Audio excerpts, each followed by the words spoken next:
Sunday. I'm sorry, it's not Saturday, it's Sunday. Oh my God, man, I've got the days off.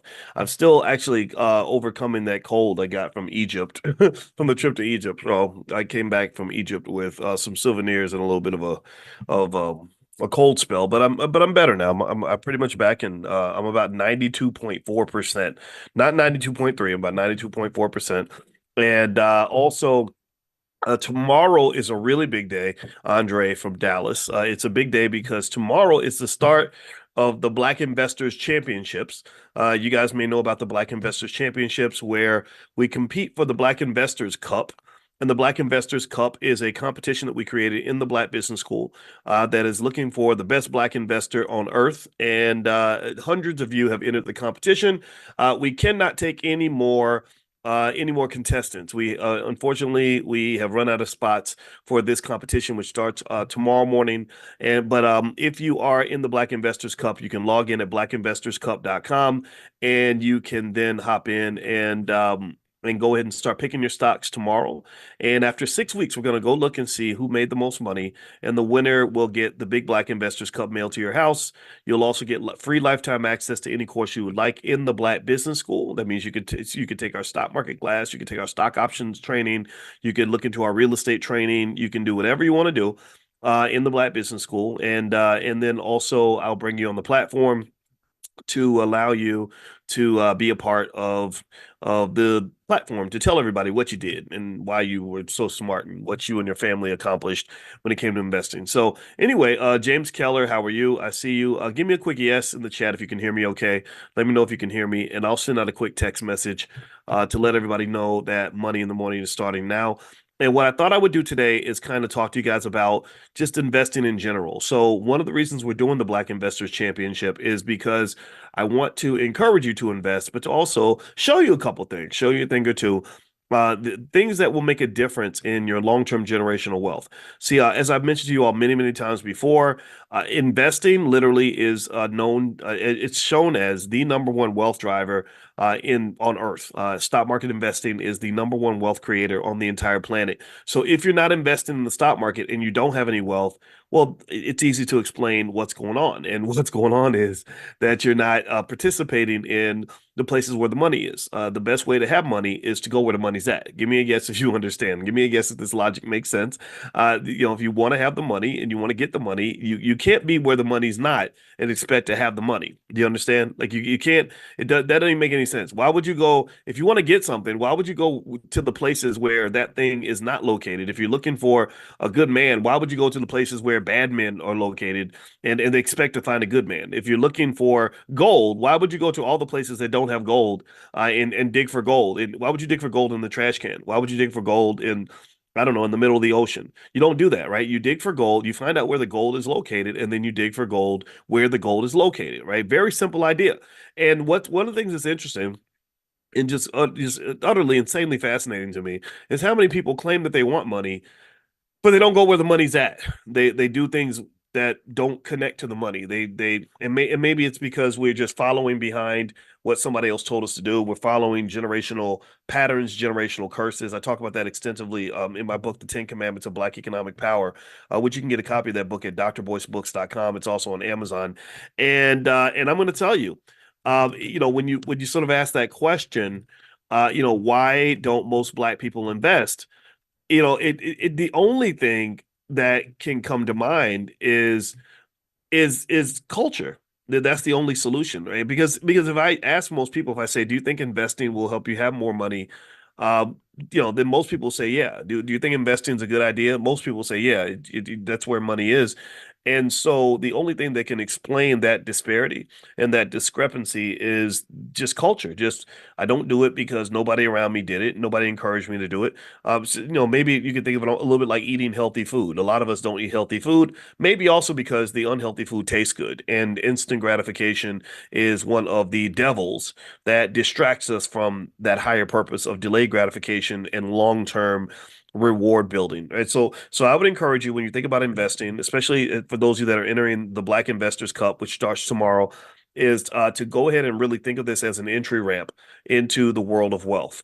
If you jump on that ramp, I guarantee you, and if you remain consistent and you make this a part of your culture, you're going to do better than not just most other Black people, you're going to do better than most white people. See, what you don't understand is that there's nothing magical about white people. White people don't have fairy dust sprinkling out of their butts that makes them smarter or better than you. They don't have anything like that. In fact, if you go through and you look at history, I just went to Egypt, so I got, I got some extra information on this. You know, there's you were taught in school that the Greeks and whatever the Greeks and the Romans created culture and all that. And that just isn't true. The Egyptians, taught culture to the Greeks and the Romans.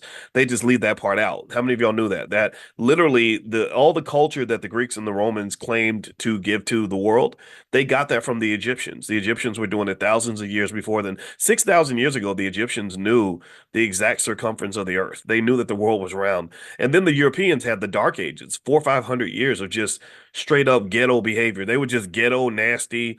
They had the Black Plague and everybody was dying. Like literally 1/3 of the entire town would die. Can you imagine that? 1/3 or 1/2 of the entire city dying. So they were kind of ghetto, and then the Moors came along and were like, okay, you need to do some more civilized things. Like you got to wash your ass. They taught them how to wash. They didn't, that's one of the reasons why the diseases got passed. Just look this up. This is true. The diseases got passed because they didn't even take baths. They'd be like, oh, I took a bath, 5 years ago. Like just nasty stuff, right? And it's so funny because my wife talks about how she went to college. See, this is where people start getting mad at me. This is where people say, "Oh, you're a racist." But this is true. My wife talks about when she was in college and how the black girls were explaining to the non-black girls, we'll just say it like that, so we don't talk, so white people don't know we're talking about them. And they would explain to them like how to bathe and how to clean, how to. They said that they went through the dorm, and they were like, "This is nasty. These girls, they're so nasty. They don't wash. They don't clean their rooms. Look at this is so this is funny how this is still like part of the culture. That whole idea of like washing your ass, and that's just one beginning part of it in terms of just the things that we gave the world. See, people act like they're educating us and that they're elevating us when really I think that we elevate them when we're at our best. This is only when we're at our best. When we start imitating whatever ghetto behavior they gave us, whatever they taught us about the falsehoods of being black, then that's when we start behaving as a lesser version of ourselves. And when we do that, that's when we start having problems. That's when we start doing things that are just borderline embarrassing, ratchet, weird, nasty. I saw something the other day, actually, where Lizzo, thank God, Lizzo's really doing a great job now of promoting healthy behavior. She's starting to work out and put videos of herself working out online, which I think is great. Instead of promoting the other stuff, the obesity and the morbid obesity that's killing people. And I got in some trouble because I called it for what it was. I said, she's a beautiful girl. She's very talented. Why is she telling everybody that you want to grow up and become, an overweight slut? Excuse my friend. I hate saying it like that. I know that's the only way it has to come out like literally they promote this very hoish behavior. You know what I mean? And this stuff that's really a minstrel show. That's what it is.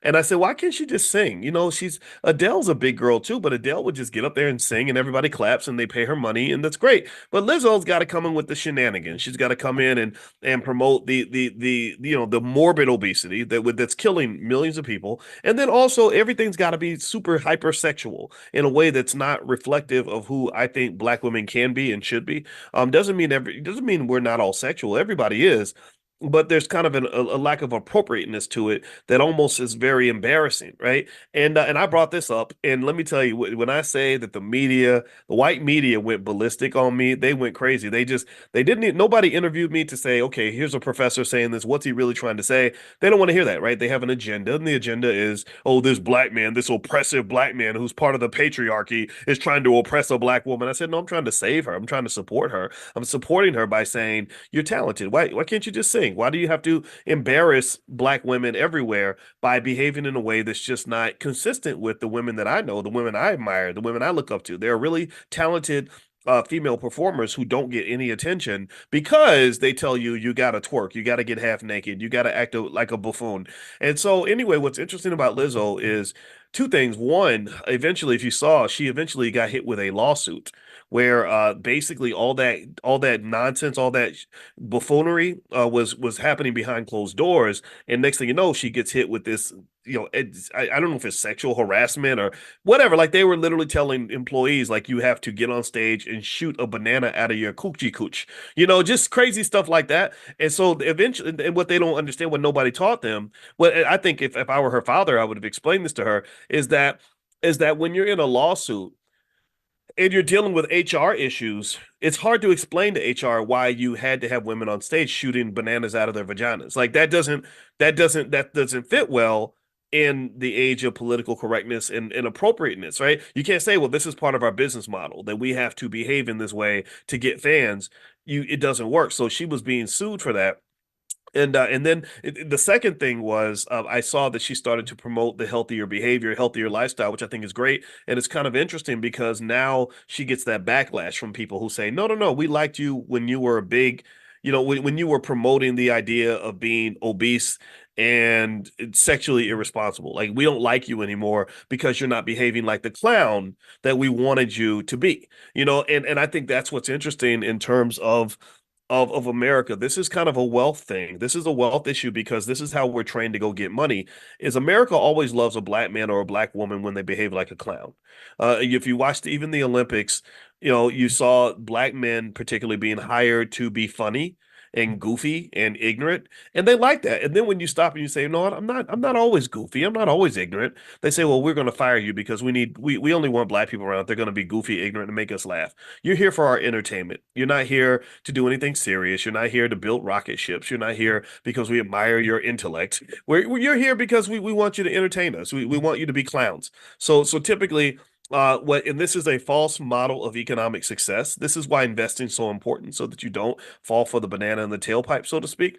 Is that typically black men in particular tend to get the most money if they are doing one of three things: if they are dribbling basket, if they're playing a sport, rapping, or if they're telling jokes. If you're funny, if you can rap and entertain them, calling yourself the N word and rapping about killing other black people, or if you yeah, if you make them laugh, play a sport, or can bust a rap, then you're gonna make lots of money. And then what happens is that because people form false associations with money, because you live in a capitalist society that falsely trained you that all money is good money, that making money is all that matters, that the more money you make, the better you are, the more successful you are. They measure success solely on your economic outcome, which is a very dangerous idea.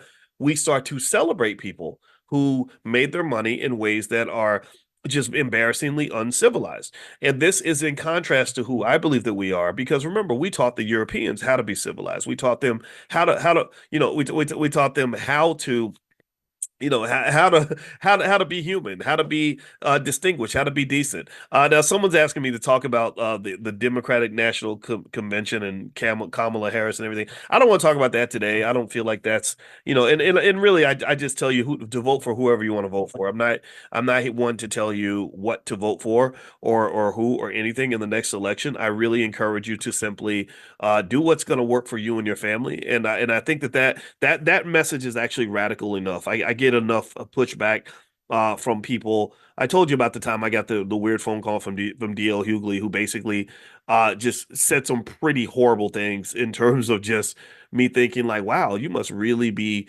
concerned. You must really be feeling guilty about what you're doing because you're really mad at me right now. And I'm not even going to repeat what was said because you wouldn't believe it if I told you. And I just remember thinking to myself, gosh, this politics thing it really messes us up as black people. I really think that we get so distracted by the politics. And what's fascinating to me is that there's not much evidence to say that if you care about things like black wealth, if you care about things like black wealth, there's not much evidence anywhere that you can find to say that our wealth levels tend to improve based on who we vote for. There's just not any evidence of that. So one of the things that I believe as a mathematician is that when you're looking for a solution to a problem, you you go where the solution is. You don't look for if you're looking for a salad, like a healthy salad, you don't search for a healthy salad in a sewage dump.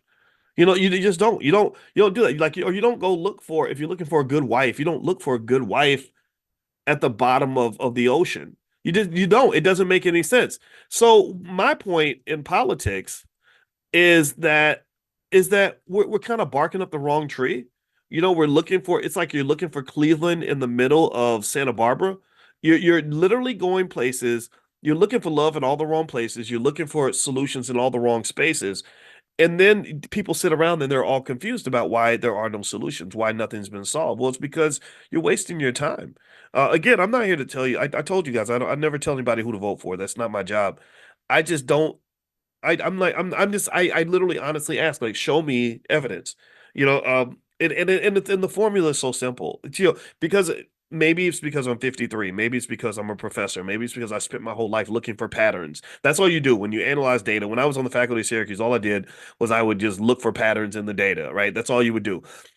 So when the pattern is, oh, this is the same approach to getting elected that they used in the last election. Oh, it's fear. Fear is the operative word. Fear is very powerful. Fear is more powerful than love. Fear can be more powerful than desire. Fear can be more powerful than almost any positive emotion I can give you because fear puts you on that low vibrational frequency where all you're trying to do is avoid the potential pain that will come if you don't do as you're told. So the goal of every election, in my opinion, is to get you on the fear frequency. They don't want you showing up saying, okay, give me a reason to vote for you and I'll vote for you if you do this and if you do that. I have all these demands. They don't want that. They want you literally on this like, oh my God, I better do what you say or bad things are going to happen.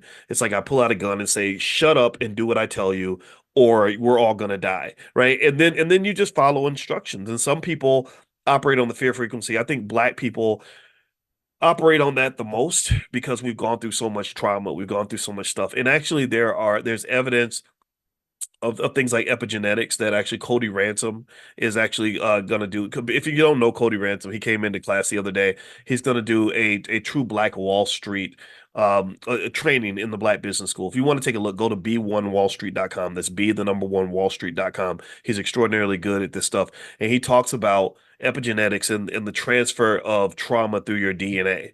And there's actually a lot of science behind that. Leading scientific journals are now questioning. They used to say, okay, your DNA defines everything else about you, but actually they're finding that the DNA can be affected by your environment. That literally you can change, you have the ability to change your own DNA based on your experiences. And who's had stranger experiences than us? We've had really difficult experiences in this country.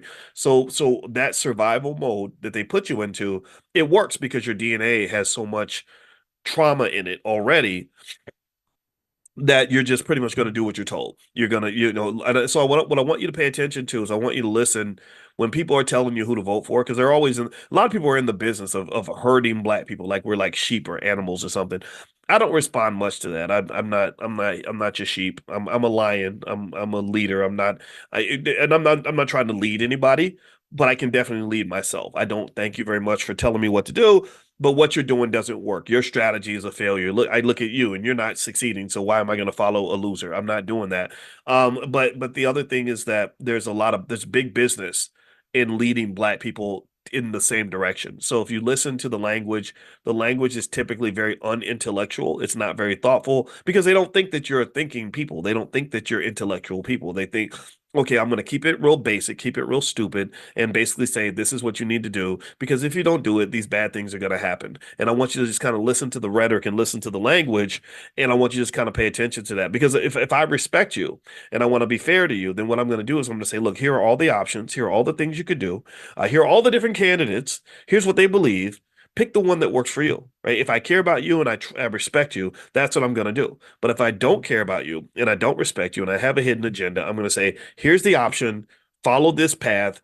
If you don't, then I'm going to ostracize you or I'm going to make you afraid of the consequences of not doing what you're told. So that's just kind of a type of slavery. And that's pretty much what you get, whether you're talking about the people, and it happens on both sides. I mean, the people that tell you to go vote for Trump, I think the same thing happens. So anyway, I don't want to even get into that too much. Let's talk about investing just a little bit now. The Black Investors Cup starts tomorrow. I wish I could invite you guys to join, but we're all filled up for this cycle. So there's no more space. If you go to blackinvestorscup.com, you'll see the information, but you can't sign up now. I gave you guys in Money in the Morning first dibs, first access. So hundreds of you signed up. now we're kind of full. So we'll let you guys know when we do another competition. This starts tomorrow. The cup is really big. I have to hold it like this, and I'll mail it to your house when you win. And also, you get lifetime access to the Black Business School. So here are some thoughts in terms of investing strategies, in terms of how you approach investing. First thing is with investing always involves a risk. You cannot, it's very difficult to invest and make money without facing risk on some level. And there's two major types of risk. There's what they call systematic risk, and there's what they call idiosyncratic risk. Idiosyncratic risk is risk that relates to the particular company. Systematic risk is risk that involves bigger stuff like the whole economy or whatever. Like, so last week you had systematic risk that pulled down the stocks of most major companies, and that's because the jobs report came out and the jobs report wasn't so favorable, so the whole market kind of took a dip. You saw that last week where you had this big panic. Oh my God, stocks are crashing because of whatever. Well, the recovery happened. I just went and I bought a bunch of stock, and now I've made money because when everyone's running away from the market, that's when you want to be running toward the market. At least that's the conventional wisdom. So if you want to think about systematic versus idiosyncratic risk, you can think of it like boats on an ocean. So imagine that you're looking at the ocean and every single boat represents a company. So all these boats are on the ocean. Now, so they all have one thing in common. The one thing in common that they have is that they're all on the same water. Do you understand? So if a big tsunami comes through, it's going to hit all the boats. The rising tide will affect all boats, right? And so you've heard, you heard Obama say that, right? But there's reasons why some people, if you don't have a boat, then the rising tide means you already drowned. So that's the problem with being black, is that you don't really have a boat. So anyway, so the rising tide, the changing tide will affect all boats. But here's the thing: every boat has its own idiosyncratic or specific factors. So every boat has a different size. You have some boats that are really big. You have some boats that are tiny. Every boat has a different captain. Some captains are really experienced and very good at steering the boat in turbulent water. Some captains don't know what the hell they're doing. Every boat has a different age. Some boats are brand new and shiny and strong, and some boats are a little old and tired. Some boats are headed east, some are headed west, some are headed north, some are headed south. The direction that the boats are going will affect how the tide affects them. Do you follow me? Do you get the analogy here? That's idiosyncratic risk. Idiosyncratic risk is the individual stuff that affects an individual company that doesn't have to do with other companies. Okay. So part of the reason that you diversify, you spread your money out, is because you want to get rid of as much of that idiosyncratic risk as possible. This is why a smart investor does not go and put all their money in one stock or in a couple of stocks. That's not smart investing, because you got too much idiosyncratic risk. You diversify so that you can get rid of the idiosyncratic risk, but then the systematic risk is very, very difficult to get rid of when it comes to stocks. The other thing too is that during the Black Investors Cup, and it maybe you're not going to do it this time, but maybe next time, I would encourage you to dig in and to start researching the companies that you're looking at, right? So use this as an opportunity to kind of get an idea of what you're getting into. Here's the thing: the research does not help you predict the movement of the stock price. So make that clear. Like the research does not tell you what stocks are going to go up and which ones are going to go down. So don't believe any of that stuff. I know people on the internet are going to disagree with me, but then after they disagree, I want you to ask them, do you have a doctorate in finance? And they'll probably say no. And that means that maybe at the very least, you might want to hear what I have to say. I'm not telling you not to listen to them. I'm just telling you that there is a difference, right? I teach experts. I've taught people who have PhDs now. So there's a different level of analysis. There's a different level of depth. You're talking about, spending 6, 7 years studying stock market investing 10 hours a day. Like, that was my life, right? And then another 13 years of doing nothing but research on stock market investing. I was a workaholic. I would work 12, 13 hours a day consistently when I was at Syracuse. So basically, this notion that somehow you can look at a stock's reports and predict what a stock is going to do is pretty much wrong for the most part. There are some things that you can predict over time. So, for example, the $5 a day investing plan, which you can find at blackwealthmasterplan.com. That's blackwealthmasterplan.com, which is totally free. The $5 a day investing plan does typically work. It's worked all throughout history. This is something that has worked consistently like clockwork. It's a diversified portfolio where you're consistently buying a certain amount of stock over a long period of time. And then voila, after 10 years or less, really, you have more money, more wealth than most people. After 30 years, you're booming. At 30 years, you're talking about generational wealth. You're talking about passing down a multi-million dollar empire. You're literally shifting the culture of your whole entire family. See, what I want you to understand is that culture impacts wealth, but wealth impacts culture. It is a what they call a recursive relationship. So a lot of times wealth does not grow because we have bad culture. I write about that in my book, The 10 Commandments of Black Economic Power, that if you look at Black culture and what is presented to us as Black culture, it's just not wealth related. It's not, it doesn't create strong families. It doesn't create businesses. It doesn't create strong economics. But then what happens is that if you break away from that culture and you start to embrace a culture of building, a culture of wealth, a culture of unity, a culture of family, a culture of wealth preservation, then what happens is that the wealth starts to grow. And then what you find is that it becomes a full circle process. Now, instead of the culture impacting the wealth comes back and impacts the culture. So it's like wealth and culture are two people and they're giving each other a big hug. They're in this great relationship with each other where the wealth says, I love you. And the culture says, no, I love you too. And the wealth said, no, I love you more. And the culture said, I love you too. And it becomes a feedback loop. Do you follow what I'm saying? It becomes a feedback loop. And the feedback loop is this. Here's what's going to happen. Blackwealthmasterplan.com. Write that down. Somebody type that in the chat so everybody can get it. Because sometimes people miss the URLs. And I say it 2 or 3 times, but after the third time, I'm not going to say it anymore. So just type in the chat so everybody can see it. So you go to blackwealthmasterplan.com. Here's what happens. You do something basic like the $5 a day investing plan. You're just chugging along, buying stock. You don't know a lot about investing. You're just buying because you're shifting to a wealth builder's culture. You let go of the BET culture. You let go of the sexy red culture. You let go of this goofball culture that they're feeding you, and you have a culture of wealth building and wealth preservation. So then what happens is after 20 or 30 years, now you're sitting on some money. Now you're sitting on two, three, 400, $500,000.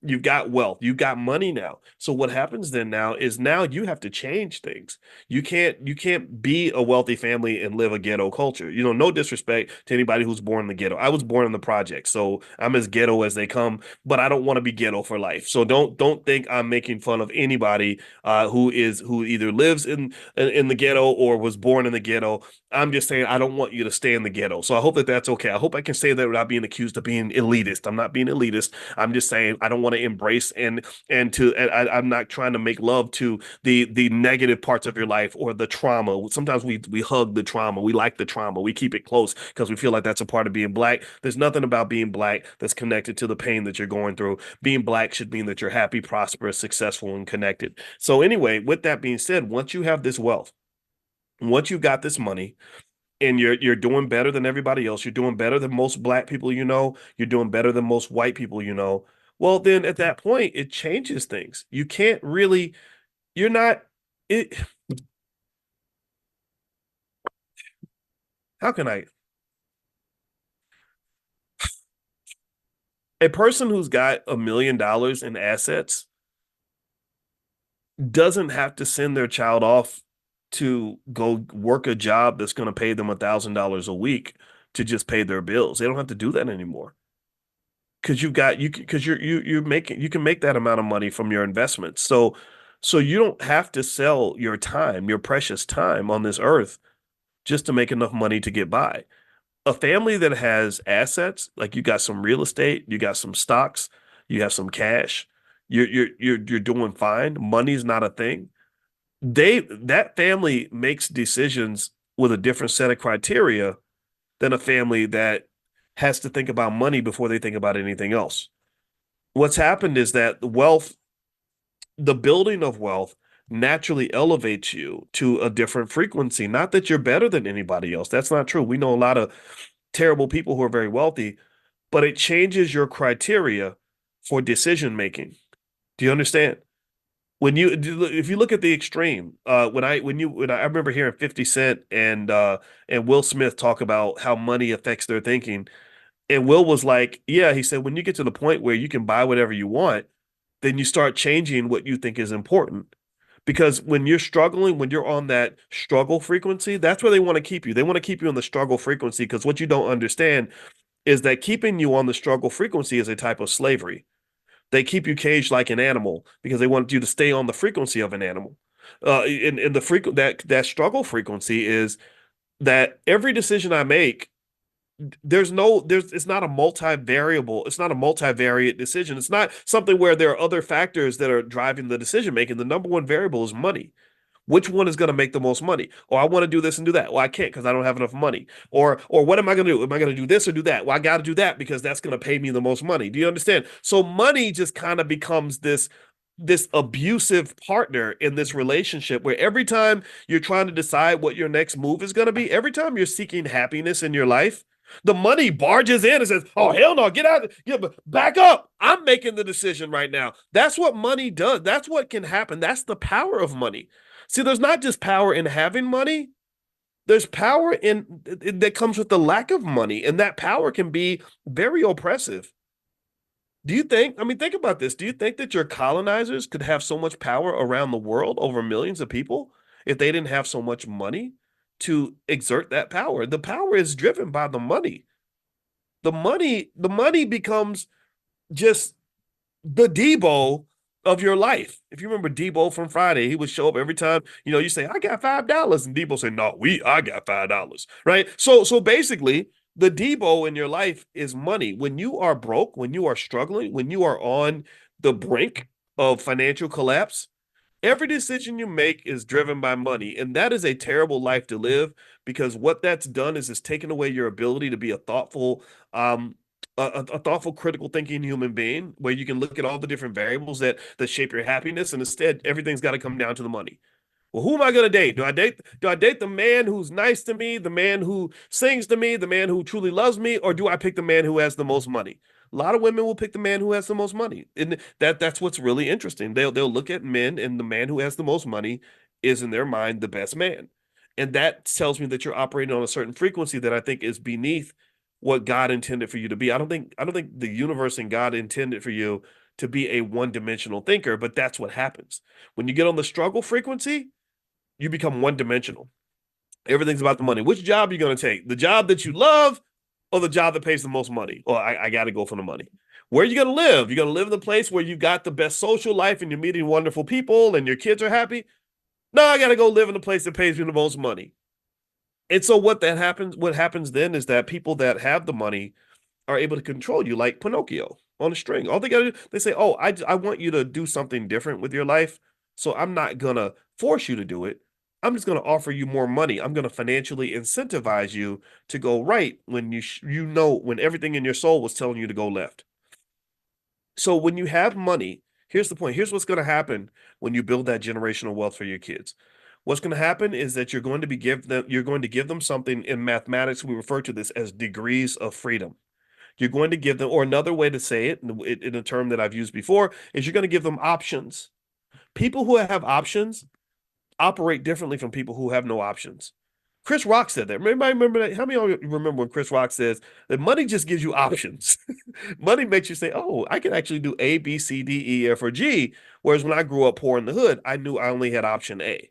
You understand? So when you have money and you have options, it does change your culture because you're making decisions based on different criteria. You're not just saying, "Okay, I'm going to do it this way because I can save $20." You say, "No, I'm going to do it that way because it makes me more comfortable or it makes me happier." Or I'm going to take a flight and yeah, I could save $200 by flying coach, but my back hurts and my legs are long, so I think I'm going to go ahead and get the first class ticket. Or I could save $100 if I wait till Wednesday to fly, but really I want to get to my mama's house a day early, so I'm gonna go ahead and pay the extra $100 and fly on Tuesday instead of Wednesday. Do you understand? So when you get that financial security, you'll find that it does shape your culture. Even when you have conversations with your kids about what they want to do when they grow up, you're not just going to be stuck on which profession pays the most money. That's the thing. When I have conversations with our kids about what they want to do when they grow up, I just make it really simple. I say, "Well, I kind of want you to be happy. That's it. I just want you to be happy because I don't care if you have a $70,000 a year job or a $60,000 a year job. If that $70,000 job is stressing you out to the point where you are depressed, sad, drinking yourself to sleep at night and damn near suicidal, I don't want you to take that job. I don't care if it was a $200,000 a year job. Nothing is worth your happiness. Nothing is worth you trading your well-being. So, but I can say that because because years before they were born, I was already planting seeds to have that financial security. I didn't know what my life was going to look like as a dad. I didn't know that I was going to marry a woman that had three kids and all this other stuff that I did. I mean, I'm glad I did it. But I didn't know what my life was going to look like. But one thing I did know as a young black man is that money was going to be important. I also knew when I was 25, I said, I don't know who my kids are going to be. I don't know what my life is going to look like 20 or 30 years from now, but I do know that it's going to be easier for me to make optimal decisions if I have money than it will be if I don't have money. It'll be easier for me to make the right move if I'm financially free versus if I'm financially incarcerated. So effectively, I started to invest long term, not just to have money, but really to just sort of be in a position where I could be the kind of leader and father that my children would need instead of a guy who says, hey, you know what? The 20 years before you were born, I completely wasted all that time and didn't do anything constructive with my life. So now you're going to struggle because I'm just sitting here trying to play catch up. I didn't want that to happen to me. And that was not any type of genius to help me to see that. It was just me disconnecting from the this sort of instant gratification culture and thinking about delayed gratification. There are cultures around the world that already embrace these ideas. I see Aisha Verzi's in here. She's Nigerian like me. I'm 33% Nigerian. I don't know if y'all know. I'm very proud of that because the Nigerian culture was actually labeled as one of the most financially and educationally successful cultures for a few reasons. One, they really value family. Two, they really value education. And three, they have a tremendous amount of pride in who they are in terms of maintaining, I'm Igbo or whatever, right? Like they're proud of who they are. So they have a standard. Do you understand? There's a standard there. And the problem that you have as African Americans that you really got to fix is that they don't give you any standard. They don't. Tell me if I'm lying. Tell me, do you agree with me? Think about this. They don't give you any standard that comes with being black and African American in terms of traditions that you have to uphold, structures that you have to maintain, institutions that you've got to protect. Like they don't give you any of that. It's like, well, you just a lowly Negro and you ain't nothing until white people decide they want to invite you in and give you a fancy job.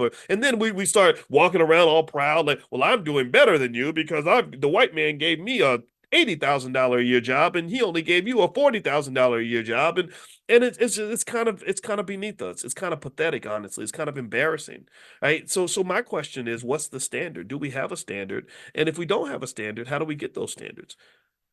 Well, a lot of that standard formation comes from culture, which comes also from education. I think that not educating our kids is the multi-trillion-dollar mistake that we make every generation that we don't actually realize. It's going to take about two or three generations for us to realize how much we're giving away when we're letting colonizers educate our children, and because they spend all that time teaching them basically that you're really nothing, and that the only chance you have to be anything in this world is if somehow integration accepts you.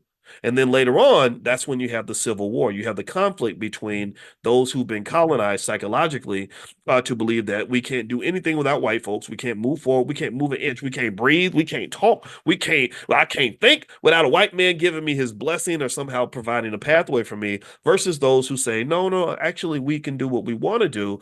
Why are we sitting around bowing and praying to these other people when they're no better than us? They're no different from us in terms of what we can accomplish. And so then that's when you have the Civil War. That's why you have these issues with these elections, which again, I don't tell people who to vote for, but what I do have a big problem with is when people tell me that the only way I can actually survive as a black man is if I do what this politician tells me to do. And that's when I just get off the boat and I say, screw you, to hell with you. You're not going to tell me that this other person decides if my family's going to be good or if my family's going to be healthy or if I'm going to be successful, if I'm going to succeed. No, that's not where we're at. That's not where we need to go, in my opinion.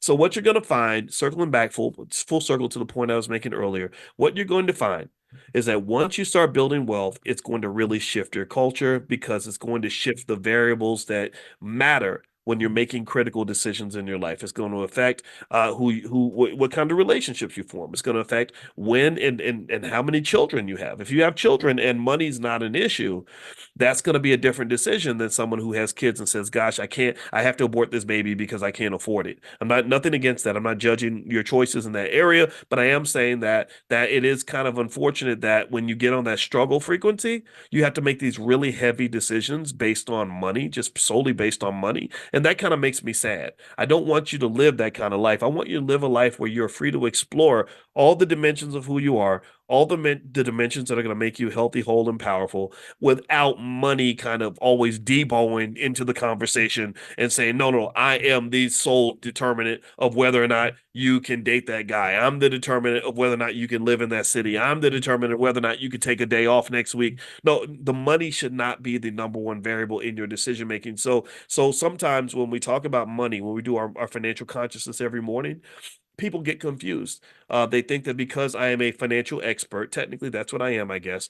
They think that I believe that money is everything, that money is the most important thing in the world. And one of the biggest things I learned about money is not just the power of money, but that the real power of money. Pay attention now. The real power of having money is to get to the point where money has no power. Do you understand? Do you follow what I'm saying? I don't I want to say that slowly so everybody gets it. The real power of money, the real power that comes from understanding money is when you can get to the point where money has no power. And that is what you call financial freedom. Financial freedom. What is financial freedom? Financial freedom is not where money drives all your decisions. Financial freedom is not where you're sacrificing everything that matters to you so you can get more money. That's not financial freedom. That's financial slavery. That's financial slavery. So there are lots of financial slaves that make $100 million a year. No, financial freedom is where you can make decisions that are free from the influence of money. Why? Well, because you have enough money that money isn't important anymore. I go to the movies like when I got financial. You know what made me excited about becoming financially free is it was the little stuff. I thought it would be the big stuff. I thought it'd be like I could buy a certain car, I can get me a big house, whatever. No, it was the little stuff. You know what it was? This is so stupid. This is gonna sound crazy. When I used to go to the movies as a little kid, anybody when you grow think about it, remember back in the 80s and the 90s, you go to the movies and the popcorn would be like $5 or $6. And then they'd be like, well, you can get a drink, and the drink is another $5 or $6. And you could go to the movies and you after you bought your ticket, you couldn't really get what you wanted at the concession stand because you'd end up spending like $60 or $70. And don't take a girl with you to the movies. Then it's gonna be $100. Or if you got kids, then it's impossible. You can't you got to be real thoughtful. You got to be like, well, which popcorn can I take 2 ounces out of the popcorn, or I got to pick between the popcorn and the Twizzlers. It was a terrible experience, honestly. It was very limiting. I didn't like it. You know what really made me happy was when I could go to the movies, and this is true to this day. I love the fact that I can take my girl to the movies and I can bring the kids, and I can say, okay, let's just get whatever we want. You can get the nachos, you can get a cheeseburger, you can get the popcorn, and I don't care that the popcorn is $5 because I can afford the $5 popcorn.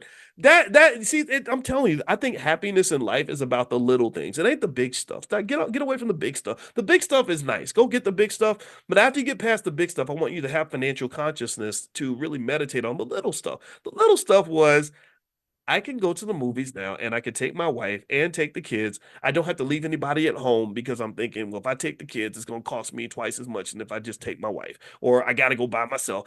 Right? These are the decisions I had to make when I was 25, when I was 25 and I was broke. A lot of girls didn't like me because I was broke when I was 25. And then maybe I didn't even have any game or something. I didn't sit around and learn how to like go chase women. I was like chasing my academics and stuff. So maybe I was a little behind the curve. I didn't sit around with dudes trying to constantly scheme on how I can get more women. I just wanted one good woman that could, be by my side. So anyway, I remember going on dates, and I went on a date one time and I felt like this woman just wiped me dry. It was the worst feeling in the world. I remember that we went out to a restaurant and she got all this extra stuff that you normally wouldn't order if you were by yourself. Like, because she knew that I was gonna pay for stuff. And I remember her getting like two. She didn't get one drink. She got two because you know the drinks are real expensive. She got the shrimp and the lobster, and it was. And I remember getting done, and I paid $100 and something on this date. And I remember thinking, I can't never date this girl again. There was no even consideration about whether or not I enjoyed the date, whether I enjoyed her as a person, or I thought what kind of woman she might be. I couldn't think about that because I was like, I can't afford to go out with this girl no more. And she talked to her friends. She was like, yeah, I went out with Boyce and it was so great, and I want to go out with him again. And I was sitting there thinking, I'm never gonna take you out again because I cannot afford to go out with you anymore. This is too I can't afford that. Now here's the thing. 20 years down the line, when I had enough money, it wouldn't have mattered. At that, I'd be like, yeah, wow, we did spend some money, but oh well, I don't care. I would start thinking about what kind of person she was and if we'd be compatible and all this other stuff. But at 25, I was on the struggle frequency. The struggle frequency was like, I can't go out with you again because I can't afford to spend $120 every time we go out on a date. And who knows, maybe in her mind she was thinking like, "Ooh, he was so generous, I'm gonna go give him some." But I didn't even know about that. I've never even understood this idea that you would trade your body and go, pick up some STDs just because somebody bought you a nice meal. I never understood that. Or people who think, well, because I took you to Red Lobster, you owe me the access to your womb because I took you out to we had a nice trip to Olive Garden, so now I get to be your baby daddy. I never understood that at all. I think that logic is just crazy because I think that your body is precious. I think that your reproductive organs matter. I think that who the father or the mother of your children is going to be is a $1 billion decision. And the fact that you're making $1 billion decisions over a $100 trip to Red Lobster or whatever, or $80 trip because Red Lobster ain't that expensive, that's crazy to me. That's the culture. That's what I'm talking about when I talk about the culture, getting you on that struggle frequency where you're thinking, oh, well, because he took me to Burger King, I got to give him some. I don't understand that. And I think that that is beneath you. And I really think that this is something we have to reassess. So, one of the benefits of having economic security is I think it can elevate you off that struggle frequency where you can really start thinking about things a little bit more. And I can just tell you, when I think about that crazy date with that lady when I was 25 years old, maybe she would have been a great partner for me. I mean, I love my wife and stuff, but I met a lot of really awesome, intelligent, beautiful black women, in my life. I'm not a kid, right? I've gone on dates and stuff, and who knows? Maybe it would have been a great relationship if I'd had enough financial security to not have the money come in and devo my decision making. So even if I had sat there and said, well, she seemed like a nice lady, maybe we could be compatible, the money would come in and say, no, you can't date her because you can't afford it. Look at your bank account. You can't afford that woman, right? And I don't think human beings should be thought about in that context anyway. So I would just say to you that once you get the wealth, it's going to automatically shift the culture. And if you shift the culture, you will shift the wealth. So always remember that wealth and culture go hand in hand, and you want to be very conscious. Cultural consciousness, which is the term I want to coin right now, is really important. I think you want to sit around and think like, okay, what is the culture around here? Is this a culture that is conducive to the building of the things that matter, building of wealth, building of family, building of education, building of long-term benefits, institutional building, right? Things like that. And in fact, when you look at wealthy families, like you look at Warren Buffett's family and stuff like that, they don't really sit around trying to figure out how to fill out a job application. Their kids probably couldn't fill out a job application if their life depended on it. They're thinking about the preservation and the transfer of generational wealth. They're thinking about tax strategies. They're thinking about investment opportunities. They're thinking about all kinds of other things, but they ain't sitting around thinking about how, whether or not they can make more money working at Wendy's or at the post office. That's just not a conversation they have to have. No disrespect to anybody who's had to have those conversations. I have, we all have. But I think that our goal, our standard should be, let's elevate out of that. When you elevate out of that, you have so much freedom, so many more degrees of freedom in your life, just like going from a car to an airplane. When I took off and I got my pilot's license and I started flying in that airplane, I had so much more freedom than I had when I was stuck on the ground, driving in traffic, sitting behind the car that was in front of me. And so to some extent, you have this high traffic culture that we're stuck in, and it's miserable and it's polluted and it's screwed up. It doesn't bring out the best in us. So you just got to elevate, and that's what consciousness is. Consciousness is economic elevation. It is psychological elevation. It is spiritual elevation. And once you elevate, I guarantee you, so many things will be better, and you'll feel so much freer in the process. Okay, so anyway, I'm gonna let you guys go. So tomorrow starts the Black Investors Cup once a week or so. I'll go through the leaderboard and I'll announce who the leaders are, and we'll kind of talk about that, and we'll kind of drop some conversations about investing and strategies and all that. Those of you who didn't get to sign up this time, you will get an opportunity the next time we do another Black Investors Cup. It's going to be 6 weeks. It starts tomorrow, so I'll keep you guys posted. Blackinvestorscup.com is where you can sort of take a look and learn more. Second of all, if you want to be invited to the private Zoom for our Money in the Morning financial consciousness training. We do this every single day, 7 days a week. Feel free to text the word morning. Just text the word morning, MORNING, to the phone number 87948. Text morning to 87948. Also, Cody Ransom's class on the true history of Black Wall Street is starting in the next couple of days. And if you'd like to take a look at that class and see if you'd like to join, feel free to go to b1wallstreet.com. That's B, the number one, b1wallstreet.com. And at b1wallstreet.com, you can see what the class is about and what they're doing. One membership, you can bring anybody in your family, so you don't have to buy multiple memberships for people in the same household. So it's sort of buy one, get one free. So feel free to go to b1wallstreet.com. All right, I'm out of here. Have a great day, everybody. Good morning, everybody. Good morning. Come on in. Come on in. I hope you all are doing well. Welcome, welcome, welcome to Money in the Morning. My name is Dr. Boyce Watkins. It's so good to see everybody. I hope everybody's doing well. Come on in and get comfortable. It is Saturday morning, and I want to say first, I want to applaud and congratulate all of you that got up on Saturday morning. Because you're serious about this wealth thing, you're serious about your economics, you're serious about your future. And the more serious you are, the more I respect you, because you know how the world is. You got a whole lot of non-serious people, a whole lot of talkers, do a whole lot of yapping, but don't really follow up with any action. We don't do that. We are action oriented. We take action. We go for it. We make things happen. We ain't scared. We are the best. We are the greatest. We are B1. B1 means black first. Black first means also that you are number one. B1, be number one. Don't be number two. That's what we do. That's how we are. Project 2070, in case you don't know what Project 2070 is, I was just explaining Project 2070 to a sister who's a financial expert named Deborah Evans, and she was asking me about that. And I said, Project 2070 is my belief that by the year 2070, a segment of the Black community, the B1 community, will be the most financially intelligent group of people on the planet. We will be seen as the economic superstars of the earth. We're going to own assets. Our grandchildren are going to be in positions of extreme financial power, and they're going to control nations. That's what they're going to do. And I know how to do that. Why? Well, because, when you got a PhD in finance, you kind of know all the secrets. So there ain't no secrets that the white boys are keeping that I that I don't have access to. I understand how that works. I've sent students to Wall Street and all this other stuff. So my goal is every morning, every single morning, 7 days a week, to get in here with you and talk to you about economics so you can elevate your financial consciousness. That's why I call this economic elevation training, which is free to anybody that wants to participate. You don't have to pay money. You just have to pay attention. So anyway, hope everybody's doing well. Let me know what city you're from. I like to every now and then see what city you guys are coming from. Let's see here. Okay, I see somebody. So Calvin says for the culture. Absolutely, for the culture.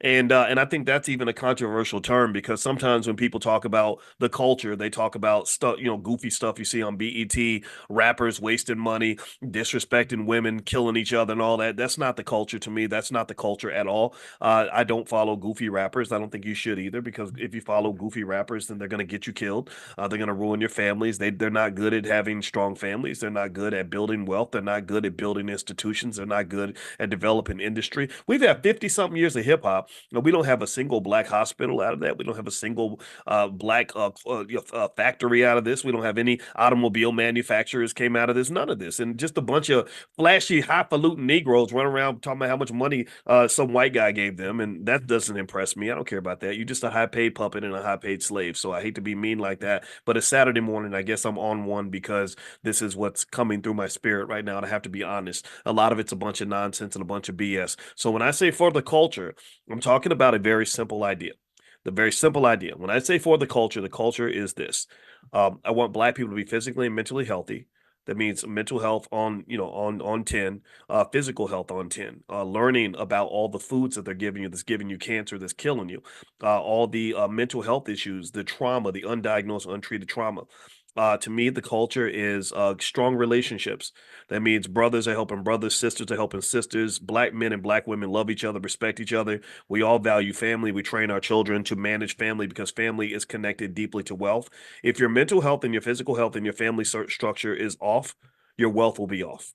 Let me just tell you, this is one of my bones to pick when the BET executives tell us that this is your culture, the white people that own BET, when they tell you that this is your culture, I'm like, that can't be our culture because that culture is one where families are all broken, which means broken families lead to broke ass people. That's what typically happens. It's very, very difficult to build generational wealth when you ain't even planning for the next generation. How the hell are you going to build generational wealth when you haven't even thought about the next generation? Do y'all understand what I'm saying? Think about this. If you're not planning for the next generation, then take the words generational wealth out of your mouth because you have no next generation. Literally, you have no next generation. Generational wealth means I'm thinking about the next generation. So how can I be thinking about the next generation when I'm impregnating every chick that I see? When I got, when you talk about young girls being encouraged to have 5 or 6 baby daddies, when you got people getting divorced before they even walk down the aisle, how are you going to talk about generational wealth when you don't even have the next generation? There's no connection. Pay attention now. This is the culture. Hey, y'all, this is the culture. This is lit, yo. This is the culture. That's what they do on the BET Awards. This is the culture, y'all. I'm like, okay, so what is that? There's no you're talking about generational wealth. You're using it as a catchphrase because you heard me say it on the Breakfast Club, maybe, or something like that, but you don't even know what that means. You don't even know what generational wealth means if there's no connection between this generation and the last generation. There's no intergenerational transfer of knowledge. There's no intergenerational transfer of resources. There's no intergenerational transfer of relationships and connections with each other. So how the hell are you going to talk about generational wealth when you don't even have a connection between generations? Y'all understand? It's like you're trying to you're like anybody watch the horrible disaster called the men's 4x100 meter relay in the Olympics every year. Anybody follow that? Every year, in case you don't know, I'm a track and field fan. I used to be a track coach. Every year, we show up with the biggest, baddest, fastest sprinters in the world. Every year. This year, we had Noah Lyles, bad boy, Fred Curley. Oh my God, he's amazing. Christian Coleman, the fastest guys on the planet, lining up if they were able to get on one accord, they would obliterate everybody. They will obliterate even the Jamaicans. The Jamaicans are tough, but they would beat the Jamaicans. They would definitely blow out the Canadians and the Spaniards and the British. I mean, come on, the British, they can't hang with us. Love you. I love you in Black London, but y'all can't run with us. We are the best in the world. But what happens? Answer me in the chat. Answer me in the chat. What happens every time they have the Olympics? Why do you think that it is that the US men's 4x100 meter relay team has not won a gold medal in that event in 20 years? What happens every single Olympics? Every time these dudes line up, what happens? They don't even get the damn baton around the damn track. Every single time it's almost like the Dallas Cowboys blowing it in the second round of the playoffs. Like, you just know it's going to happen. So every single time there's an Olympics, we show up with the fastest men on the planet and they lose because they cannot get the stick around the track. What does that mean? That means that no matter how fast your first leg ran, if you can't form a connection between the first and the second leg, if those two guys don't connect, this year was Christian Coleman and Kenny Kung Fu Kenny. They call him Kung Fu Kenny. I can't remember his last. Kenny Bednarik. And because these two guys could not connect, because there was no connection between the first generation and the second generation, tell me if you get my analogy here. It doesn't matter how fast you run. Y'all understand what I'm saying? Let me know if you get this analogy. I like analogies, and sometimes they come to me and I have to explain them as I'm understanding them. I didn't even plan to use this analogy, so I'm literally putting it together as we talk because this is what God's telling me to say. But think about this. It doesn't matter how fast you are. It doesn't matter how many flashy, highfalutin, famous, rich Negroes you have in Generation 1. If there's no connection between Generation 1 and Generation 2, then you're not going to win the race. You're going to come in last place. You will not be on the medal stand. The Canadians the Canadians got the gold medal, not because they're the fastest, but because they understand teamwork. because they understand that nothing matters if you cannot connect the first leg to the second leg and the second leg to the third leg and the third leg to the fourth leg. So what I want you to understand is that when you look around and you see people standing on the medal stand with the gold medal around their neck, they're bragging about how much generational wealth they've actually built. You got to understand that it ain't because they're smarter than you. It's not because they worked harder than you. It's not because they didn't have more income than you. It's because they got the stick around the damn track. They connected generation 1 to generation 2 to generation 3 to generation 4. So as a result, 4 generations down the line, they've got this much money and you're starting over from scratch. You're starting over from ground zero. I have a friend named Nomalanga Mushali Moses who is from Botswana. Shout out to Letsile Tobogo, who beat Noah Lyles in the 200-meter dash. He's the next Usain Bolt. He's extraordinarily talented. He's faster than Usain Bolt was at his age. That's why I say that. And one thing that Noma said to me, she married an African American man. I don't know what happened. I don't think that marriage lasted, and because I don't think he had a father or something or whatever. But not that makes too much of a difference all the time, but it can make a difference. Anyway, I remember her saying to me, kind of out of frustration, she said, "I do not understand how African Americans think they can actually build wealth when they don't even keep their families together across generations." She said, the reason my family has wealth, and me and my significant other went to visit Nomalanga years ago, and she had a very nice house and they were very wealthy. I hope she doesn't mind me sharing that. I'm talking about like drivers and gardeners and maids and butlers and cooks and all that stuff. And I said, well, how did you get this wealth? And she said, well, my great grandfather had lots of cows, and my grandfather had more cows than my great grandfather.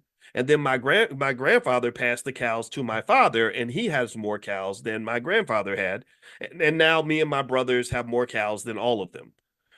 Now, what does that mean? That means that they ran a relay race where great granddaddy grabbed the baton, ran as fast as he could, passed it, made sure the baton got passed to the grandfather, who then ran with the baton, who then passed the baton to their father, who then ran as fast as he could, who passed the baton to the kids.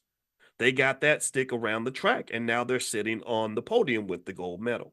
So when you talk to me, don't you dare ever talk to me about culture if you're not talking about the right culture. They talk to you about culture and they make you think that your culture comes down to fried chicken and twerking and broken English and shooting each other and Molly Percocet and whatever the hell these rappers end up talking about. That's not your culture, people. I'm sorry. That's not the culture that you're supposed to have. If it is your culture, I'm not making fun of you. Fine. Okay, go try that culture out and see what happens. See how much trauma you end up passing down to your children because you haven't thought about a structured approach to this wealth building thing. That's not culture, people. That's corporate. That's corporate pollution. That's corporate propaganda. That's what that is. All right. So anyway, let me dive into that. Wasn't what I was going to talk about today, but I just got into that. I don't know why. I think somebody, you know what it was? I got triggered. See, because I'm heavily. I took the ACEs test. My wife has this. She told me you got. It's called adverse childhood experiences, and I took this test, and it turns out I'm very high on the trauma scale. I did not even know it until I was like 50. And so what happens when you're traumatized, like me, is you have all these trauma triggers. So one of y'all made a comment in the chat. I think it was Calvin. Calvin always says stuff that just gets my brain going. I don't know what, Calvin, I got to meet you one day, man, because you've done this to me about 5 or 6 times. But I love you. He's not a hater though. He's not doing it on purpose. He's just a smart man. And so he said for the culture. And I was like, yeah, for the culture. No, that ain't the culture. This is what the culture. Oh! So I get really triggered. I ain't gonna lie. When I hear people say for the culture, when I watch the BET Awards, and they're like, this is the culture. And then they'll show some pregnant lady with 85 tattoos twerking, and they'll be like, this is the culture. They'll show some black man smoking a blunt with a liquor bottle in his hand. This is the culture. Then they'll show another black man shooting another black man. It's like that's not my culture. That's not even black culture. That's white culture in blackface. That's literally a minstrel show that you're feeding me. How in the hell is it that we can become so dumbed down that we will let people feed us a minstrel show and tell us that this is a culture? Nobody thinks a minstrel show is a culture. That's not culture. So anyway, let me jump in. By the way, some of you were here last night. We did a just a really exciting event with Cody Ransom on the truth behind Black Wall Street, just what really happened with Black Wall Street. If you want to see the recording, let's see. You can. I put it on my YouTube channel, drboycetv.com. You can check it out there. Also, if you make sure if you go to say drboyceelevate.com, you can not just sign up to come into this private Zoom, but you can also get on the email list, and I'll email it out today, where you guys can check out the recording. And he did a really great job, and it was really awesome. And what we actually agreed to do was we're gonna make a trip. We're gonna do a group trip to Tulsa. I want to make it rain on the city. I want to make it rain on Greenwood. I want us to make it rain on the Black Wall Street Liquid Lounge, which is the name of their business. And I really think that it's important that I think there's an opportunity here for us to make sure that that story is told, and also to continue to push for justice to be served. In case you don't know, in that state, they're really kind of blowing it under the water, or blowing it, pushing it under the rug. Mother Fletcher and others. I think Mother Fletcher's 110 years old, and she was still going to court to try to get them to pay some type of reparations. And I don't think a woman should be required to live to be 110 years old and then be dragged into court to get justice for something that was clearly done. So the Black Wall Street thing is something I'm very interested in. And if you want to join us on that trip, you can join us in the B1 Travel Club for free. Just text the word travel to 87948. I'll let you guys know when we do that trip. So just text the word travel to the number 87948, and I'll let you guys know about the trip. I got the team setting it up right now. And then in January-ish, we're going to try to do Ghana. Okay, so that's the plan right now. Keep fingers crossed. So Tulsa, November, All Black National Convention, October 25th. That's going to be in Lombard, Illinois, right outside Chicago. So that's coming up too. And so we got plenty of things happening in the Black Business School if you want to connect to the community. And if you want to know what the community is all about, in case you're new, I like to keep it really simple. This is not about being a Democrat or Republican. I don't care if you're gay or straight. I don't care if you're male or female. I don't care if you're young or old. I don't care if you went to college or not. I don't care if you're rich or poor. None of those things matter as long as you're Black first. Black first, in my view, is very simple. It means that we want Black people to be mentally and physically healthy.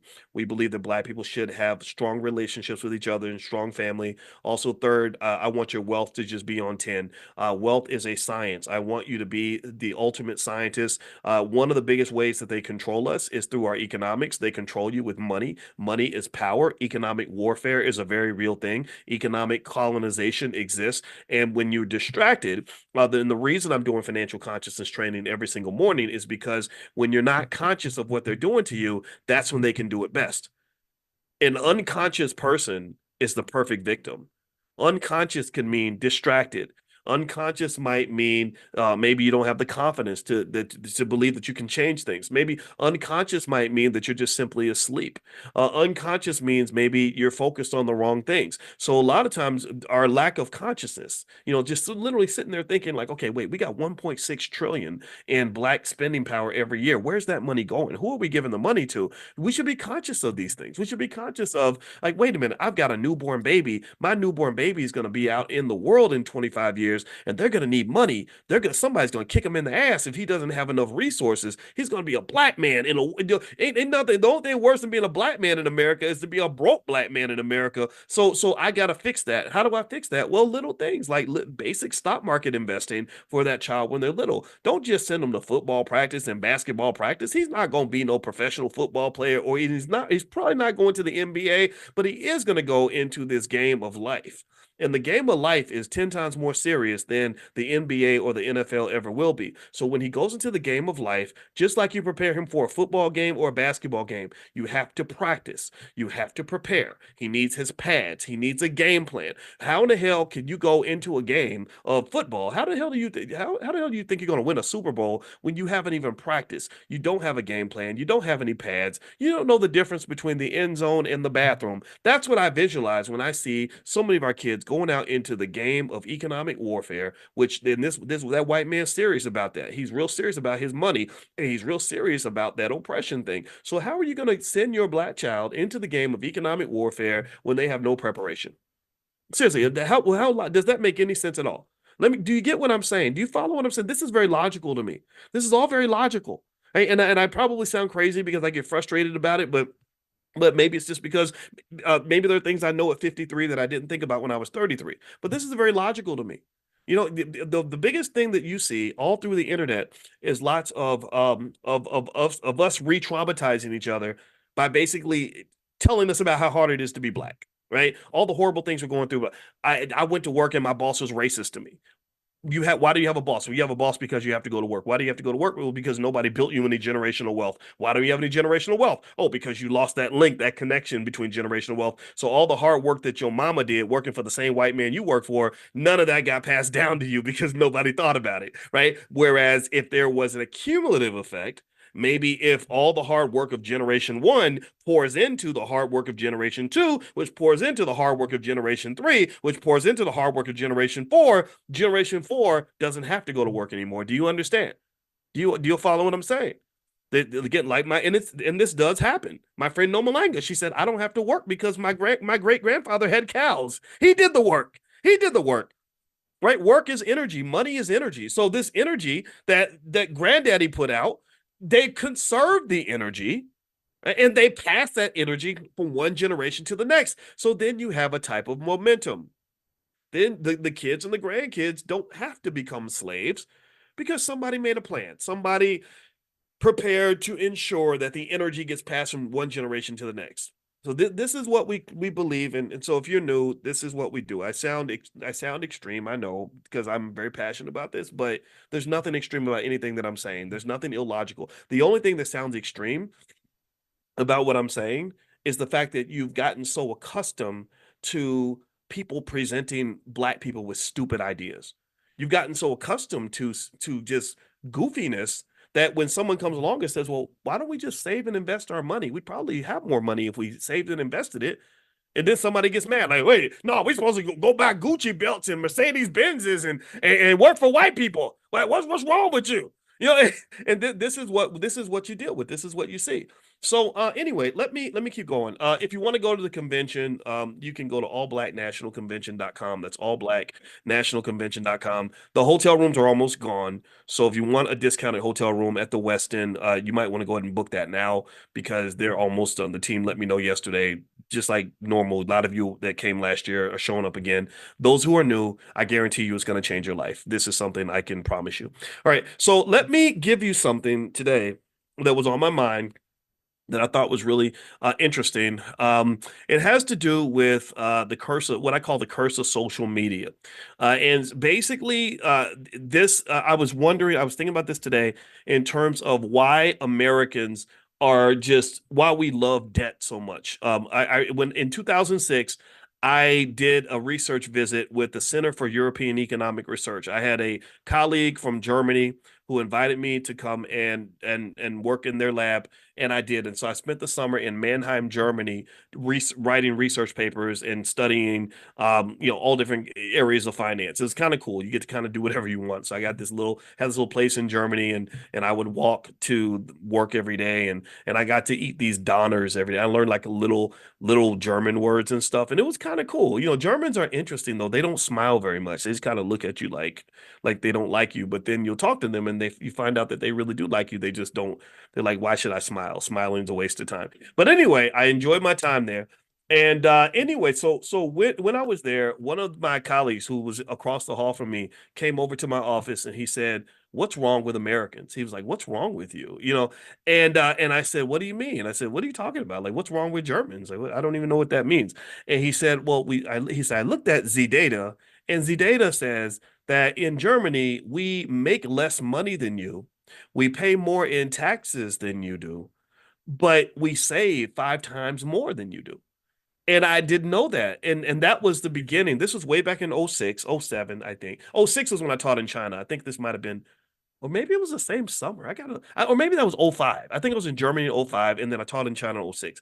And so that exposure to other cultures and how they kind of do things really, really had an impression on me. You'd be amazed. Like you gotta go see the world so you can see how the rest of the world lives, and then you'll realize how crazy we are in America. We kind of do some stuff in very strange ways. And so anyway, so I went down this rabbit hole of kind of looking at how Americans are really trained to spend. 70% of the economy is driven by consumer spending. I've mentioned that before. You may already know that. But let me give you some quick stats that'll kind of let you know just how much danger Americans are when it comes to spending and why you don't want to do what everybody else is doing. First of all, credit card debt's at a record high. It just in 2024 passed $1 trillion for the first time in history. Second of all, at this what this signals is that a lot of people are leaning on credit cards to take care of average everyday expenses. Also, the average American household carries about $101,000 in debt, including mortgages, credit cards, student loans, and other liabilities. Delinquency is higher. Nearly 6% of credit card balances were delinquent in early 2024, which is the highest rate in over a decade, which means that more people are struggling to keep up with their debt payments. The total U.S. student loan debt has exceeded 1.7 trillion, with the average borrower owing around 37,000, placing a massive financial strain on young adults. Also, auto loan debt has reached a new high. Americans now owe more than 1.5 trillion in auto loans, with the average monthly car payment being $725, making vehicle ownership increasingly unaffordable. So the average car note is $725. Now, I've talked to you all about the $5 a day investing plan, which is about $150 a month. If you want to take a look at that, this is an easy pathway for anybody that wants to have wealth in less than a generation. You'll be better off than 80-90% of all people within 10 or 15 years. Very easy to do. Feel free to go to blackwealthmasterplan.com. That's blackwealthmasterplan.com. Or you can also text the word money to the number 87948, and I'll send you some stuff like how to make money without working. So text money to 87948, and you'll get some stuff that way too. But anyway, remember, the $5 a day plan is $150 a month. And one thing I explained to you is that if a person just randomly picks stocks, like if they just randomly picked S&P 500 companies and just literally every week just invested about $35 a week or $150 a month, after about 10 years, they'd have roughly between $25,000 and $29,000. After 20 years, they'd have somewhere approaching $100,000 liquid. By 30 years, you or your child or whoever you're doing this for would have somewhere close to $250,000 or at least 200,000, 240,000 or ish, something like that. And now there's no guarantees, right? Because the market can change. But this is what the data says if you go back into history. If you go back 100 years, this plan has worked consistently for anybody who did it. There's nobody who did something like this consistently who did not end up with a significant amount of wealth. Now, remember, with the average car note being $725, you're not talking about the $5 a day plan. You're talking about 5 times that amount, right? 150 times 5 is $750 a month, right? So if you process this, I want you to think about this for a minute. Where most wealth comes from is what they call an accumulation process from an annuity. An annuity, all an annuity is the same payment over and over and over and over and over again. It's just like if I'm walking from here to California, I'm taking step, right? And eventually I accumulate enough steps that I've covered the whole 3,000 miles. Do you understand what I'm saying? Do you get that? Okay, so basically, when you're talking about wealth, that's what typically how people build that wealth. Just like that idea of kind of getting the baton around the track across generations. Another idea would be like if you're running a marathon, you're just running one step after another, and every step is accumulating something. So eventually you look back and you say, wow, I ran 26 miles. So basically, here's the deal. When you're paying all those car notes and everything, you're giving that annuity to the car dealer. That's $725 a month you're giving to the car dealer. Now, imagine if you have a car note of $725 a month and you're paying your car note on time every single month, and the car dealer is taking that money and they're just tossing it into the S&P 500. Let's say they don't know anything about stocks, they don't know anything about investing, they didn't go to school for it. They just know that, okay, I'm going to take your money. This month, I'm going to take your 725 and go buy me some Tesla stock. This month, I'm going to take your 725 and go buy me some Microsoft. This month, I'm going to take the 725 and buy me a mutual fund. If they did that, then after 10 years, roughly based on history, they would have approximately just off of the money that you've given them because you made your car note payment on time every month, they would have, I want to say, what's the number? About $140,000 liquid that you gave them, and all you've got is a car that's now depreciated down to zero, right? Because what you got was an asset that drops in value the minute you drive it off the lot. Right? Cars are the absolute worst financial investment you can ever imagine. But I understand we all need a car on some level. Most of us do. Me and my wife have cars, but cars are not a good investment. So what you're getting, so your wealth is going down because you own something that's declining in value. Their wealth is going up because they own something that's going up in value. Do you understand what I'm saying? So they're taking that 725 a month. and they're plopping it into the S&P 500. And so after 10 years, they're good. They're, 140, 130, $140,000. That's enough money where literally if a person had that kind of money, they could literally, if they stretched it out, they wouldn't have to go to work for anybody else if they invested it properly, right? So then after 20 years, you've been making your car note payment consistently on time. So after 20 years, you've given them roughly $500,000, right? So after 20 years, so think about this. This is what's interesting. I know lots of people who drive the flyest cars on earth, like the nicest, like rolling up in something nice all the time. Always got the Cadillac, always got the Mercedes, always have the whatever. And some of these people are just flat broke. They don't have any money in their investment account. They don't have any money in their savings account. They don't have any extra streams of income, right? They're dependent on their job. They're living paycheck to paycheck. Some of them in their 40s, maybe 50s, 60s, and are educated, right? Educated people. Like this is how deep the trick goes, how deep the brainwashing goes. Even those of us who are educated still can end up in that situation, right? Because why? Well, because you went to school and you did what you were supposed to do. You got the good job, you're making the money, and you're spending the money, and nobody really talked to you extensively or really impressed upon you the importance of investing some of that money too, so you can have that annuity and build that wealth for yourself. So you think about this, right? So you've been making that car note payment consistently for 20 years. Somebody has $500,000 in their portfolio that is a massive amount of generational wealth because you gave it to them. You made a donation. You donated that money to that other person, but you didn't donate any to yourself. You didn't donate any to your kids. All you can give your kids is that old Cadillac you've been driving for the last 7 or 8 years that you've been making payments on. After 30 years, I mentioned earlier that number for the $5 day plan approaches a quarter million.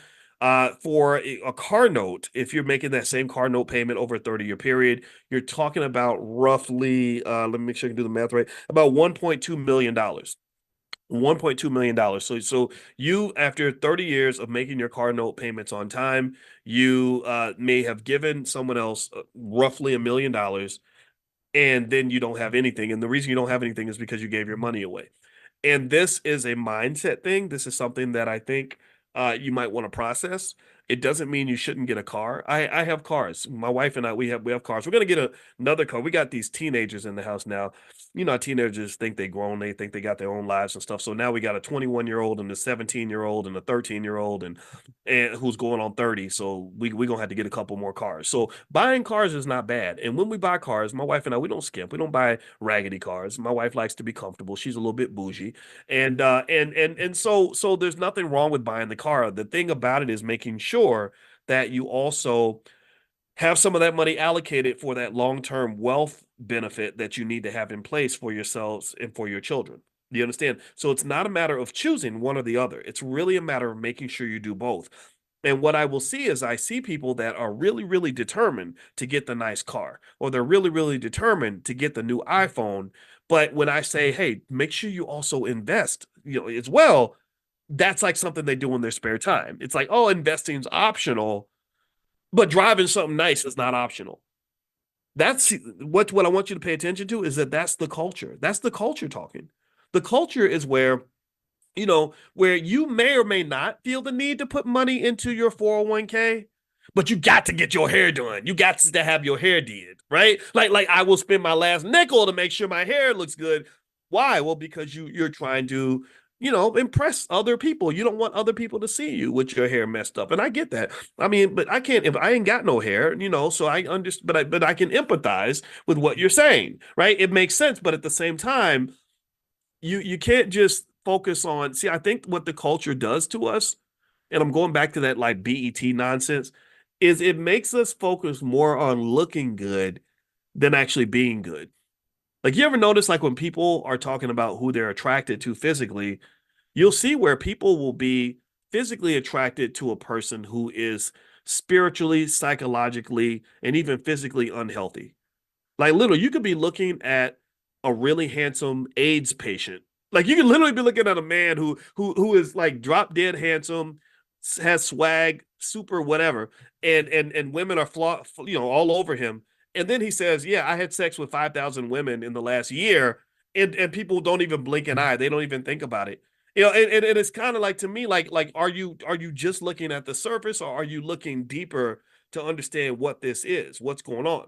Right. And what I'm saying is that overall, I think that superficiality, that shallowness is something that's encouraged. I think that we are encouraged to be incredibly shallow as opposed to really thinking deeply about things. Right? I don't think that deep thinking is very popular. I think that sounds boring for some people, or makes you seem like a nerd, or makes you seem uppity. I've been accused of being uppity. There was one NBA player who started doing all these videos about me saying that I was uppity, and I was like, "Why? What makes me uppity? I don't even understand what you're talking about. Wait, because I think about stuff. Does that make me a snob now? Like, what's wrong with you, man?" So I would say to you that I think that generally, that same mindset that will make you drive a Cadillac until you're broke and not have any like money put aside for the future. It's the same thing that makes people choose even their partners based on what they look like, as opposed to what they're actually made of, as opposed to the substance and the content of their character, their physical and mental health, what kind of person they are, right? Or a drop dead gorgeous woman who, every man wants this woman, but a smart man sits back and says, well, what kind of woman are you? What kind of mother are you? What are you bringing into my life? And I think that this sort of thinking, that's a type of consciousness that I highly encourage. I really believe that this is what's going to help you succeed, because I think that as Black people, we're really inundated with a lot of encouragement to be as ignorant as possible. Like there are people who literally just get mad when you say, "Hey, let's take a step back. Let's think about this. Like this don't make no sense." Like like no, no, no. You're supposed to follow the crowd. Do what everybody else is doing. I don't want to do that. I don't want to follow the crowd because the crowd is losing. I don't want to follow the crowd because the crowd is broke. The crowd is struggling. The crowd is oppressed. The crowd is in a zoo cage. Why would I follow you into a zoo cage? No, I'm going to run in the other direction, and I'm going to be the oddball who's running south when everybody else, when the crowd is going north, because there's no indicator, unfortunately, what they call the culture. There's nothing that you really see in the so-called culture that gives you anything other than instant gratification. When they present the culture to you and they say, okay, if you're a woman, the culture is, city girl life, babies, mamas, just like whatever it is that they tell you the culture is, irresponsible choices, ignorance, etc. There's nothing there that says this is going to lead to a quality life. Absolutely nothing. And same thing is with the men. Same thing with the men. So I think that when you talk about culture, you really have to understand that economics is culture. In fact, in my last book, which is called The 10 Commandments of Black Economic Power, I talk extensively about what an economic culture looks like and explain why so many of our families don't have a culture that leads to wealth building. It's no different from how the U.S. 4x1 relay team never wins because they don't have a winning culture when it comes to the relay team. A winning culture is where they do what the Japanese sprinters do. They practice year round and they make sure that they're ready. They have a winning culture. The U.S. 4x1 team has the fastest men on the planet, but they do not have a winning culture. Whatever they're doing in their relay camp, however they're picking their coaches, whatever they're doing to prepare is fundamentally wrong, and it's causing them to lose every single time. So when you're losing every time, but you have the potential to win, because we do have the potential to win. We have 1.6 trillion in income. We should be winning. We have more wealth than most countries on the planet. Do you know that 97% of all countries don't have a GDP that matches the income level of the African American community? Did y'all know that? How many of y'all knew that? How many of y'all knew that if you were to stack up all the countries on the planet and look at how much income they have and compare it to what African Americans have, we will blow them out of the water. We got more income than like Spain and Russia and Ecuador and Colombia and all these nations, all these nations. These think about this. We sit around and we say, well, we can't own a sports league. We don't have enough money. We can't have our own school system because we don't have enough money, right? But you've got all these countries that have 1/10 of the income that you have, that have their own school systems, they have their own professional sports leagues, they have their own governments, they have their own manufacturing facilities. They have all kinds. I mean, seriously, it's kind of like it's a mindset. Culture and mindset are connected. In fact, if I was to rank countries by GDP, right? Let me see here. Right, rank countries by GDP. Let me pull this up. All right, let's see GDP by country. This is all I love this. This always makes me laugh when every time somebody says black people ain't getting no money, black people ain't getting no money. So let's go through the exercise. Black people, our 1.6 trillion in spending power exceeds the gross domestic product of Australia, South Korea, Mexico, Spain, Indonesia, Saudi Arabia. You know, those people that wear the things on their heads and they live in the desert and they got all this money that you think you ain't got.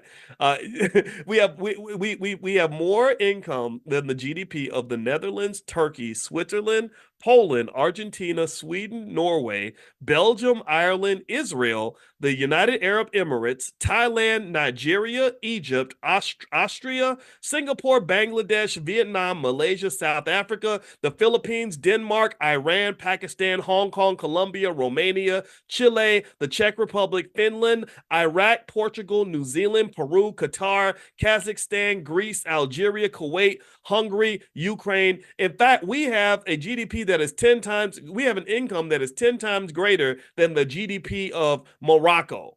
It is 10 times greater than the gross domestic product of Ethiopia and Slovakia. It is 15 times greater than the gross domestic product of the Dominican Republic, Kenya, Angola, Guatemala, Bulgaria, Luxembourg, Uzbekistan. I could keep going. Y'all want me to keep going? If you want me to keep going, I could, but it would take a really long time to get through this whole list because out of approximately, I want to say, 177 countries on this list, our income is only exceeded by the GDP of 11.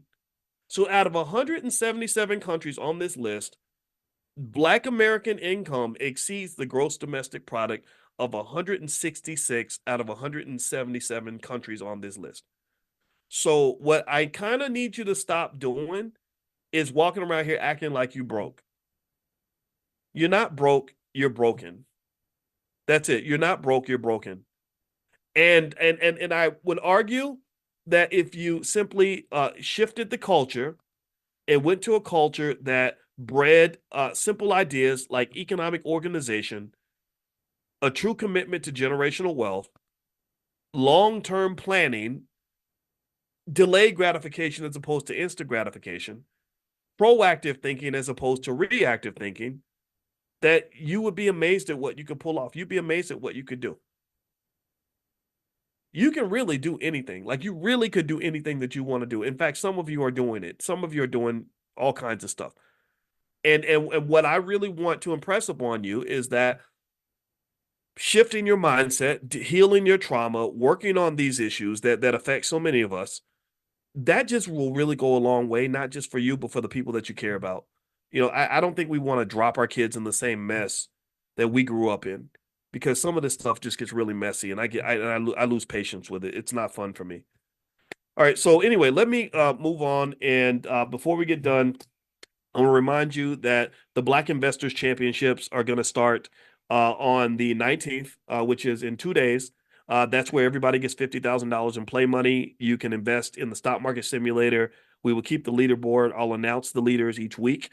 And after 6 weeks, whoever has the most money is the winner. One big requirement is that you have to own at least 10 different stocks and you can't put more than 10% of your wealth in one company because I want to measure investors, not just luck, not just, putting all your money on one stock.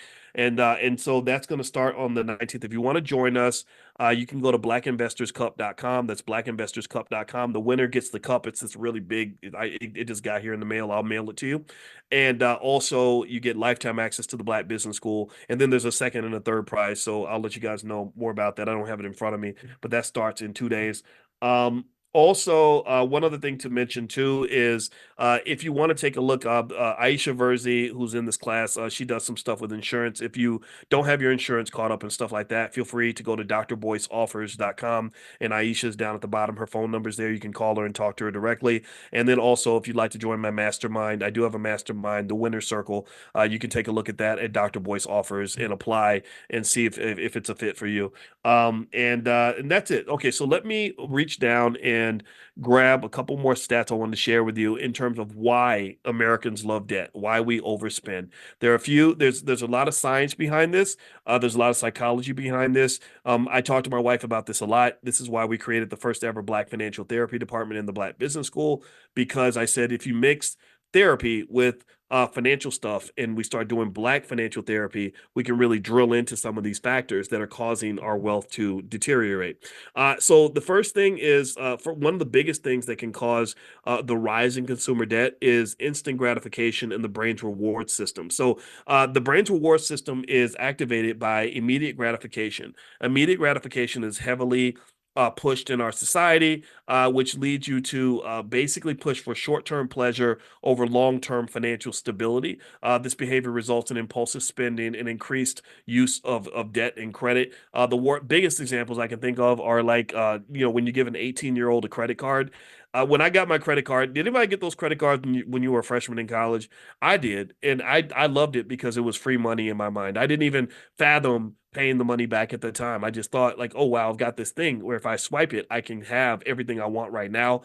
That's really, really bad when you're young, but a lot of us still stay in that trap as we get older. Also, there's something called lifestyle inflation and social comparison. So research shows that as incomes rise, people tend to increase their spending to kind of basically match or surpass their peers. So this is what they call lifestyle inflation. It is driven by social comparison, right? So this is why social media is so dangerous. There's a big curse, in my view, when it comes to Instagram and people doing their Instagram flexing and really showing their seemingly perfect life.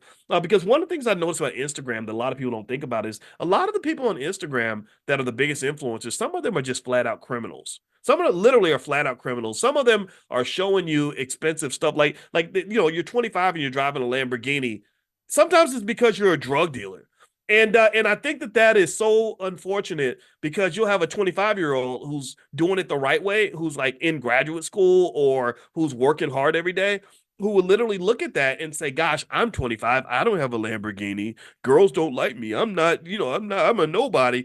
And that just sucks because that'll distract you from making long-term investments in your life that'll get you to where you need to go to. I don't know how I would have felt when I was 25 and broke and I could barely pay the rent if I saw other 25-year-olds driving $100,000 cars. But I can just tell you, there are people on the internet who literally are bona fide, like went to prison criminals. Not to say that second chances don't happen and that people don't reform, but some people haven't reformed. They just found a new place to scam people, right? So basically, I think that social media should be done with a grain of salt. I think if you find yourself feeling jealous or anxious over what you're seeing online on social media, you might want to throttle that down or unfollow people that really get under your skin. If something really makes you mad, just hit the unfollow button. That's okay. Also, there's a FOMO, which is connected to consumer behavior. Studies show that the fear of missing out can cause a lot of financial anxiety. My wife did a whole workbook on financial anxiety. If you want to take a look at it, feel free to go to drboycebooks.com. That's drboycebooks.com. That's where my books are as well. And basically, it can trigger a lot of anxiety and cause you to make purchases that you might not consider otherwise. And credit cards allow you to do that, which can get you into debt and have you in the middle of financial problems. There's also something called optimism bias, where people they underestimate the amount of risk that they are incurring when they take on this debt. And I remember, I'll never forget. There's this guy that I just respect him. I like him a lot. His name's 19 Keys, and I was on a panel with 19 Keys, and it was our first time meeting each other. And I heard he was debating another guy about debt, the use of debt, and the guy he was debating was a brother that was from Georgia, and he was more like conservative Southern black man, sturdy guy. I feel like people from the South are very sturdy in certain ways. Not everybody, but they are. They can be. And he basically didn't believe in taking on a lot of debt. He was more in the Dave Ramsey camp of feeling like debt is not so good and I don't want to owe nobody nothing. And I got it. I heard it. To me, I just saw it as a preference, not so much as right or wrong, just like, okay, that's your style. And I remember 19 Keys said that something like it seemed like he felt like you should take on debt and that you should leverage as much as possible and go acquire real estate and everything else. And I listened to these guys go back and forth for a minute. And this was I think, before the pandemic and before interest rates started to really rise. And at that time, I can understand why he might have felt that way, because at that time, debt was really cheap. Interest rates were extremely low. And that was the play. People would go borrow a bunch of money at super low interest rates, invest the money, and make money because they're making the difference between what they're paying in interest and what they're receiving in income. That worked. It works when it works. It works when it works. But what happens though is that periods like this, which tend to cause economic booms because everybody's investing, it's like, okay, I'm gonna borrow at a low rate and I'm gonna go make this money. Well, these booms eventually bust. And when they bust hard. And when they bust, it's messy. It's a slaughterhouse. It's pretty much what you saw, like during the pandemic, and when the economy started going left and inflation started getting out of control. And then the Fed came in and hiked interest rates, and a lot of people that were in those deals got killed. So my point was not to say that either one of them were right or wrong. It was to say that there's no one way to kind of look at that.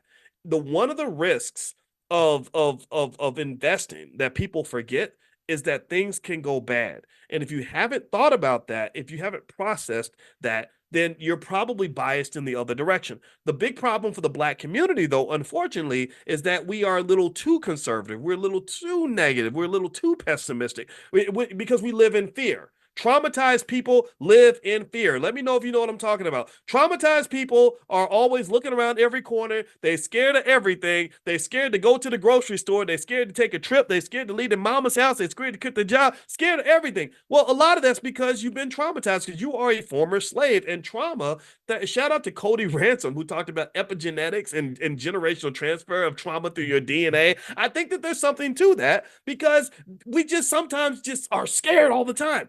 And here's the thing about wealth. Scared money does not make money. You are not going to get wealthy if you are always afraid. If you're always scared, you're not only are you not going to get wealthy, but almost every blessing that you ever are supposed to get is going to pass right by you because you're scared to go outside and get it. Scared people do not do well in relationships because they're too scared to even go out on a date. Or if they go on a date and one thing goes wrong, they run. They're too scared of something bad happening. And so the reason therapy is so valuable for anybody that wants to build wealth is because therapy helps you process the bad things that happen to you so you don't use that as an excuse for you to go back in a hole and be scared of the world for the rest of your life.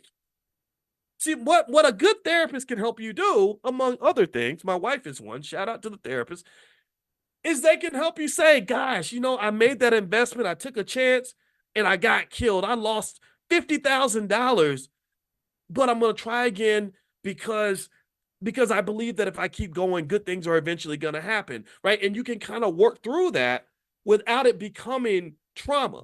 Like one thing my wife taught me, you should shout out, you should really marry a smart Black woman who could teach you things. There's a benefit to that. So one thing I remember her explaining to me is that not every bad thing that happens to you has to turn into trauma.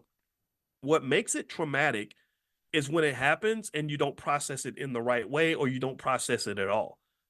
Like when you're little and something happens and it hurts your feelings. And because I'm thinking about my own life and little things that traumatized me when I was a kid. And the hardest part was that I didn't have anybody to talk to about it. And I didn't have anybody to help me put it into proper context. So maybe the way to kind of look at the trauma is to say, okay, this is what happened. It shouldn't have happened to me. Maybe this is a different way to approach that situation. Instead, you walk away with like these illogical conclusions, like this is why I'll never eat Fruit Loops again.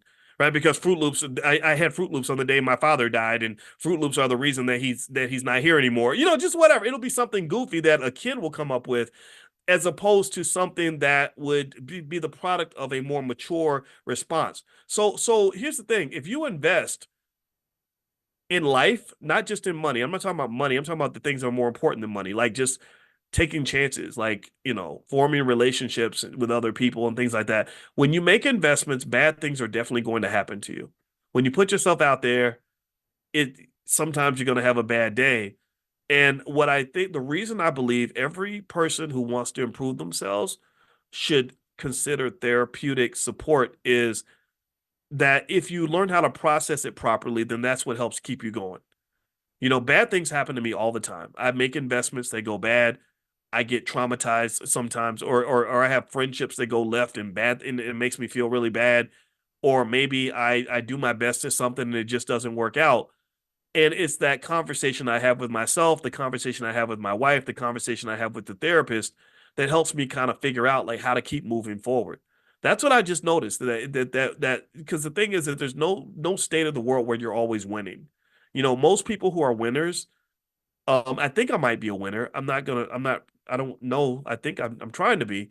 But the thing about people that are winners is that I don't think winners feel like winners all the time. They just know how to keep moving when they're losing. Do you understand? I hope that's helpful to somebody. I'm just thinking about this out loud. But that's what it really is. So if you want to be a winner, don't don't even fantasize about this false idea that you're going to be winning all the time. You're not. You might even end up losing a lot, losing more than you win. But what happens is that you stack up all these little wins. You lose, lose, lose, win, lose, lose, lose, win, lose, lose, lose, win. And every time you get a win, that's another medal on your neck, another trophy on your shelf. And all people do is they count your trophies. They don't really look at all the times you lost or all the times you tried or all the times you learned, because that learning process is the growth sequence that is required for you to get to the level where you are worthy of being a winner. You're not going to be worthy the first time you try. So just keep trying and find a way to get through that without wanting to go jump off a building or give up forever. Because giving up is where you just kind of kill all possibility, and that's not fun. You can't ever build wealth by not trying or not investing. You always have to invest. Okay. So let's keep going. Last thing here that they mentioned in terms of why people pick up so much debt is emotional spending and financial stress. A lot of research shows that spending can be a coping mechanism for stress or unhappiness, which can lead to a lot of debt. During periods of economic uncertainty, individuals may engage in retail therapy using credit to alleviate negative emotions, thereby exacerbating their financial problems.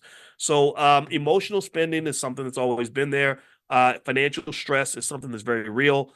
I would argue that if your goal is to minimize your financial stress and the financial stress of your children and grandchildren and people you care about, investing can kind of help with that, because then you have that buffer, which allows you to engage in what in economics we call that smoothing. Smoothing is where you're in a situation where even if bad things happen, you're still going to be okay, because when the times are good, you're preparing for when the times are going to be bad, and so you're not kind of going from boom to bust, right? Those who live paycheck to paycheck, that's what happens. Either things are good or they're just absolutely terrible. And so you invest and have those multiple streams of income so you can have a plan B, a plan C, a plan D, and a plan E. You don't just want to rely on plan A because plan A may not go the way you want it to. All right. So anyway, I'm done for today. We're gonna finish up now. If you want to get notified when we meet for Money in the Morning tomorrow, we meet every day, 7 days a week. Text the word morning, MORNING, to the number 87948. Text morning to 87948. Second of all, if you want to join the B1 Travel Club and go with us when we go to Black Wall Street and go to Ghana and all that stuff, feel free to text the word travel to 87948. So everything, that number 87948, is kind of everywhere. Depends on what you want to do, because the Black Business School, we have a lot of stuff for you, and we're actually building our team. We're growing the team. So I'm super excited about stuff we have going on in the future. And then last but not least, I do have a podcast on Spotify. I have a couple. One is called the Dr. Boyce Breakdown, and the other one is called Dr. Boyce Daily, where I kind of do stock market updates and stuff like that. So feel free to look up my name, Boyce Watkins, on Spotify if you want to check it out there. All right, guys. So have a great day. God bless you. And I need y'all, right? Because I'm a weirdo. I know I'm a weirdo, and I know that most people in the world are not going to understand me, but I don't care if they understand me or not, because I know you guys get where I'm coming from. I'm just looking for a few good men and a few good women. I don't need everybody, right? My goal is not to build bridges with ignorance. I'm not trying to fit into nonsense. I'm not trying to be part of a losing culture. I'm just looking for a few people that get it. And so I know that sometimes that might mean you're in the minority, but that's okay. I'm willing to go on the hill and die by myself, because that's what I got to do, as long as we're doing something meaningful before we die, because time is short. Time is short. Time is short. We must leave our mark in this generation. We must not just study Black history. We get to make Black history. And I believe that that's what we're doing right now. So God bless you guys. Have a great day. I will see you all tomorrow. Either party. In fact, if you had to pick one, what would you say? What would y'all say? Do you think that the Democrats would be a better alliance? Do you think the Republicans would be a better alliance? Do you think that neither party, both parties? What do you think? And this is an interesting question to me today, because Dr. Claude Anderson has actually written about this. He actually, in question number 64 in his book, called The Black History Reader, which is at powernomics.com. Everybody should read Dr. Anderson's books. Question 64 literally is, should blacks ally with liberals or conservatives? So I said, oh, okay. Well, since we're in the middle of political season, let's see what Dr. Anderson has to say. Maybe he can provide some insights. Now, I want to start the conversation by just doing that reminder disclaimer that I always do, where I want to ask you all, can we agree that I am not here to tell you who to vote for? I am not here to tell you whether you need to vote. Give me a yes if you agree with me and understand that I am not in the business of telling black folks to vote Democrat. I'm not here to tell you to vote Republican. I'm not here to tell you to be independent. I'm not here to tell you to not vote. I'm not here to tell you to do anything. I believe in something that it seems that a lot of people have a problem with, which is freedom. I believe that you should be free to do whatever you want to do. And anybody who has a problem with that, anybody who has an issue with me encouraging black people to do what's best for themselves, should probably, in my view, question their own incentives. Why would you not want black people to do what's best for themselves and best for their own families, unless you either A, want to manipulate them for your own purposes, or B, believe that they are just too stupid to make their own decision?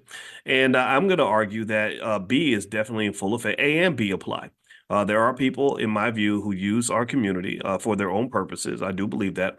And also, I believe that there are people who really do believe that we're just not smart enough to understand the gravity and the power of freedom.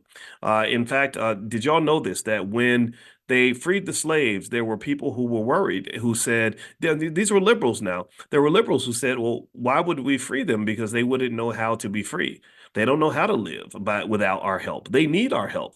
We're like their parents. They're too dumb to know how to make their own decisions. So because they're borderline animals. So why would we let these people be free? We'd be hurting them. In fact, we're helping them by keeping them under our guidance, under our tutelage, and under our control. This is a real thing. So really, I'm going to say that I think A and B are in full effect, that there are people who just believe that we're just not smart enough to make our own decisions. And I vehemently disagree with that, obviously. And or B, they want to use us. I think that there are people who use us.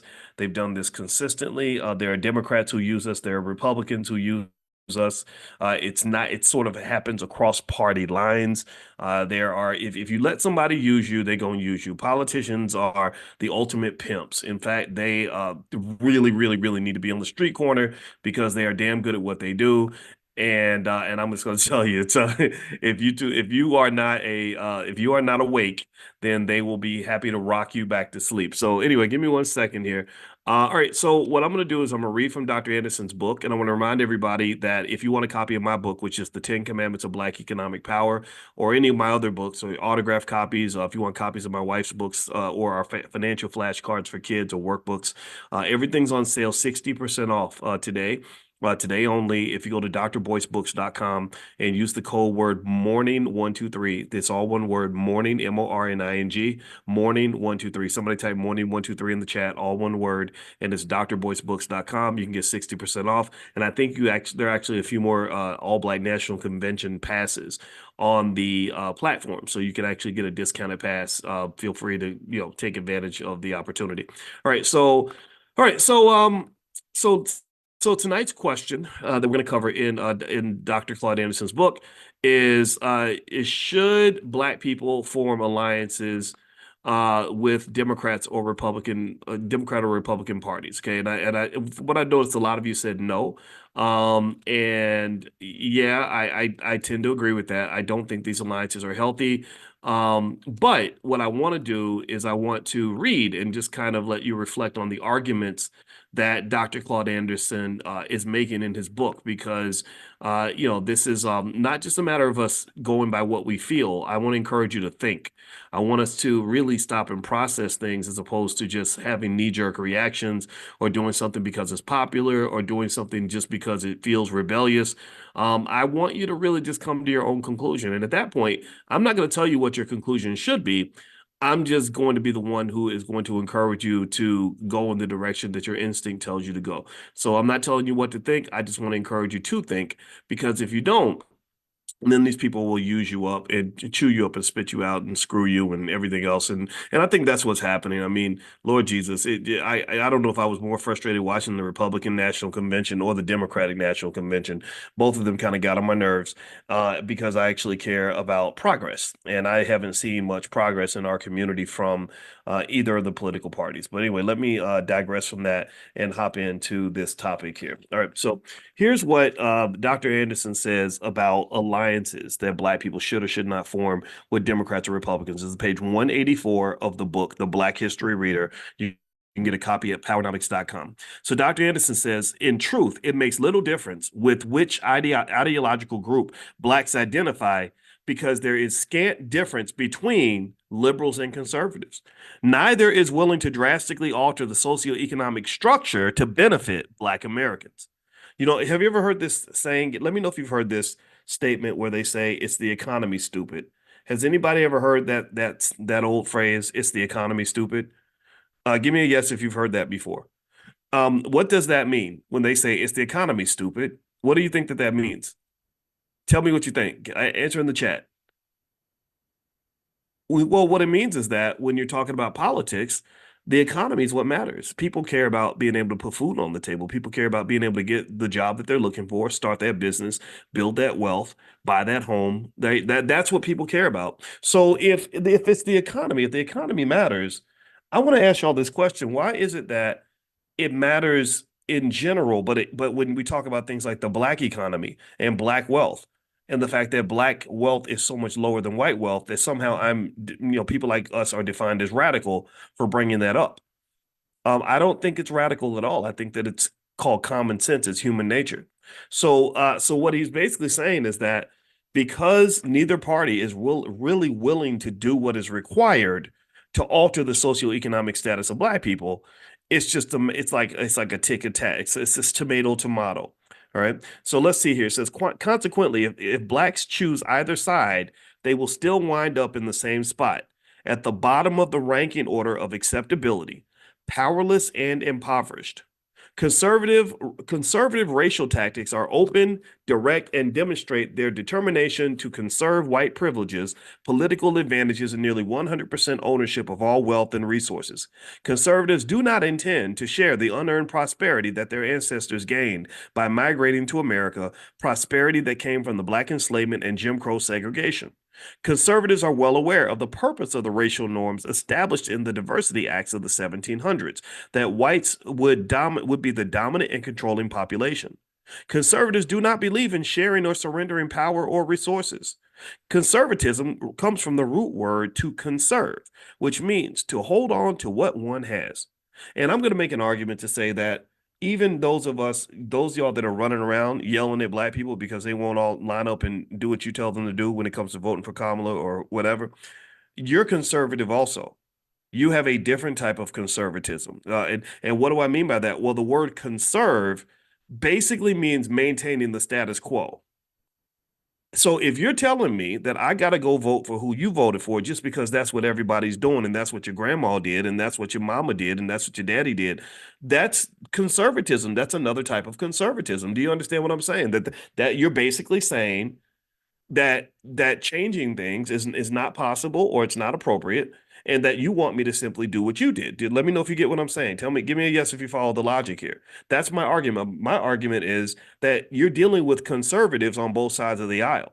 You're dealing with conservatives on both sides of the aisle. The only difference is that the white conservative in the Republican Party tends to be conservative in certain areas as it relates to maybe his economics and protecting that wealth and the power, the white privilege power for sure.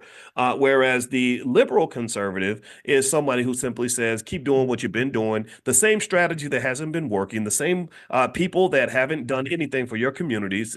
These are the same people that we want you to keep in power. So we're here to conserve the power structure. Just this morning, I brought in Dr. Melina Abdullah, who is the vice president running with Dr. Cornel West. And Dr. Abdullah, we had a long conversation, well over an hour. You should go check it out. And basically, she was explaining how hard the Democrats work to conserve their power when it comes to the political process. They don't want things to change. They don't want the wealth to be redistributed in a significant way. Sure, they'll throw some resources to poor people and things like that. That maybe they're so that's and then mostly though, in addition to that, they'll offer you an abortion if you want one or whatever, right? That's I mean that, and I'm not making that up. That's literally what outside of the DNC, I think they actually had a little makeshift clinic where black women were going in there getting their black babies terminated, which honestly, I admit that I'm biased against that because I was a big candidate for that procedure. My mother was 16 years old when she got pregnant with me, and they told her that you'd be better off not to have this baby because you don't have any money, and money drives everything. Apparently, there's no value in human life. Apparently, my life didn't matter. It was the fact that she didn't. If she'd had an extra $3,000 in the bank, then they wouldn't have said that to her. Do you understand? So by the so really my life only came into existence because I had a mother who basically said, "No, my child's life matters to me more than this amount of money that you think that I don't have." Right? I'm here talking to you right now because my mother, and a long time ago, understood that Black Lives Matter. She understood that this baby inside her body was supposed to live, and again, I'm not here to tell anybody what they should and shouldn't do. I know it's a complicated process. I'm not judging you. Please don't let me make you feel bad. But I'm going to just tell you that that when we get to the point, pay attention now. I'm saying this as a finance professor. When you get to the point where you're deciding the difference between life and death of a child over how much money the mother has in her bank account, that is when money has become your God. That is where money has become your God, because I don't think anybody has ever marketed that procedure to masses of wealthy white women. I don't think they'd look at somebody with $100,000 in the bank and say, "Oh, you can't afford to have this baby." They'd say, "No, you can afford to have a child." Now they might say it's your decision at that point, right? But if you're poor and you're struggling, and let's say the father's not around, like my father wasn't there. My father was gone. I think he was gone like very early. I didn't even know the man. Then that can become an economic conversation, which is interesting because here I'm a finance guy, but that conversation is very disturbing to me. I'm not, but again, I don't feel like I have the right to judge you. I'm not judging you. I promise you I'm not. But what I'm saying is I'm very uncomfortable with the idea of us concluding that a child should or should not be here because of money. And just to tell you a personal story, there was a lady that I knew, and I didn't even know her that well. And she was gonna have her fourth or fifth child or something, and she had a husband, and she told me she was gonna get the procedure and terminate the child, and I didn't even know this lady that much. She probably I don't know, but I said, I wasn't trying to judge. I just said, so why are you doing that again? And she said, well, because we can't afford the health insurance. Health insurance is expensive here in Mississippi. And I said, and so you're telling me that if you could afford health insurance, you would go ahead and go through with it. She said, yeah, I would. And I literally at that moment, I kid you not, because sometimes God talks to me. I'm not no pastor. I don't ask me to come to church because I'm not coming. But God talked to me. God said, if the difference between this child living and dying is a few $100s, boys, you better go ahead and write that check. So I did. I said, well, if I pay your health insurance, would that help? Would that make a difference? And she said, well, yeah. So she went and talked to her. I said, but talk to your husband about it. I don't want him to think I'm trying to hit on his wife. I'm just doing what I think is right because I don't think a human being should live or die based on a few $100. And so lo and behold, this child lived. She made the decision not to terminate because of that conversation. I didn't have to send the money. Her husband, fortunately, he had enough pride where he said, I'm not letting another man pay, for my wife's health insurance. He did, and I get it. I understood. I said, yeah, okay, no problem, man. I'm not a threat. I'm not trying to hit on your wife, but I just felt in my soul, this something ain't right about this. Something feels weird about, wait, a few $100s is and here's the deal. And I won't ever say her name because I don't think it's important. But through the years, I saw this child. I saw when the baby was born. You know how you see people on Facebook and you don't really talk to them, but you see them. I saw when the baby was born. I saw when the baby turned 1, when the baby turned 3, when the baby went to kindergarten, when the baby went to elementary school. Now the baby's like 11 or 12 years old. And I'm sitting there thinking, man, this poor kid who's growing his own life, who's his own human being, and he's his own person now. He's got a whole personality. He's looking forward to his life. And I'm thinking, he doesn't even know that the difference between life and death was like a few $100s. Oh my God. So when I talk to y'all about things like financial consciousness, that's what I'm thinking about. Like this idea that we make life or death decisions over a few $100s. I'm not telling you what decision to make. I promise you. Do you understand? I need y'all to really don't write me off as some activist in this. I'm not trying to interfere with your decisions. I'm just trying to say sometimes we make these massive decisions over tiny little things. It reminds me of like when a 17-year-old takes his own life because his girlfriend broke up with him and he doesn't realize that in about 6 months he's going to be thinking about another girl anyway. So it's like, why would you have a permanent solution to such a temporary problem? My mother being a poor black woman in Louisville, Kentucky was a temporary problem, but never letting me live was a very permanent solution. You never know. Maybe I could have been the only child she could have ever had. Me and my mother have had 53 years of an amazing life together. I paid off her house. Right. And to just know that a couple $100s or a temporary situation could have changed things so drastically bothers me. And one of the appeals I'm going to make to intelligent black people is to say, I need you to just make sure you at least look at the big picture. When you make decisions, decide what you want to do, but let's start looking at the big picture instead of the small one. I talked to my buddy D1 today. D1 is a great rapper, and he's first off, let me tell y'all that he's gonna come in next week. D1, we got to clap for him because actually he just released his new album. I forgot what it's called. I think it's called Loaded. And it's literally right now on Spotify, the number two album on earth behind Eminem, by the way. So just let's clap it up for him. And I'm super proud of him, super happy for him, and he deserves it. So he and I talked for a little while. And what we were talking about is the difference between making decisions based on short-term criteria versus making decisions based on long-term criteria. And that is a mindset.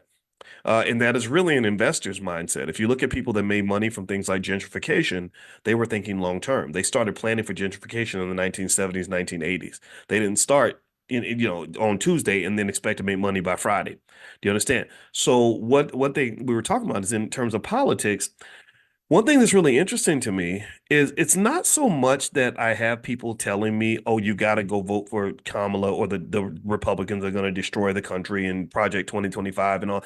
I don't have a problem with people believing that. I don't have a problem with people going to the DNC. I don't have a problem with any of that.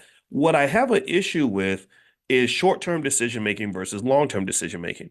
What's weird to me is that I can point to you and show you that every election there's always some sort of threat that is created that is designed to scare you into the voting booth every single time. Go look at it. Y'all remember when Diddy had shirts on that said vote or die? Like if you don't vote, you're going to die. And I'm gonna be honest, I didn't vote and I ain't dead yet. I didn't die. Or when they told you that a Trump presidency was going to be the end of the world and that they were going to enslave black people and Trump supporters are going to show up in our neighborhoods and kill us all with machine guns. I saw 4 years of Trump. I survived it. I saw 4 years of Biden. I survived it. So what's interesting to me is if you are not a conscious person, if you can't see, remember, consciousness is leveling up. Consciousness is where it's like going from driving a car to being in an airplane. Consciousness is where you can see far and you can see wide. A low vibration is where all you see is what's right in front of you. Well, a conscious person says, okay, I'm going to look at the bigger picture. I'm going to think about what's happening right now for sure. But I'm also going to think about, well, what does America look like 10 years from now, 15 years from now? A conscious person is a person who says, yeah, I got to go get a job maybe right now to go pay some bills. But they're also thinking, well, but you know what? If I start this business and I sacrifice now, I can have money 20 years from now. See, an unconscious person is going to say, I'm going to eat these potato chips because they taste so damn good. A conscious person is going to say, yeah, I like potato chips like everybody else, but I don't want to die from a heart attack and obesity when, 15 years from now. Do you understand? So a conscious person doesn't optimize solely based on what's in front of them or solely based on the situation that's right there. A conscious person does not say, oh, she looks good. I gotta go hit that. No, a conscious person says, yeah, ooh, I want to hit, she's gorgeous. I want to lay down with her too, but she might have diseases. She might be my baby's mama one day. I don't want my kids to get raised by a stripper, and I don't really want to deal with these problems. So I'm going to go ahead and take my time and do something a little bit different. Do you understand? See, and here's the thing. I'm going to argue this. I really believe that the goal of anybody that's seeking to manipulate people, period, particularly black people, are people that rely on your lack of consciousness. Not so much a lack of intelligence. There are very intelligent people who are not very conscious. Yeah, it's more so consciousness, in my view, can be connected more so to emotional intelligence. Emotional intelligence says, yeah, I'm feeling this way. Maybe I'm a little bit afraid right now of what the consequences could be. Gosh, if I don't vote, Trump could get into office and things could be very bad.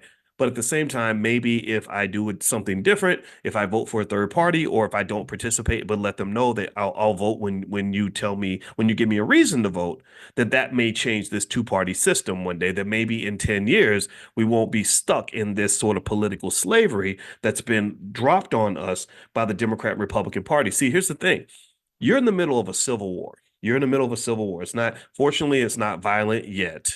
It could get violent. I saw a lot of violence during the Black Lives Matter protests. I saw violence on January 6th, right? It could get violent, right? You saw Trump get shot at. You've seen people on the right get violent as well, right? So you're in the middle of a civil war. And the interesting thing about the Civil War is that unconscious people are the ones who see the Civil War and they pick a side. They spend their time being mad at the people on the other side of the Civil War. But then the conscious people are the ones who can rise above the Civil War, look at both sides fighting, and actually have their bone to pick is not with the left, it's not with the right, it's with the bastards who created such a fucked up system, excuse my French, that you have to choose between the lesser of two evils. Those are the people I have the issue with. I don't have the issue with my Republican friends because I understand why you're a Republican. Maybe you can't support something like abortion. I know a lot of Christians who say I'm not crossing that line. I understand I don't have an issue with my liberal friends. I understand. Trump is kind of a SOB. I understand why you don't like the guy that much. And I can understand why Kamala, honestly, she is presidential. She looks more presidential than Trump, to be honest with you. I'm not voting for her, but she does. So I get all that. But what I don't like is how we have to pick these sides. And then what happens in the Civil War, you got to be careful about, is that civil wars cause people who should be friends to have to become enemies. It causes people who normally would be allies to become competitors.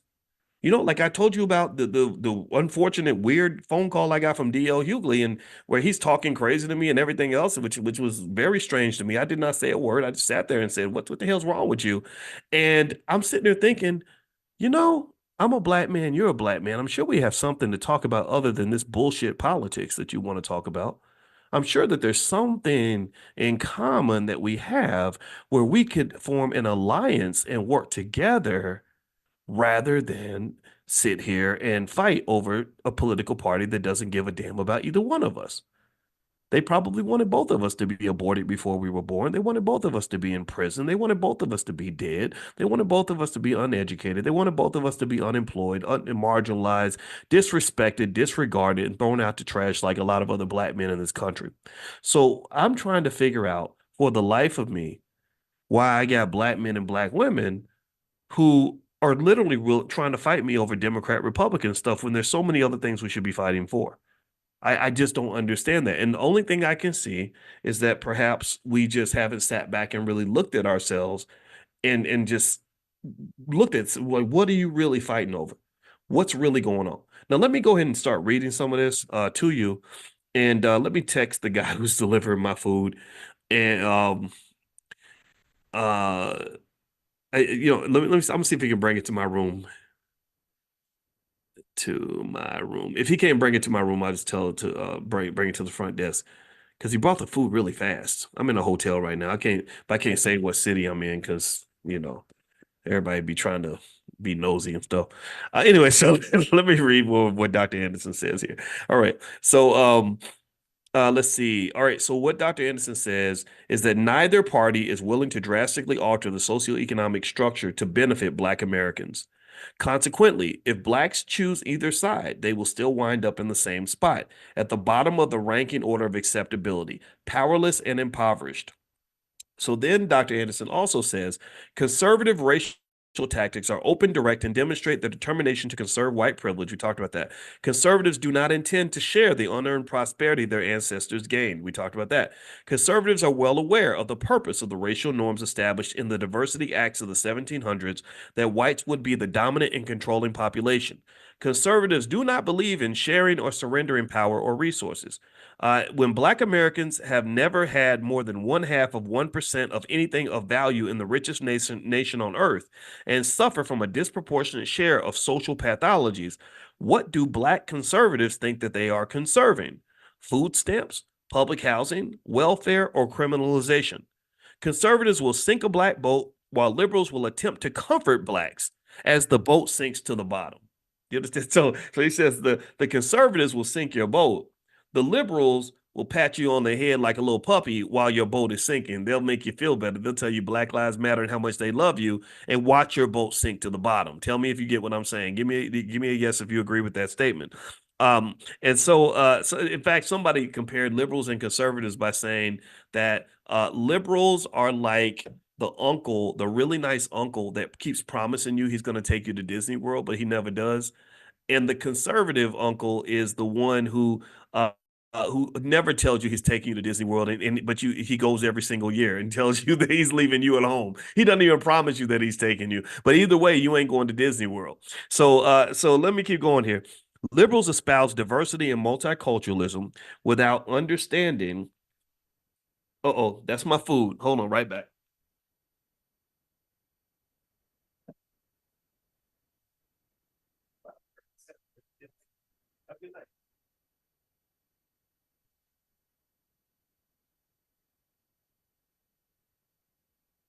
I didn't know my food was coming that fast. That's crazy. That's awesome. I love it when food gets here quick. And there was a brother too, so I gotta make sure I give him a tip. You know, I don't know if y'all pay the black. Do y'all pay the black tax when you tip black people extra? So yeah, I gotta give the brother a tip. Hold on. Let me see if I can. Yeah, I can't find it. I can't find the right point in the app. Anyway, let me quit messing around. Let me focus in. Focus, boys. And my ADHD kicks in sometimes. All right. So here he says liberals espouse diversity and multiculturalism without understanding how these terms came about or how they were used against Black Americans. Inside of broad terms like minority, diversity, and multicultural, Blacks are either downgraded or totally excluded.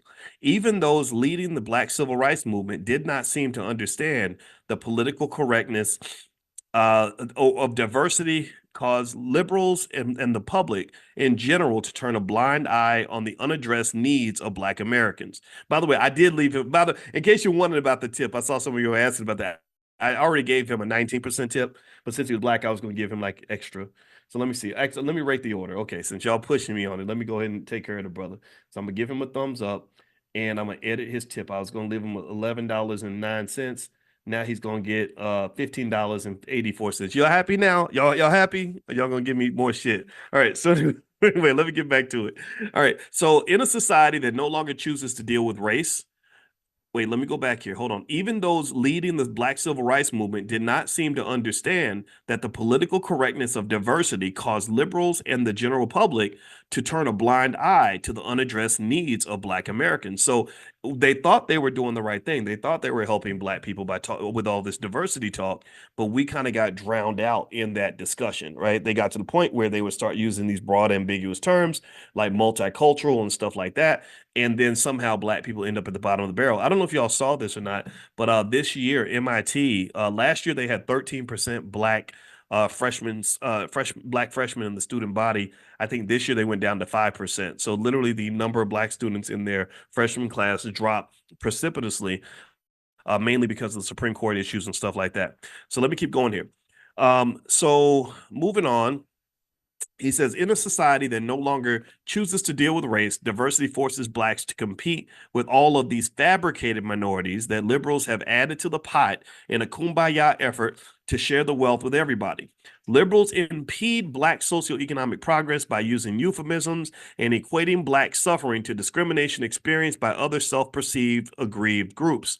Once these groups are created, they are offered to both the private and public sectors as a menu from which to select for affirmative action and other preferential treatment programs. Since the American ranking order of social acceptability puts Blacks in the lowest position, government agencies and private businesses will usually choose women or ethnic immigrants over Blacks. And I've mentioned that to you before. I know some of y'all love Kamala Harris, and I don't dislike the lady at all.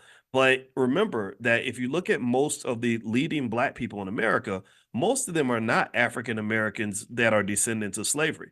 They don't want to touch that. They don't want anything to do with people like that typically. If Kamala was an African American woman with slavery in her DNA, American slavery, not Jamaican, none of that. Talking about American slavery in her family history, and married to a black man with American slavery in their history, not a Jewish man, Kamala Harris would not be running for president. She would not be your candidate for president. They would say, you know what, she's too dangerous. And in fact, I'm even shocked that Michelle Obama is able to still maintain the popularity that she has. I think Michelle Obama needs to talk about reparations. I believe to the core of my soul that Michelle Obama understands, and I think that that's why she couldn't, I think that's why she hated being in the White House so much, because she felt the way I think a lot of us would feel. I really believe if Michelle Obama did the right thing, she would lead the conversation on reparations, because she's the person that can do it. She's the one that's inside the House that I think has the leverage to pull it off. Unfortunately, she doesn't pick up topics that are that heavy. I wish that she would. I wish she would. But anyway, let me keep going. So moving on. Let's see here. So it says here on page 185 of the Black History Reader, this is Dr. Claude Anderson's book, powernomics.com. That's his website. Liberals impede Black socioeconomic progress by using euphemisms and equating Black suffering to discrimination experienced by other self-perceived aggrieved groups. Once these groups are created, they are offered to both the private and public sectors as a menu. Okay, I mentioned that. Since American ranking order of social acceptability puts Blacks in the lowest position, government agencies and private businesses will usually choose women and ethnic immigrants over Blacks. So you typically get picked over. This is what's been going on. When I was at Syracuse University and I asked them, how many African Americans do you have on the faculty? They could not answer, but they did say, this is how many Black people we have. This is how many immigrants we have. This is how much diversity we have. We're very diverse. I said, you're not very diverse because you don't have any African Americans who are descendants of slaves. You have a bunch of people from other countries, and somehow you put them in the same boat as us. And then they started doing that with gay people too, and that's something that I would argue is incredibly problematic and something that should not be accepted. Now, here's the thing. A lot of people talk about Project 2025. I don't blame you. That's fine. Maybe one day it'll get passed. There's a lot of work to do to get that thing passed. But what's interesting to me is what people don't talk about is Project 2034. Project 2034 is, to me, more sinister, or as sinister as Project 2025. What is Project 2034? Well, Project 2034 is that when they allow millions and millions of people to come across the border here illegally, and they start naturalizing these people, they give them the right to vote. They in Illinois. I got to look it up, but people keep saying that they can actually become police officers now, which is really interesting. I didn't know you could come into the country illegally and become a cop. But we know that they're giving them billions of dollars, right? They're giving them free rent, free everything, lots of resources that they never gave you, moving them into Black neighborhoods, thanks to J. Mall Green. J. Mall Green in Chicago is an activist on the ground who represents us. He's B1. I had him on here this week. He will confirm to you that this is what they're doing. They're taking these schools in Chicago that they shut down. They shut down a bunch of the Black schools in Chicago. They got rid of a lot of the Black male principals. And then what they did was they told, when Black people came to the city and said, we'd like to use this building for this or for this or for that. We need a community center. We need the business center. We need, they said, no, no, no, no, we can't afford it. We can't afford that. Now, suddenly all these buildings are being used up for people that just got here last week. And this is what's going on in Chicago. This is what's happening in New York. This is what's happening all throughout the country. So Project 2034 is that in 10 years, you got to understand, in 10 years, the Black vote is going to be pretty worthless. It's going to be watered down to a point where they're going to say, who cares what Black people think? Screw these people.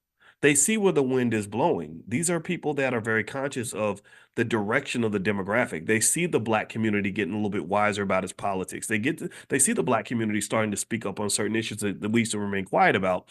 And eventually, I would say in 10 years, Project 2034 is when your vote will mean very little in terms of shaping American politics. So at that point, when you don't have a vote that matters anymore, what are you going to do then? What are you going to do? Wealth is your only option. That wealth is your only opportunity. We've got to master this economic thing. We've got to do this because we do have resources that we are able to apply. We have got to do this. If we don't get our wealth together, this country is going to kick us in the ass. It's going to absolutely positively kick you, because then you don't have money and you ain't got votes. Well, they can pretty much do whatever they want with you. You can sit there as angry as you want, and it won't even matter. But anyway, let me keep reading here. So he says here on page 185 of the Black History Reader, Dr. Claude Anderson says, when the menu of preferred groups in the national policy of benign neglect, this is where they just ignore your problems and act like they don't happen, were first introduced in the mid 1970s to take the focus off of blacks, both conservatives and liberals were amazed that black leadership did not push back or take to the streets in protest. The federal government issued a registry that reclassified Hispanics and women as minorities and added American Indians, Eskimos, Asians, Arabs, Pacific Islanders, Sephardic Jews, and poor whites as minorities eligible to compete with blacks in affirmative action programs. None of these groups needed the Emancipation Proclamation or the 13th, 14th, and 15th Amendments to constitute into the Constitution in order to be accepted into mainstream society. If they had needed them, they would have pursued them. Liberals and conservatives worked as a team in a manner that inflicted pain on Black Americans and compounded the injustices they had endured. By the late 1970s, liberals gave up their focus on blacks, deciding that aligning with blacks was probably a losing cause, but that the newly fabricated minority classes could cloak themselves in the historical negative treatment endured by blacks and pretend that they, not Black Americans, were the victims of racism. There is no constitution, legal, or moral basis to equate the experiences of these new minorities to the unique oppression of blacks or to queue them up in the same benefits line. Both liberals and conservatives show their indifference to Black Americans by accepting diversity and political correctness concepts that displace blacks. History shows that neither conservatives nor liberals can be depended upon to protect the rights of blacks or to take action to see that blacks are placed in a protected class based upon their exceptionality and unique historical oppression. Blacks must not only do their own political thinking, but also place their own group's self-interest first and foremost. There you have it. That's what Dr. Claude Anderson says. I think this is worth considering, right? Whoever you're voting for, you can do whatever you want. Don't let me tell you what to do. I do think this should be considered, and I think also it's very interesting that being pro-black is really seen as being radical and dangerous. I can't tell you how many times I've had Facebook pages taken down. My Instagram, I had almost 700,000 people following me on Instagram. That got taken down. I had another Facebook page with 600,000 or 700,000 people on it that was taken down. So effectively, it's fascinating to me that I would be defined as dangerous. Like, what's dangerous about me? I'm not out here beating people up. I'm not out here killing people. I'm not, chasing people down with shotguns or threatening to hurt people. I'm just speaking a fact that is very pro-black. If I was pro-gay, I don't think I'd have this problem. If I was pro-immigrant, I don't think I'd have this problem. If I was pro-white woman, I don't think I'd have this problem.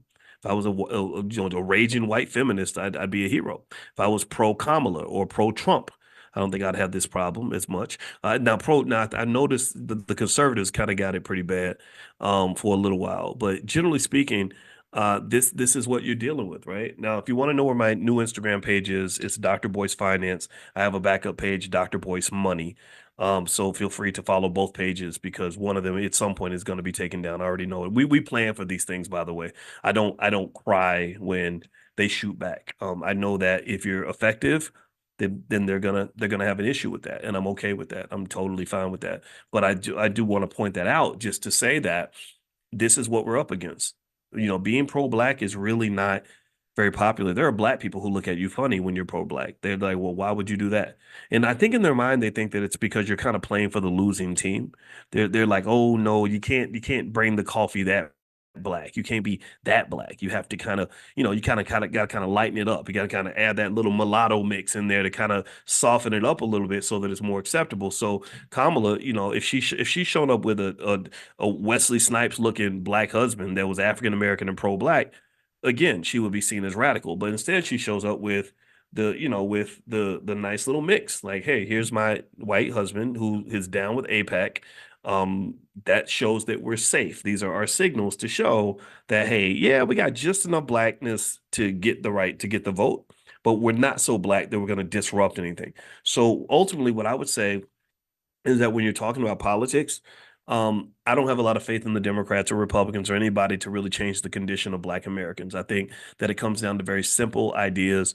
It comes down to you and us committing to basic things that we can do. Like I talked to Dr. Abdullah today, and she has a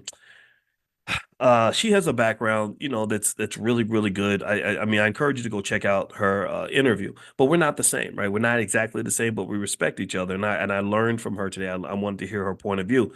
And one area that we talked about was revolution and just kind of what revolution kind of looks like. And she talks about dismantling institutions that exist, right? Because there's some institutions we have to deal with no matter what. And I do agree with that to a point, but I do think that certain institutions are institutions we think we have to deal with, but we really don't. Like, for example, she mentioned that her child goes to school, so she's got to deal with the school system. And I'm gonna just tell you, as an educator, you don't need a school system to educate your child. You don't. You really don't. I mean, you need somebody to give a damn enough about that kid to spend time with him. That's what you need. The child just needs a guardian. They need a mentor. They need a parent. That's what they need. But the reason they don't have a parent is because you off at work. So you're allowing one institution to control your child because you're off serving another institution. Do you understand? So they got you both institutionalized, and then you both end up losing. So the smartest people in our community, I'm gonna tell you, the smartest people in our community are the people from groups like the Nation of Islam and the Hebrew Israelites, and they're not perfect, but they do get certain things because they understand. Like, you don't have to send your child to that public school. You just got to make sure mama or daddy or the community is available to give them an appropriate education when they're not at school, right? You can't have the child not learning anything, but you don't necessarily need them in a space where they're going to be abused, mistreated, and miseducated. If you and this is where financial security clicks in, right? If we're talking about wealth, like, again, this is a longer term project. This is not something that gets fixed overnight. But if you let's say that our goal, remember I told you guys about Project 2070. Project 2070 is where I believe that B1 people can be the most economically intelligent group of people on the planet. Also, part of Project 2070 means developing enough infrastructure. You got damn near 50 years to put this in place. You have enough infrastructure so that financial security is just a fundamental tenet in every Black family. Every Black family's got a couple 100,000, in today's dollars, a couple 100,000 liquid in stocks and real estate and everything else. So they don't have to go to work. See, what you got to understand is that if you have a couple $100,000 liquid, you don't have to work for anybody. You don't. As long as you're not a greedy fool that's throwing your money away, you really don't have to go to work. So what does that mean, though? You free up the parent then to do what a parent is supposed to do. You free up the parent to where they're not the employee, the parent becomes the teacher. And the parent also is the intellectual and spiritual security guard for the child. Do you understand? The parent is able to say, okay, you know what? I don't have to go to work, so I'm spending the whole day with my kids. I'm taking them out fishing. I'm going to take them to show them how to work on the farm. I'm going to take them on a trip to Africa next month. We are getting online. We're doing our lessons on the internet. We're going through our iPhones and we're learning lessons through AI and everything else. You have all the knowledge right there in your house. You just have to have somebody that has the time to apply the knowledge. And even if you do have to go to work, I think that if you had structured and organized community-based homeschooling networks all throughout this country, we could educate every single one of our kids and not have to ask a white man for nothing. And I'm not trying to say this to be anti-nobody. I'm trying to say that they are jacking up our kids by the millions. They are screwing them up, putting poison in their brains, not preparing them for the world. They are not competitive. They're getting their ass kicked, and we standing here watching it, waiting for some damn Democrat to come and fix a problem that you should be fixing yourself. We should be fixing us. If my child comes out of that public school and they can't read, write, do math, or compete, that's on me. That's my responsibility. That's my responsibility. So that's it. Now somebody says I don't return emails. You're right, I don't. I don't have time for email. I'm sorry. I get 1,000 emails a day. I do have a team though. So if you if you reach out to our support at theblackbusinessschool.com, I have team members that will look at the message. But just so y'all know, I hate to say it, but there's so many people that reach out to me to get me personally involved in stuff. I can't do everything. I can't. It takes a lot of energy just to do stuff like this every day. We do Money in the Morning every single morning at 10 a.m. Eastern. If you want to join us, text the word morning to the number 87948. Text morning to 87948, and I will be there right there with you every single day. You can even bring your kids to that. Think about it. I'm a college professor. I've taught college students for 30 years. I could teach your kid too. If your child comes and hangs out and listens to me every morning, just talking about economics in a conversational framework, you don't think that after just maybe 10 or 20 of those conversations, that kid is going to be light years ahead of every other kid in the neighborhood? Do you understand how powerful that is? Think about this. I didn't even meet a black college professor until I was 20 years old. I'd never seen a black college professor until I was 20. So if you got a 5-year-old that's hearing from a college professor at the age of 5, they're going to be light years ahead of the competition. They're going to be ahead of the whites, the Jews. They're going to be ahead of everybody. So my belief is you got two major institutions that hem black people up for the most part, and then you got others that we have to confront, right? The two biggest institutions that can be easily erased are the educational system and the economic system. Those can easily be replicated by superior institutions that are built outside of the mainstream, right? You just have to maybe accept some of the challenges that come with building your own. But if you accept those challenges, you'll find that it's a much more fulfilling life. And they're connected. The economics and the education are connected because if the family is economically stable, then that means you freed up the time of the individuals in the family who really are supposed to be the leaders and the teachers. The reason you outsource education is because you ain't got time to do it yourself. But if you suddenly had money in the bank and were able to pay your bills without having to go to a job every day, then you would then be free to do what you're supposed to do, teach your kids. I believe God intended for the mother and the father to be the first teacher of the child. I do believe that. I also believe that things like developing a family, which is the most important, most powerful institution on this planet, that the development and the maintenance of a family requires a level of training and preparation that we do not give young people. We do not train the young men to be husbands. We do not train the young ladies to be wives. We do not train the young children to be parents. And then we wonder why they fuck it up. Well, the reason they fuck it up is because you didn't prepare them. You didn't. I'm sorry. I really believe that all the kids have to go through some sort of preparation. They can't build a proper shelter spiritually, economically, or otherwise because nobody taught them how to do it. Think about it. Imagine if somebody threw us out in the woods. I've never been trained to survive in the woods. And somebody said, I want you to go out in the woods for 60 days and survive and create shelter and food for yourself. I wouldn't know what to do. I would die. So that's what we do, in my view, when we waste time having our kids go into these schools, learning a bunch of crap that isn't going to matter in their life, isn't going to help them at all. Just wasting time. I don't know what the hell kids do in Chicago public schools. I don't know. I'm trying to figure this out. They are wasting time. And when I tell you guys, I've told you that how finance is connected to time. Money is time. Time is money. They're connected mathematically. I can show you mathematical equations we did when, in our research papers that connect money and time. So one of the things that you do is you don't just waste your money, you really waste your time. And when you're wasting your time, you're taking a major loss because of that. So it's one of the reasons that financial security is such an important aspect of Black liberation is because once you're financially secure, you're freed up to use your time for the things that are going to benefit you and protect your children. Now, there are other systems that have to be dealt with. The criminal justice system, of course, right? How police treat us, the prison system, stuff like that. Those are systems that cannot be denied and neglected. Those are a little bit harder to override. But at the same time, I think economics and education, I think those two we don't have to outsource those things. In fact, Rockefeller, when he gave all that money to the school system, part of the reason he did that was because he said, I need your mama, I need you and the mama to come to work for me, to make money for me. And then we're gonna just send your kids to this school so they can babysit your kids so that we can take your time and have you apply it to the factory. 150 years ago, parents did not do that. 150 years ago, you didn't have a bunch of women screaming that they would rather go to work than have babies and raise their own kids. That wasn't a normal thing. That sounded weird 100 years ago, but it sounds very common right now. That's, I talked to a young lady not long ago who pretty much sacrificed her whole, like all of her childbearing years for her career. And I wasn't judging. I didn't say a single word, but I remember wondering, I wonder if she's gonna feel good about that trade-off because it's unfortunate because she was good at her job and she makes good money. But I remember thinking, gosh, the job doesn't care anything about her. So I wonder how she's going to feel about this when she's 75 years old and has no children and nobody around.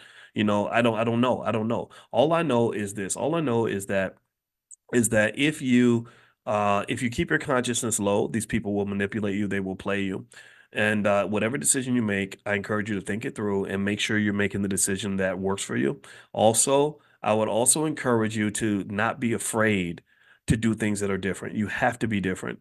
You have to do things that are different. You got to be, relentlessly radical when it comes to achieving at least your own liberation, because it's really only after you liberate yourself that you can liberate others. If you don't have the courage to liberate yourself, then how the hell are you going to liberate other people? So let's liberate each other. We can do this. Okay. All right. So I'm gonna go eat my food actually. So I'm not gonna keep us for too long today. Next week I see with Dr. Anderson, his question 65 is Black exceptionalism the unused key to Black empowerment? So we're gonna cover that. He's also got some sections on abolitionist John Brown. So we're gonna cover this next week as well. If you want to be notified when we do the book club meeting, text the word greatness to 87948. Text greatness to 87948, and I'll send you an invitation to the book club. That's on Wednesday nights. And then every single morning, we do Money in the Morning financial consciousness training. We do this 7 days a week because I'm serious about us elevating our economic thinking. So God bless you guys. I hope you have a great day. And my book is called The 10 Commandments of Black Economic Power, and you can get an autographed copy of my books as well as our financial flashcards for kids and financial workbooks. If you go to drboycebooks.com, that's drboycebooks.com. Use the code word morning123, all one word, morning123, and you can get 60% off anything in the store for today. Was in the 5 a.m. club this morning. Clap for me. I made it to the 5 a.m. club. You guys know it's not even a 50-50 for me. Most days I'm in the 6:30 or the 7 a.m. club, but I did get up at 5:04 a.m. 5:04. I thought about 5:04 because isn't that the area code of New Orleans? And my friend D1, he's a great rapper out of New Orleans. And he has this song that says, "Y'all ain't ready for that 5:04." So apparently the 5:04 is a source of pride, and shout out to everybody from the 5:04 because I got up at 5:04 this morning. So one of the things I thought I would do is I thought I'd pull up a book I wrote when I was on the faculty of Syracuse University called Financial Lovemaking. And this book, Financial Lovemaking, which if you want to copy, it's at drboycebooks.com. In this book, I talk about that. I talk about being a shopaholic and signs that you might actually be one, because a lot of people don't know that you can have addictions to money and to shopping the same way you can be addicted to crack, the same way you could be addicted to sex, the same way you could be addicted to gambling, the same way you could be addicted to alcohol, the same way you could be addicted to anything, you can be addicted to money. Money affects your brain the same way as a drug. Shout out to Professor Andrew Lowe at MIT, whose research dug into this issue in terms of what region of the brain it specifically affects. So it affects the same region of your brain as cocaine. So addictions are very real. Addictions are everywhere.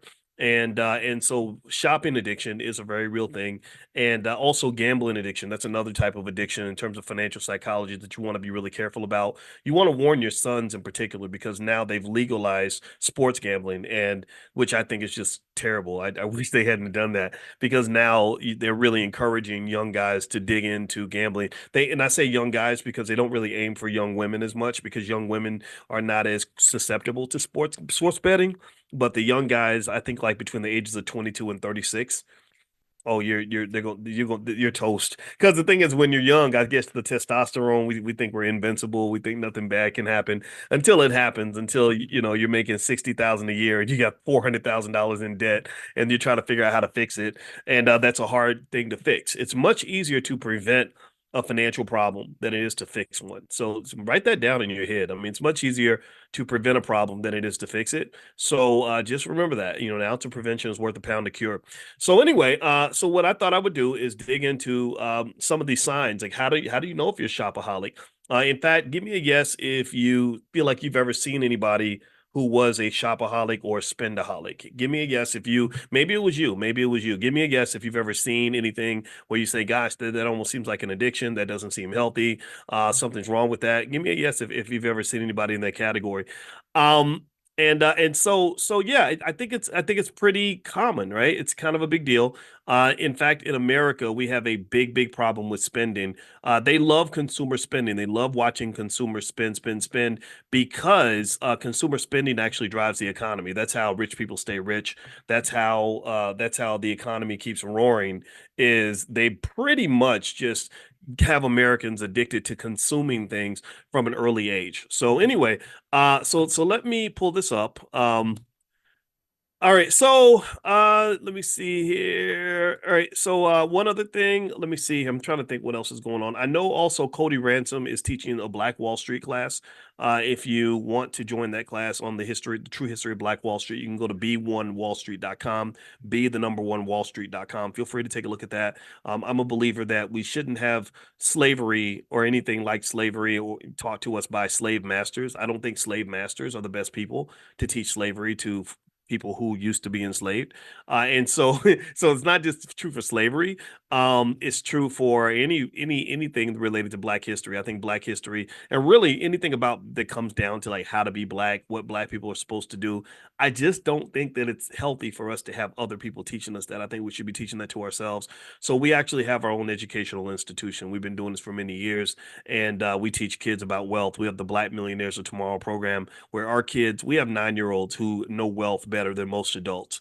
It's not very hard to do because if you focus on some basic ideas at an early age, you'd be amazed at what a difference that makes in the life of the child. And also, I want you to remember that the idea of being financially sound is not just about having money. It's about giving you protection in the areas that money cannot buy. It's all the stuff that doesn't have to do with money. Money is kind of a protector that can either inhibit your ability to enjoy your life or it can accelerate your ability to enjoy your life. Let me know if you get what I'm saying here. Money doesn't really buy happiness, but it's very, very hard to find happiness without money.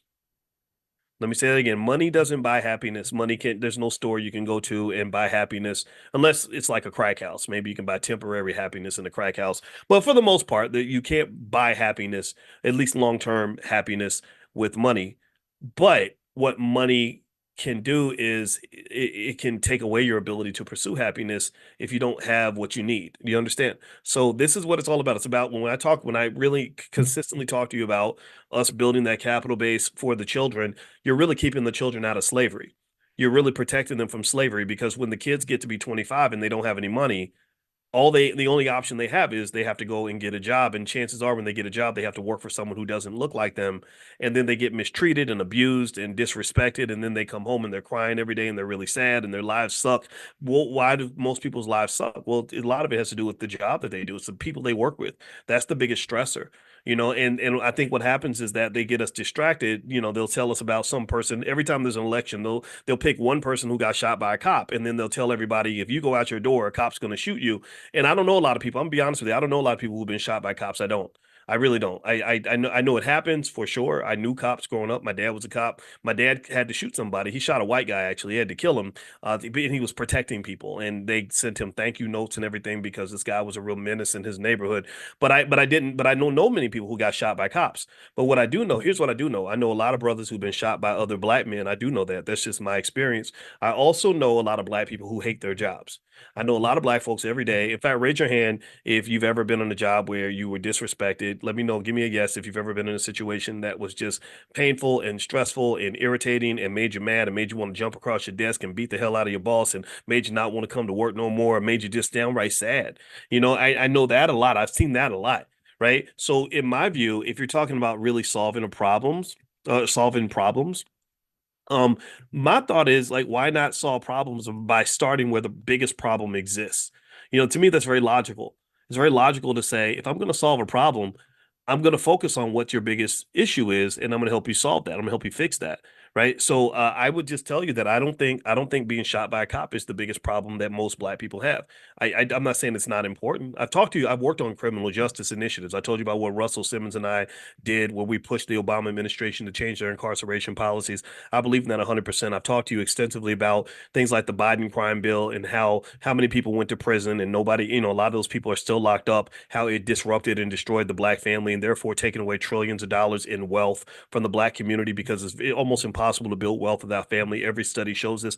I'm in complete alignment with you, right? So I'm not going to sit around and pretend like a police shooting is a good thing or that these are not issues. But what I am saying is that I think that if you're talking about fixing your life, that's it. Ayanna Van Zant style. If you're talking about quality of life, that's it. That's what I'm thinking. I'm looking at your life and I'm saying each day, what are you doing every day, and how do you feel about that? And if you don't like that part of your life, then I say fix it. So when I think about quality of life, I think the best way to give your child a better quality of life is to put them in a position where they don't have to go beg for a job from their oppressor. I think that would be a type of liberation and freedom that would make them very proud. It would make them very strong. It would make them very it would give them access to a lot of happiness and freedom and all these other things that we talk about that sometimes we don't know anything about. I mean, you can't, sometimes we fight for freedom in a cage. Like we fight for freedom by demanding a nicer cage. Give me a better black job. I need you to give me more black jobs. I don't want to. I don't even want to. I don't want to. I don't want a black job. I mean, maybe like if I was in the NBA or something, that I might take that black job, but I don't want a black job. I want a black owned business because when you have a black owned business, you get to decide what jobs are going to be the black jobs, which jobs are going to be the white jobs, who's going to get the most opportunity. You don't become a person seeking an opportunity. You transition into a person who creates an opportunity. Do you understand? Like we shouldn't be teaching our kids to go get a job. We should be teaching our kids how to create a job. That's what financial consciousness is all about. Consciousness is leveling up. It's where you say, okay, I'm not going to operate on this level because I'm not winning on this level. Let me go to a higher level. And if you're not winning on that level, you go to the next level. And each time you notch up a level, you have a little more power. You have a little more perspective. You're higher in the sky. When you're in an airplane, you can see the landscape a lot better than you can if you're in a car. You understand? So you got to level up. We must level up our thinking. That's extremely important. And in fact, actually, and I promise I'm gonna get to the shopaholic topic. I know that was what I started with, but y'all know me. I just stream of consciousness. Just bear with me. Um, but I was even thinking about today, like with my wife, we went to breakfast today, and I decided to take her to breakfast because I don't know, I want to spend time with my wife and everything. And I was just telling her, I told her how much I admired her, and I told her how much I really just admire like just how pretty she is. I said, you were the prettiest thing I ever saw.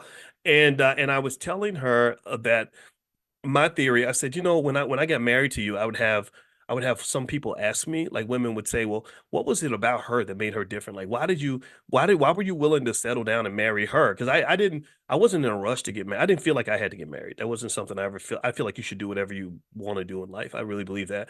But I wanted to marry her. And they were like, so what was the difference? And I said, I think it was that number one, I thought she was amazing, most beautiful thing ever. And also the other thing too is like I don't understand when guys get intimidated when women are doing well and they're really smart and are successful. That accelerates you. That should help you. You should see that as an asset, not as a liability. She's not your competitor. She's your spouse. She's your partner, right? So that was one part of it. But then I said, one of the biggest things that made me really love you is the fact that you really love me.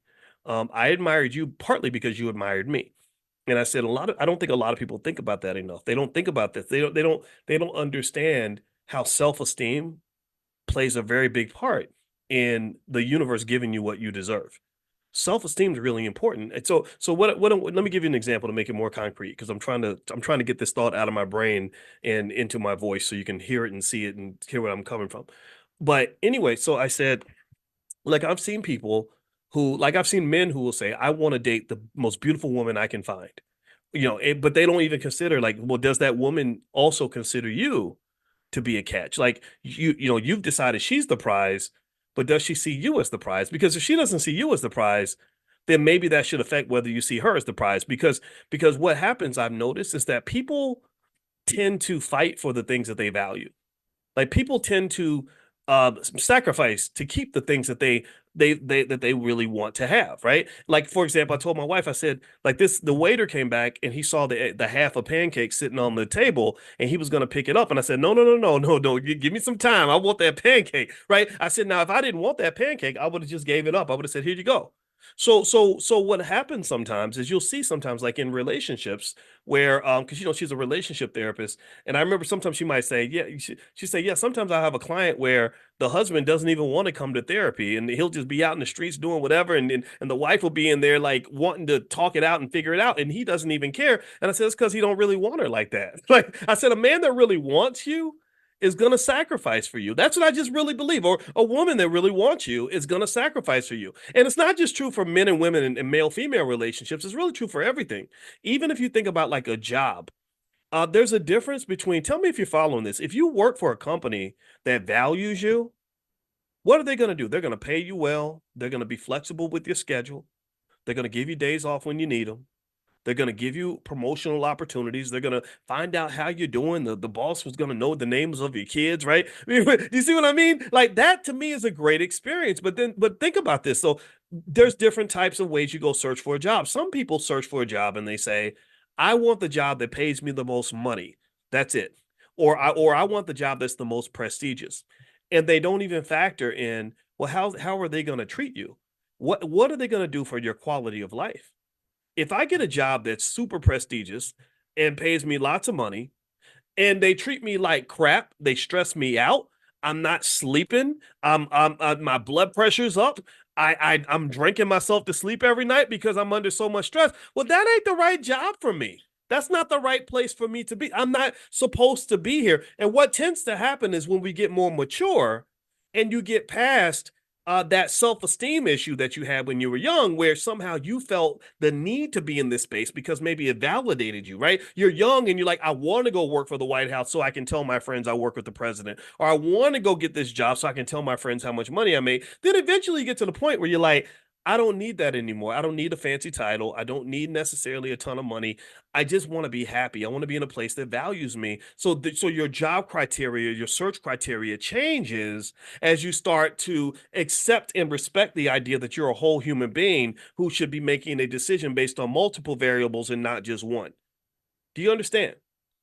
So I told my wife, so this was we were talking about relationships at that time, but I think this applies to everything because remember, your problem with racism as black people, I would believe, is that you're in an abusive marriage with white America. That's what you are. You're in an abusive relationship where your partner tells you they love you, and but they might punch you in the face every now and then and pee on you or something, R. Kelly style. And you stand there and you accept it because you somehow feel that nobody else is going to want you, and that's what happens. This is what they live. This is how the politicians they get the votes. This is how they get us to give them all our money and all that because it's a self-esteem thing, right?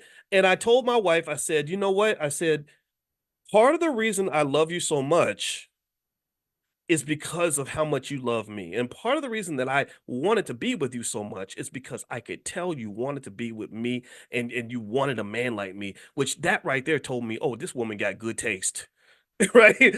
She got good taste. Now this was genetic. Her father was a professor like me. So she has this thing. We tend to marry our parents. There's books, there's whole psychology theories about that. This is where the whole broken families problem really emerges, right? When you look at the fact that 76% of all black children don't have a father in the home, and a lot of young children don't have a good relationship with their father, this really shows itself in dating choices and why certain guys might end up as the fathers of your kids and all that. It all requires therapy. It's a deep conversation. But still, though, I told that's what I explained to her.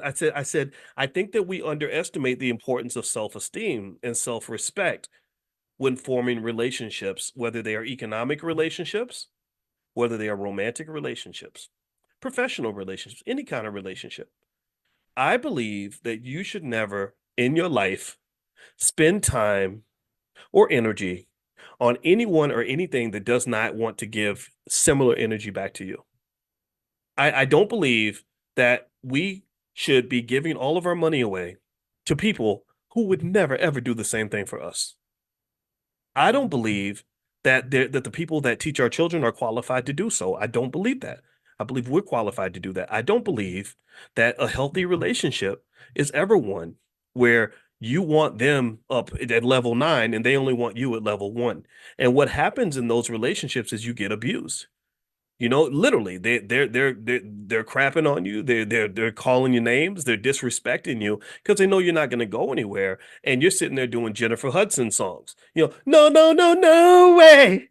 I'm living without you. I'm staying. I'm staying. I don't want to be free. That's the black people all instead of the black national anthem, that needs to be our new anthem because some of us are out here literally singing Jennifer Hudson songs, talking about you gotta love me. Right? So first off, if a woman ever sang a song like that to me, I would run for the hills. That is a scary song. That means that she's either gonna have you or she gonna kill you. But then second of all, what in the world would make you ever think that it makes sense to behave that way in front of anyone? Where is your damn self-esteem? Where is your self-love? Where's your self-respect? And that's what we do. We are trained. I think we're trained to be beggars. We're trained to sit there. No, no way. You're gonna love me. Right? Like you go, no, no, no, no way. I'm living without you. Right? And we take pride in this. I'm not begging nobody for nothing. I think I don't, and it's not an arrogant ego thing. It just it's a self-love thing. I think that if we practice simply loving ourselves as much as we love white people, we would just move like light years ahead as a community. I really do. I think that we really are in love with their validation. We're in love with their acceptance. We're in love with whatever it is that we think that they can give us, and we don't really love ourselves as much. And so when I so this all spun from the conversation I had with my wife, and I said a good part of the reason that I love you so much that I would fight for you, and that I did fight for you, is because I had a sense that you would fight for me, that you loved me, that you wanted me. If you did not want me, then I would not want you, because I know that if I go out here and I hold my head up high and I become the best man I can be, that there would be some woman who would be worthy of that love. And I don't know if that, I hope that doesn't sound arrogant, because it's not meant to be. To me, it's about simple, basic self-respect. I see people in relationships all the time with people who truly don't care about you, but maybe you picked him because you wanted to be married to a surgeon, or maybe you picked her because you wanted to be with the prettiest girl in the room instead of the woman who wanted you the most. I think that those factors need to be considered in every type of relationship. That's a self-esteem thing. That's just a parting thought. And maybe it's on my mind because I was going to read a little bit from my book, Financial Lovemaking. I hope that's okay. I wrote this book a long time ago, so if I say something stupid in here, just know that I was literally 18 years younger than I am right now. But I'm going to read some of this because there is a section on shopaholics, or spendaholics. Actually, I call them spendaholics in the book, and I'm going to read this. And by the way, I just want to remind everybody, in case you just came in, today is the first day of the Black Investors Championship. If you'd like to enter the Black Investors Championship and win the Black Investors Cup, which also comes with lifetime access to the Black Business School for the winner, you can go to blackinvestorscup.com. Or if you get on the text list, I will text you a link that will let you join with the entry fee cut by 40%. I think the entry fee is $69 for lifetime access to all the material, because we'll give you training materials on how to invest and things like that to go with it. But we will take 40% off, and the price drops to $39. So that link will go out later on today. If you want to receive that in via text, just pull out your phone, text the word morning, MORNING, to 87948. Text morning to 87948. And also, I want to remind you, the All Black National Convention is going to be October 25th through the 27th in Lombard, Illinois, right outside of Chicago. It's a very nice suburb, very cool area. I went to visit the Hotel the Westin's, very, very fancy. We have about 60 experts from our community coming in all different kinds of areas with the sole objective of solving problems for our community. Everything from health, physical health, mental health. We have mental health experts. We have relationship experts. We have political scientists. We have economists. We have real estate experts. We have people from groups as diverse as the Nation of Islam. We don't care if you're Democrat, Republican, gay, straight, male, female, young, old, rich or poor, educated, uneducated, as long as you're Black first. So if that's who you are and you want to repair our community and build institutions in our community and build the next generation, then that's the convention for you. It's going to be a lot of fun too. We always have the B1 ball. The B1 ball is a lot of fun. So feel free to go to allblacknationalconvention.com. That's allblacknationalconvention.com. Okay, so let me read this. This is from page 57 in my book, Financial Lovemaking.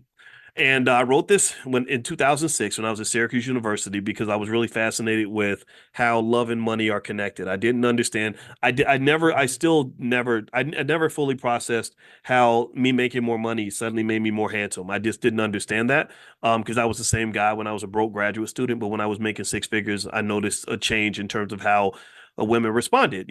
Like your jokes suddenly are like the funniest jokes ever, and you become like the most interesting man in the world. And it made me study it. It made me just say, wow, this is so crazy. Like, you want to sleep with me and you just met me 20 minutes ago. Oh, holy crap, this is nuts.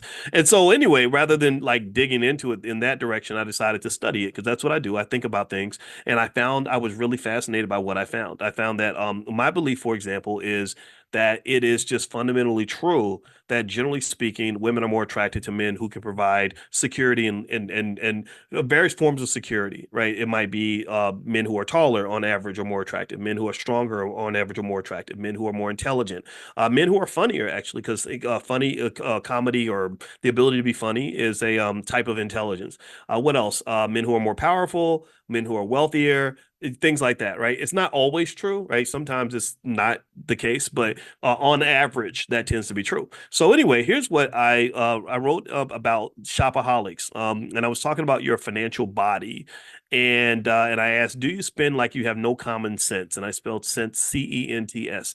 Let's see what Boyce said. This is he said this 18 years ago. When I teach personal finance, I love to use a particular term with my students. The term is spendaholic. I use this term because I see overspending to be similar to any other kind of hyperindulgence. Overeating, using drugs, or drinking alcohol. All of these things can be done in moderation, but there are some who do them incessantly. Americans have a horrible problem when it comes to overspending, mainly because our culture is driven by consumption, credit cards, and many other things that can put us into financial jeopardy. And I remember when I wrote this book, I was doing that summer research visit with the Center for European Economic Research. And that was when the German guy pointed out to me that Americans make less, that we make more money than Germans, but they save 5 times more than we do. And also we spend like crazy. They haven't paid more in taxes. They make less money and pay more in taxes, but they save a lot more than we do because it's a different culture. So it says here, a spendaholic is similar to an alcoholic. Answer this questionnaire to determine if you might be a spendaholic. These questions are not meant to embarrass or chastise you. They are simply meant to encourage you to study your own spending habits to see if they can be improved. So give me a yes or no if any of these apply to you. So answer in the chat. Let's have some fun. One, if you have money in your pocket, do you spend till every penny is gone? They call that oversatiation. Does anybody do that? I used to do that a lot. That was my big problem. If money would burn a hole in my pocket, I ain't gonna lie. It still does actually. And I'll tell you how I dealt with that. Two, do you like to shop or spend when you feel bored or emotionally down? That's what they call emotional spending. Three, do you find yourself broke before every paycheck and not sure where all your money went? In parentheses, I call that money binging. Four, do you ever go shopping and eventually spend money without having anything in mind that you want to purchase? That's compulsive spending, where you just go shopping and you don't know what you want. You just know you want to eventually buy something. I do that. I do that. I'll walk in and I'll just be thinking, like my wife would be like, "What are you looking for?" I'd be like, "I don't know. I'm just looking for something to jump out at me." Five, if you lost your job today, would you be able to survive on your savings for more than 2 months? If you were to significantly reduce your spending today, would this be any different? Careless spending. Okay, if you were to significantly reduce your spending today, would this be any different? Oh, so if you were to cut your spending, would you be able to survive longer than 2 months? Okay. Six, do you use credit cards for things other than big ticket items? If so, do you take longer than 1 month to repay the balance? And here I have petty spending. That's the definition of petty spending.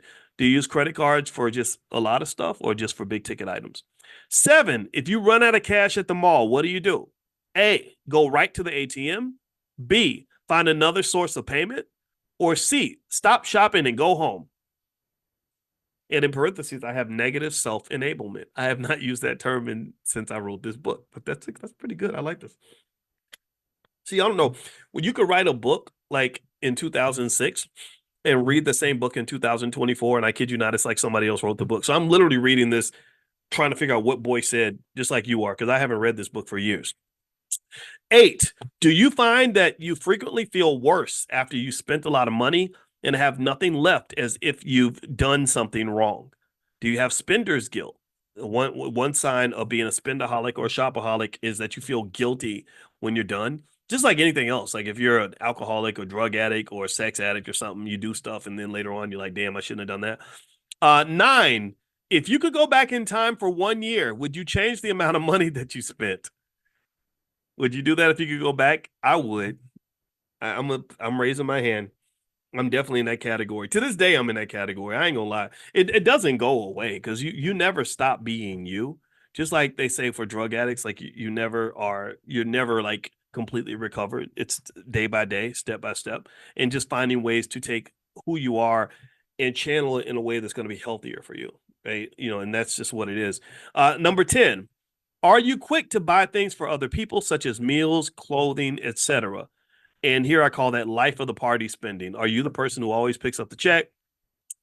Always buy stuff for other people, like, kind of to big ball a little bit or whatever. I know a lot of us that maybe you went to school and you make more money than other people. You might feel the need to become extra generous. I still do that.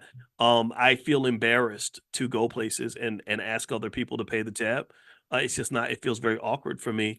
And to some extent, I'm blessed, so it's okay. But I had to kind of work on that because sometimes you don't want to pay the tab. Sometimes you don't need to keep paying the tab. And yeah, Muna, that's that MC Hammer effect. Because MC Hammer, that's how he lost all of his money. Is he lost a lot of his money for the same reason a lot of athletes and entertainers lose their money is that he was so generous. He took care of everybody.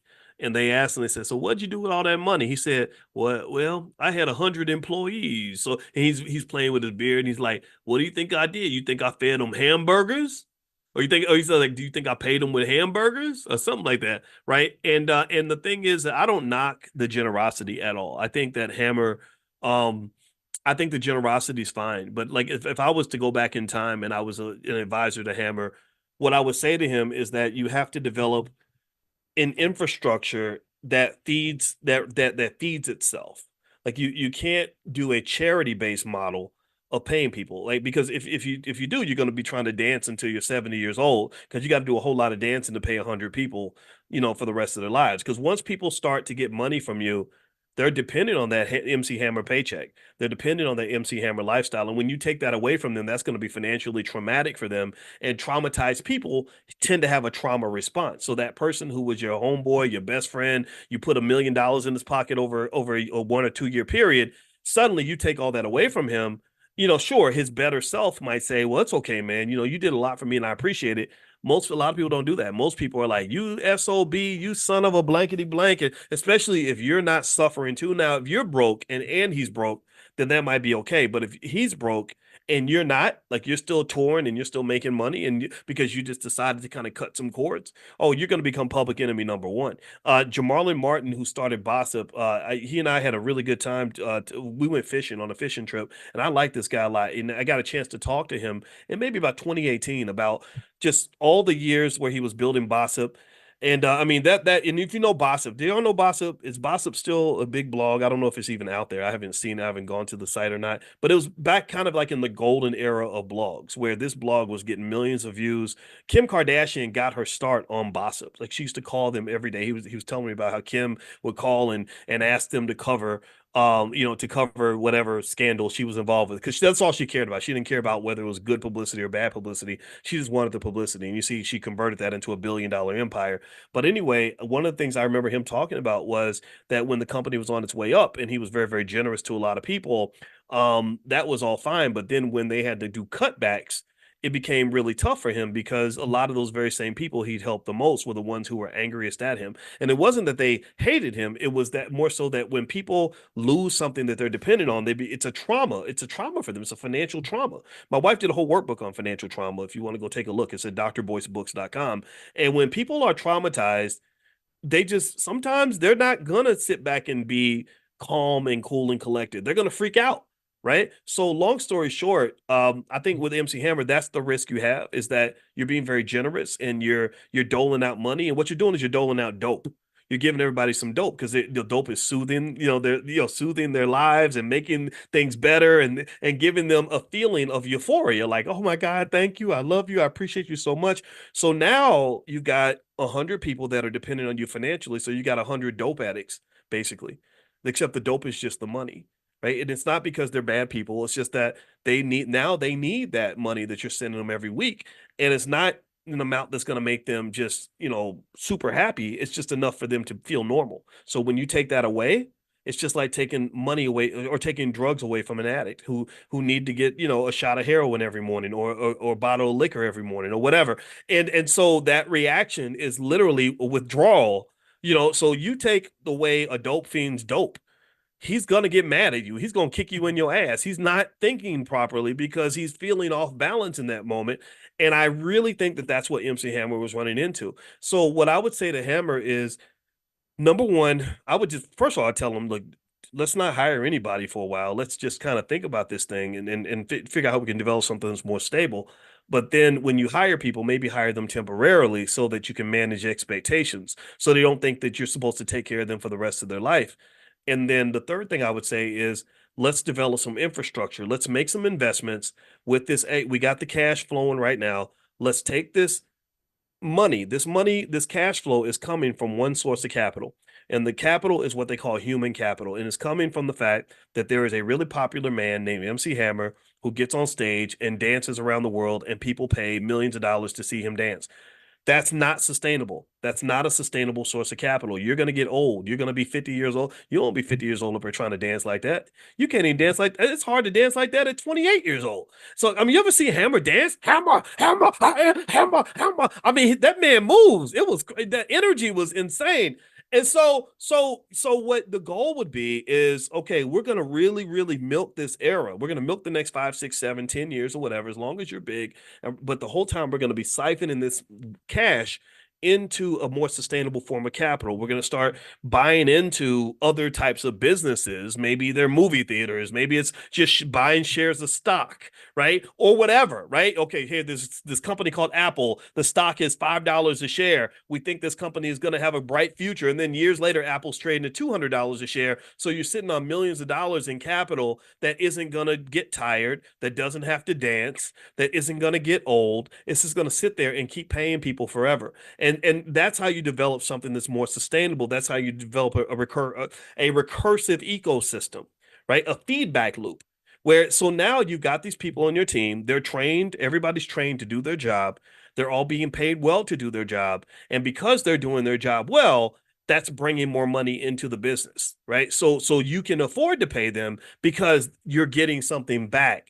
It's not a charity model. Charity is important, but charity will drain you. You can't do charity forever. You can't have a one-way source of wealth for all of eternity, because eventually the original source will dry up and then everybody suffers, right? So long story short, I would have probably tried to convince Hammer to take some of that money and make some other investments in some appreciating assets, starting with the very basics: stock market investing, real estate investing, and some limited amounts of entrepreneurship. Nothing crazy. Not We ain't buying your cousin's bowling alley and your Aunt Lucy's liquor store. We're not doing all of that. Maybe what we're going to do is develop businesses around the things that we know. Well, what do you know? Well, you know entertainment. Okay, we're going to start the MC Hammer Dance Studio, and we're going to hire a bunch of really great dancers from your team who are going to be teachers in the dance studio, and the whole community is going to come and pay a fee to learn how to dance, just like MC Hammer, whatever it is, right? Just like Alvin Ailey has his dance troupe, and they've probably made hundreds of millions of dollars all around the world. And I don't even know. Y'all got to tell me, is Alvin Ailey still alive? I don't even know if he's even still here. I know his name is big. Is Alvin Ailey still out doing stuff? Does anybody know? I don't know. I don't know. No disrespect. I don't want to kill the man if he's still here. But that name is capital. Do you understand? The name Alvin Ailey is a source of capital that is feeding hundreds, if not thousands, of people. How cool is that? And it's not just Alvin Ailey's name. I mean, there's a lot of other names. Steve Jobs, what he did with Apple, that's now a $3 trillion company, and Steve Jobs ain't even here. You can keep going to Henry Ford. Ford Motor Company has fed millions of people. And he's been gone for a very long time. Walt Disney, the name Disney, just this summer, 50 years after Walt Disney died, this summer, Walt Disney Corporation had the two biggest movies of the freaking summer. Or this week, actually, this past week. They Wolverine and whatever that is from Marvel Studios was the #2 movie, and #1 was Alien, the movie Alien from another studio, the 20th Century Fox that they own. And they had the biggest haul of movie revenue of any major studio on the planet. And this is 50 years after Walt Disney died.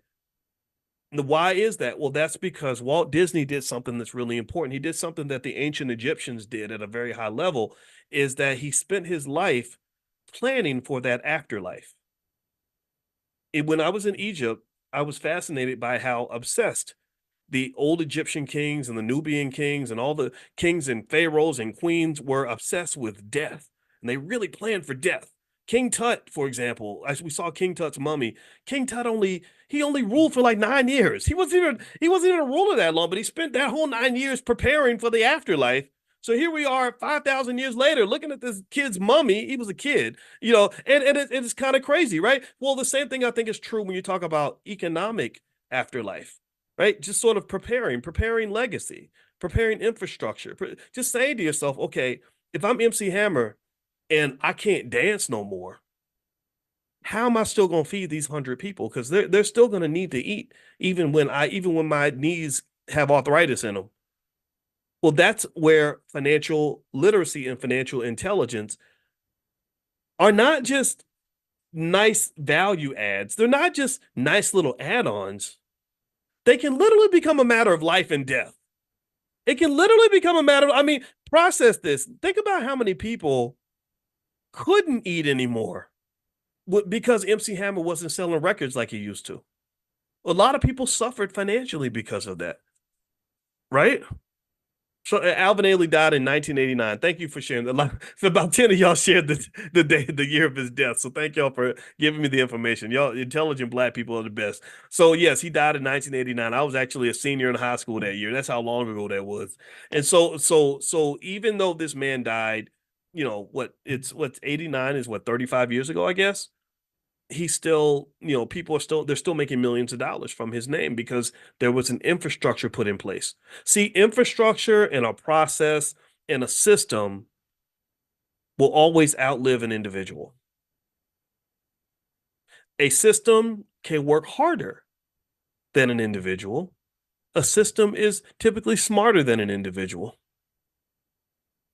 So when I talk to you all and we go into our Black Millionaires of Tomorrow program for children, and I explain to you what kind of children you need to build, I've given you a simple blueprint that if every family applies this, then you're talking about $1 trillion legacy that's being built over time. It goes back to sturdy. Remember we talked about sturdy children, STERDY. Sturdy, the S in sturdy stands for systems. You want children that can think in terms of systems. The T stands for technology, E stands for entrepreneurship, R stands for relationships, and D stands for delegation. The Y stands for the youth. If we have sturdy children, then you can build empires. You're not going to have rappers who have 5 good years and then everybody goes broke. You'll have rappers that can parlay 5 good years into 500 good years, or at least into 50 good years, because they understand the importance of developing infrastructure. Black leadership comes and goes because there's no infrastructure. Martin Luther King gets shot, the whole movement's done. Malcolm X gets shot, movement's done. Umar Johnson doesn't survive past tomorrow. We don't have King Kong consciousness. All that stuff is gone. He's just another dead black man. But if you have systems and infrastructure, like for example, the Anti-Defamation League can't die. Nobody can kill it. They wouldn't know who to assassinate if they ever decided to do that, because it's a system. It's an institution. They've got infrastructure. Do you understand? So what you want to do if you're building that legacy is I encourage you to think in terms of infrastructure. If you do that, then you've got a chance to live forever. You can do what the ancient Egyptians did and have people literally benefiting from your labor for the next 100, 200 years. And the beauty of it too, that's amazing, is that you literally are liberating people that are not even born yet. If you just think about, if you were able to, if we were all disciplined enough, for example, to just buy some shares of stock and never sell them and hold that in the family for the next 50 years, that will be enough to buy an apartment building for your great grandchild. That's enough for somebody to never have to work for anybody. My wife bought her first house from World War II savings bonds that her great grandfather bought in 1942. Do you understand? That's what, so there is no U in sturdy. Sturdy spelled STERDY, and it's from our Black Millionaires of Tomorrow program. We have a whole financial literacy program for children. which literally the guarantee is that when your child goes through the program, if they take the self-study exams and they get their certificate, they will have a financial literacy level that exceeds the average college educated adult. That is our guarantee. And if you don't feel that way, then let us know. We'll give you your money back. But if you want to go take a look, you can go to blackmillionairesoftomorrow.com. That's blackmillionairesoftomorrow.com. So sturdy is an acronym, STERDY.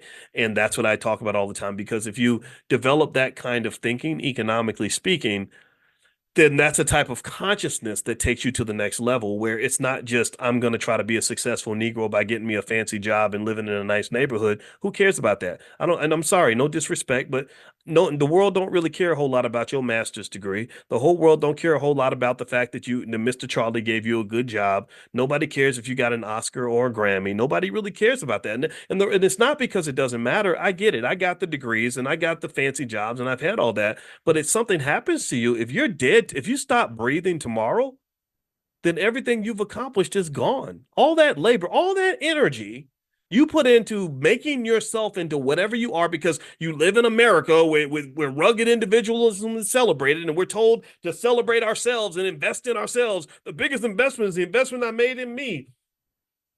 I remember when I used to hang out with Dame Dash. He used to talk about that all the time. I'm going to invest in me. I'm going to invest in me and do this for me. Me. I said, man, you sound like an opera singer. Me. Like, why is everything me? How come it can't be we and us? I don't want to invest everything in me. I need in order for me to invest in me, I need to properly invest in you. Because me and you becomes we, and we is 100 times bigger than me. Sure, I worked hard. I did all that. I got the degrees and I went to school and I know a whole lot of stuff. But if I walk outside that door and get hit by a milk truck, then everything I've worked for is gone. The only part of me that will survive is the part of me that I converted into we. So I know that the we will outlast the me any day of the week. Do you understand what I'm saying? I know that if something happens to me, I'm not worried about something happening to me, because we got we. I know that I've been able to, over 15, 20 years, talk to about 10, 20 million people who are going to take something that they learned from me and that it's going to survive. It's a win. It's a win for us. So what happens to me doesn't matter. I don't, when I figured that out and began that process of really pouring into other people as much as I could, and doing the same strategy that I would kind of, would have loved to help MC Hammer sort of do. That was when I no longer had a fear of death. I wasn't afraid of death anymore. I'm not afraid to die, because the we has become so big that the me is not that important. Sure, I'm still part of the process. Sure, absolutely. But if I was gone tomorrow, there's certain ideas and principles and philosophies that I know that you all have embraced that you're never going to unlearn. Now your kids know it. Your grandkids know it. You've been talking to people about it for 10, 15 years. So me doesn't matter anymore. Now me has become we, and they can't kill that. They can't kill the we. They can only kill the me. So, so I don't sit around saying, oh, what if they come and assassinate me like they did Booker T. Washington, or take me down like Marcus Garvey's. That stuff doesn't bother me. I have a job to do. And I would say the same thing is true for any of you, all of you. A lot of you are super talented. You've got so many great things you've worked on. You have so much knowledge you have so much skill, so much possibility and potential. Try to make sure you turn that me into a we, and don't fall for the me philosophy that exists in America, because the me is why so many people are struggling, why so many people are losing, why our country is not becoming the country that it needs to be. If you want to know why China is becoming so strong, it's because China understands this. China says me don't matter. It's the we. We are what matters, not you. You're an individual. So doing everything by yourself is not really gonna get you what you're looking for, because I hate to break it to you, but at some point you're going to die. We're all going to die. And so the best thing we can do while we're here is enjoy the present, really pour into it with reckless abandon, fearlessness. I believe deeply in that. I believe in relentless fearlessness in terms of pursuing whatever purpose you believe God gave you. And then making sure that you're passing that baton so that everything that you have, everything you work for, everything you become becomes something that's bigger than just you. That's consciousness. That's financial consciousness. That's it. I'm done. Um, so yeah, so I finished reading that part from my book, Financial Lovemaking. If anybody wants to go get a copy, you can go to drboycebooks.com. And it's the subtitle of Financial Lovemaking is merging assets with your partner in ways that feel good. So I actually say I want to apologize in advance for any weird or freaky stuff I said in the book. I think I talked about financial threesomes and stuff like that, just trying to be funny. But that was me at 35 years old, so I'm a different man now. So anyway, I hope you guys have a great day. And also a reminder, the Black Investors Championships have started. They start today. So if you'd like to still participate, just get on the text list. I'll send you a link where you can join. And then after today is shut off, we can't take any more entrants. And you can start buying stock right now. The markets are open right now. So go ahead and jump in, start buying your stock. The URL is blackinvestorscup.com. That's blackinvestorscup.com. But if you get on the text list, I'll send you a link where you can join. And it cuts down the price of the fee and everything for you. So feel free to get on the text list. Text morning to the number 87948. Text morning to 87948, and I will send you the link this afternoon. And that's pretty much it. So have. What I would like to share is that this program, you don't have to be educated to be into this program. It's a mindset to change your mind of your thinking. At the standpoint, I know there are a lot of people may not want to be involved because they think you have to be educated, you have to be smart, to get to be successful. But I just want to share that you have to change your mind. And my being here, it totally changed my mind. Being here, learning what I've learned, that I could able to share to some of my family, friends, and also the community. So I encourage everyone that, that who don't know about this program, to get to know about it, get into it, come aboard. And I guarantee you, you have your mindset will change, and if you want to be wealthy, it's all up to you to do so. But I urge that anyone or anybody wants to get involved. My name is Donna Rosby. I am from Sacramento, California, born and raised from Oakland, and I am a registered nurse. I am a member of what's called the Nursing or Real Estate Investment Club, but on the sideline, I am an investor in the stock market. So I actually have 4 investment clubs. I've been following Boyce for a few years now. I enrolled in this class. I unenrolled now because now I teach it. I actually consult with stock clubs, so I have ladies who have 4 groups now that I consult with the stock market. My clubs are very successful, and most recently I funded my first real estate club. It's called Funding the Block, and we are hard money lenders for real estate. So that's new in my genre. Me and Tasha McCrae, we do seminars. So learning about and teaching generational wealth is my forte. My 501c3 is going to be Dollars Have a Destination, which I'm going to educate children. I'm going to have a bus, and we're going to go through the cities teaching financial wealth, financial education, financial literacy. I have 3 books. Mrs. Dollar is my second name. So I've learned a lot, and I know that we have to keep this going. So making money is the easy thing. Finding money is easy for me, and then bringing people together so that other people can do the rest is what's worth. So Boyce has really pushed me over to the next stage. Thank you. Hi everyone, my name is Catherine Jason. I'm from Sacramento, California, and I was invited to the Freedom event by my daughter, Catherine Sylvester, and it has been absolutely wonderful.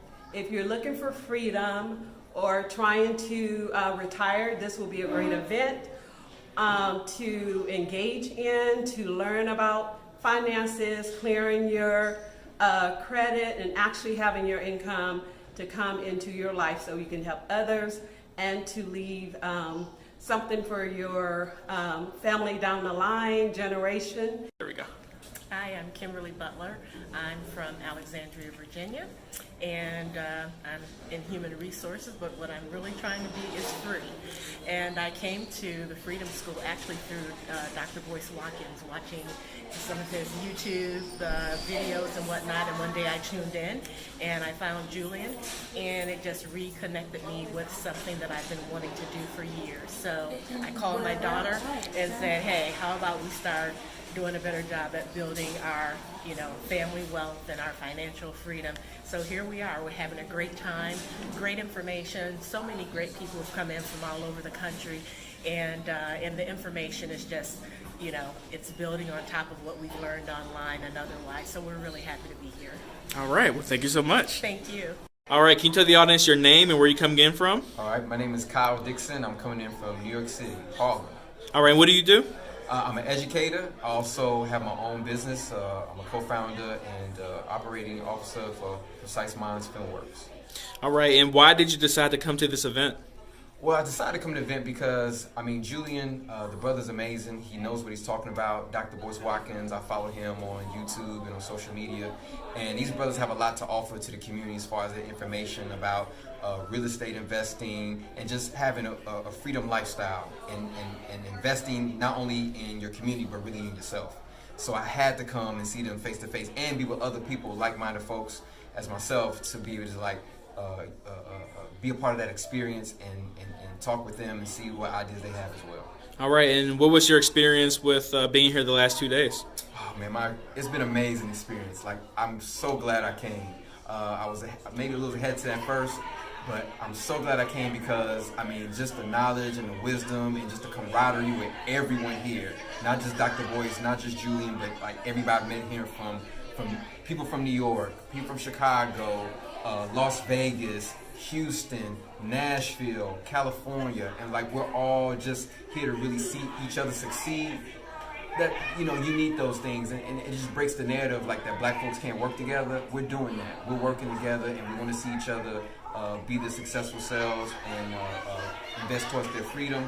And it's just a beautiful event. I advise anyone who's thinking about coming to the next one that they definitely need to come down here. And we got a chance to go into the second line. We had our own second line. Oh man, that was my Sunday right there. I'm good. All right. Thank you so much. All right, thank you. My name is Lori Mile.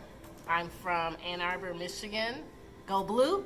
I'm an entrepreneur. I do Amazon selling and I do some Uber driving.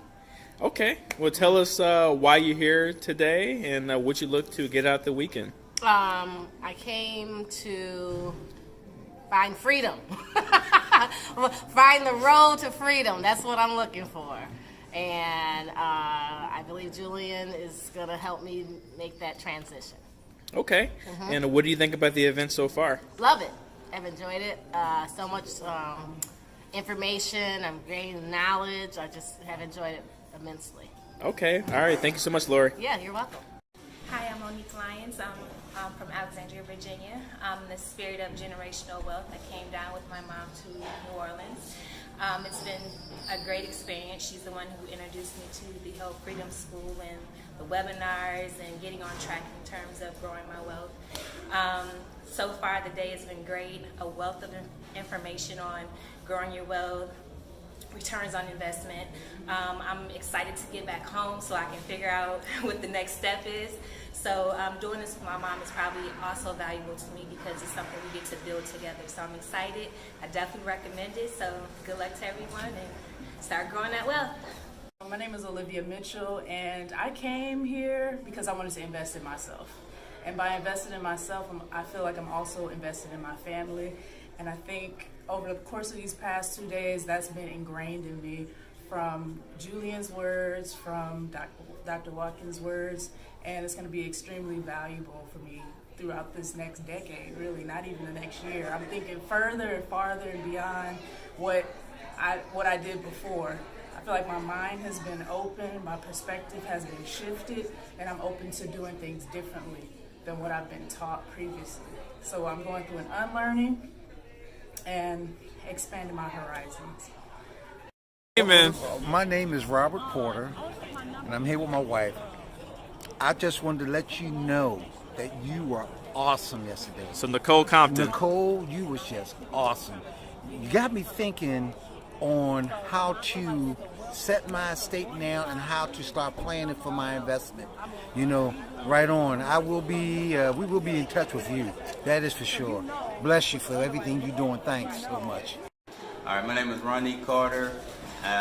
When I first joined the group, I put a contract on a fourplex, closed on it, got 4 units, 4 people in there, and then I just I put in a contract, I put offers in for several other properties. I just got one accepted for a duplex. So I'm hoping to close that within the next maybe 30 days. So that's fresh. I got a couple other offers out there too. So this is what I've learned through the program, and just asking questions to like Facebook and other platforms we have. Man, I'm on fire. I'm going. I'm hitting it heavy. So I'm looking to hit that million soon. All right, what did you think about the event this weekend? Oh, the event this weekend was amazing. It really has something for everybody, no matter what their level is, their exposure to real estate, personal finances, and business finance. So I mean, it was really good. Nothing like being around like-minded people. So it was great. I love it. I can't wait till next year or whenever the next one is. All right, thank you so much, man. Thank you, man. What's your name and where you coming in from? All right, my name is Shadrika Jackson. I'm a native New Orleanian, but I'm now residing in Houston. So for this particular experience, I'm looking forward to becoming an investor in the Houston area for now, and maybe the area of New Orleans later. What made you choose to come to this event? Coming to this event is very inspiring. After having experienced the event that you hosted back in September, it was another opportunity for me to get some questions answered, for me to get some clarity on some things as it relates to changing my financial mindset, investing in my future through the 3 pillars of wealth that you mentioned and you teach in your program. So it's another opportunity to be surrounded by like-minded people. All right, and what did you get out of your experience this past 2 days? Oh my gosh, there were so many ahas in this particular program, but just the idea that I have to change my mindset in terms of when you're thinking in investing in real estate or even in investing in the stock market, you have to get away from what it looks like on the outside and look at its true potential and what its true potential will be able to do to affect your life financially, and then allow you to affect generations that come after you. All right. Well, thank you so much for being here, Shadrika. Thank you for your time. Bye-bye. Sean and Latanya Arthur, Charlotte, North Carolina. Why we came to the event, we joined back in July. Probably around July. Yeah, and we saw something in the whole program itself, because we needed to change one, but we saw the promise in it, in doing something different, and thinking different, and being different, and approaching money differently. And so we decided to come out to the event to kind of get around people like mine, and it's been phenomenal. You know, we have a plan now approaching how we go back, the things that we do, the next steps, and so this has just been great. So thank you, Julian and the crew. Really appreciate you, and we're looking forward to working with you guys further. All right. Thank you so much.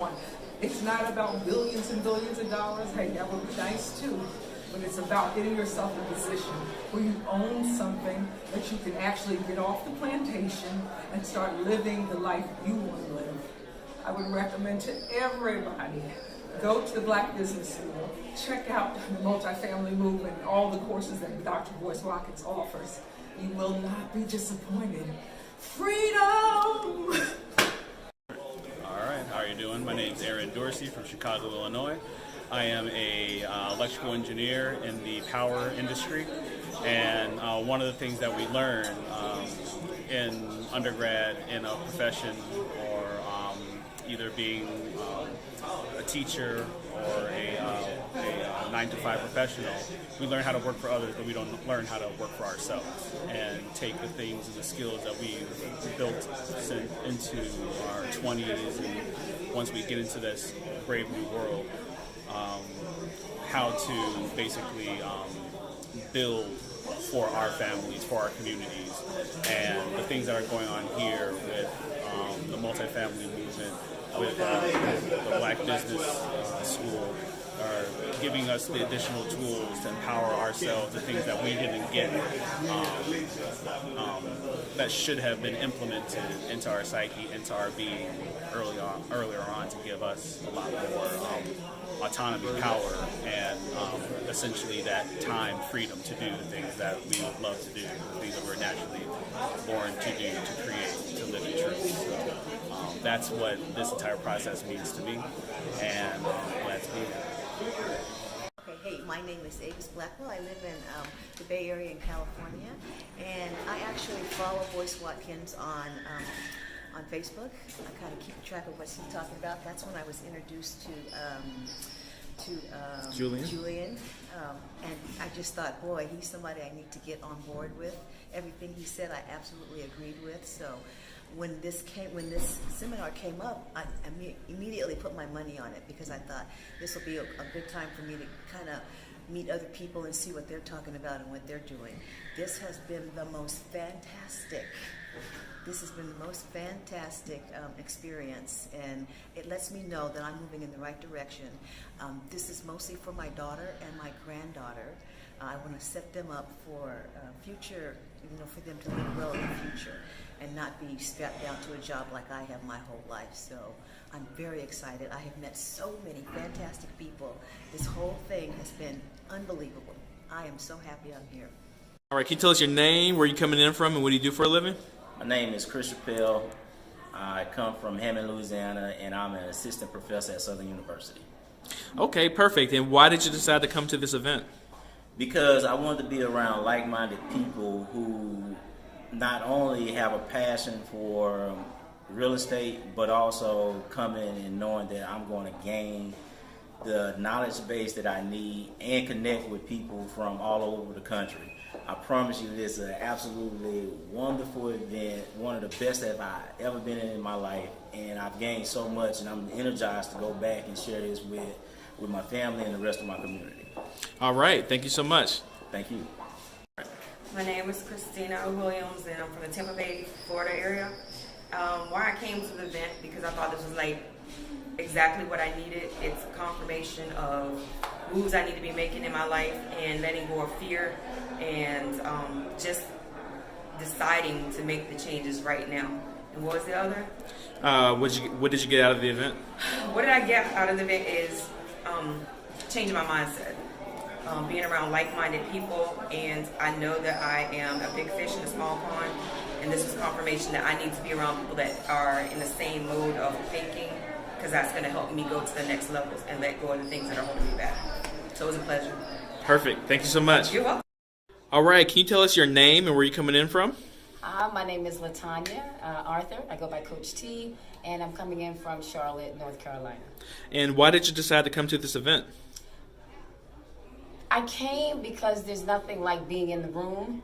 We're on social media and we're making connections. However, when you get inside the room and you feel the energy of everyone moving in the same direction, there's nothing else like it. All right. What did you take away from the event? What I took away from the event is we already own a single-family property, and we've got some equity in it. And subconsciously, I think we've been just sitting on it, not wanting to take it out. And after listening to Julian on the stage, it's like, what are we waiting for? Pull the trigger, take the money out, and have it work for you. So that's the biggest aha is, we're ready to move forward. All right. Would you recommend this event to anyone in the future? Listen, you better get here. You better get here. Absolutely. It is a must see, like a major event. You get here. All right. Thank you so much. All right. Record, man. What's your name, bro? Marlon Jackson. Marlon Jackson. Oh, just like the Dites from the Jackson 5. That's like Marlon Jackson. I was here first. Oh, okay. You were here first. Named after him. And you said you're 62 years young. And I never had a job. I just go live where there's an economy.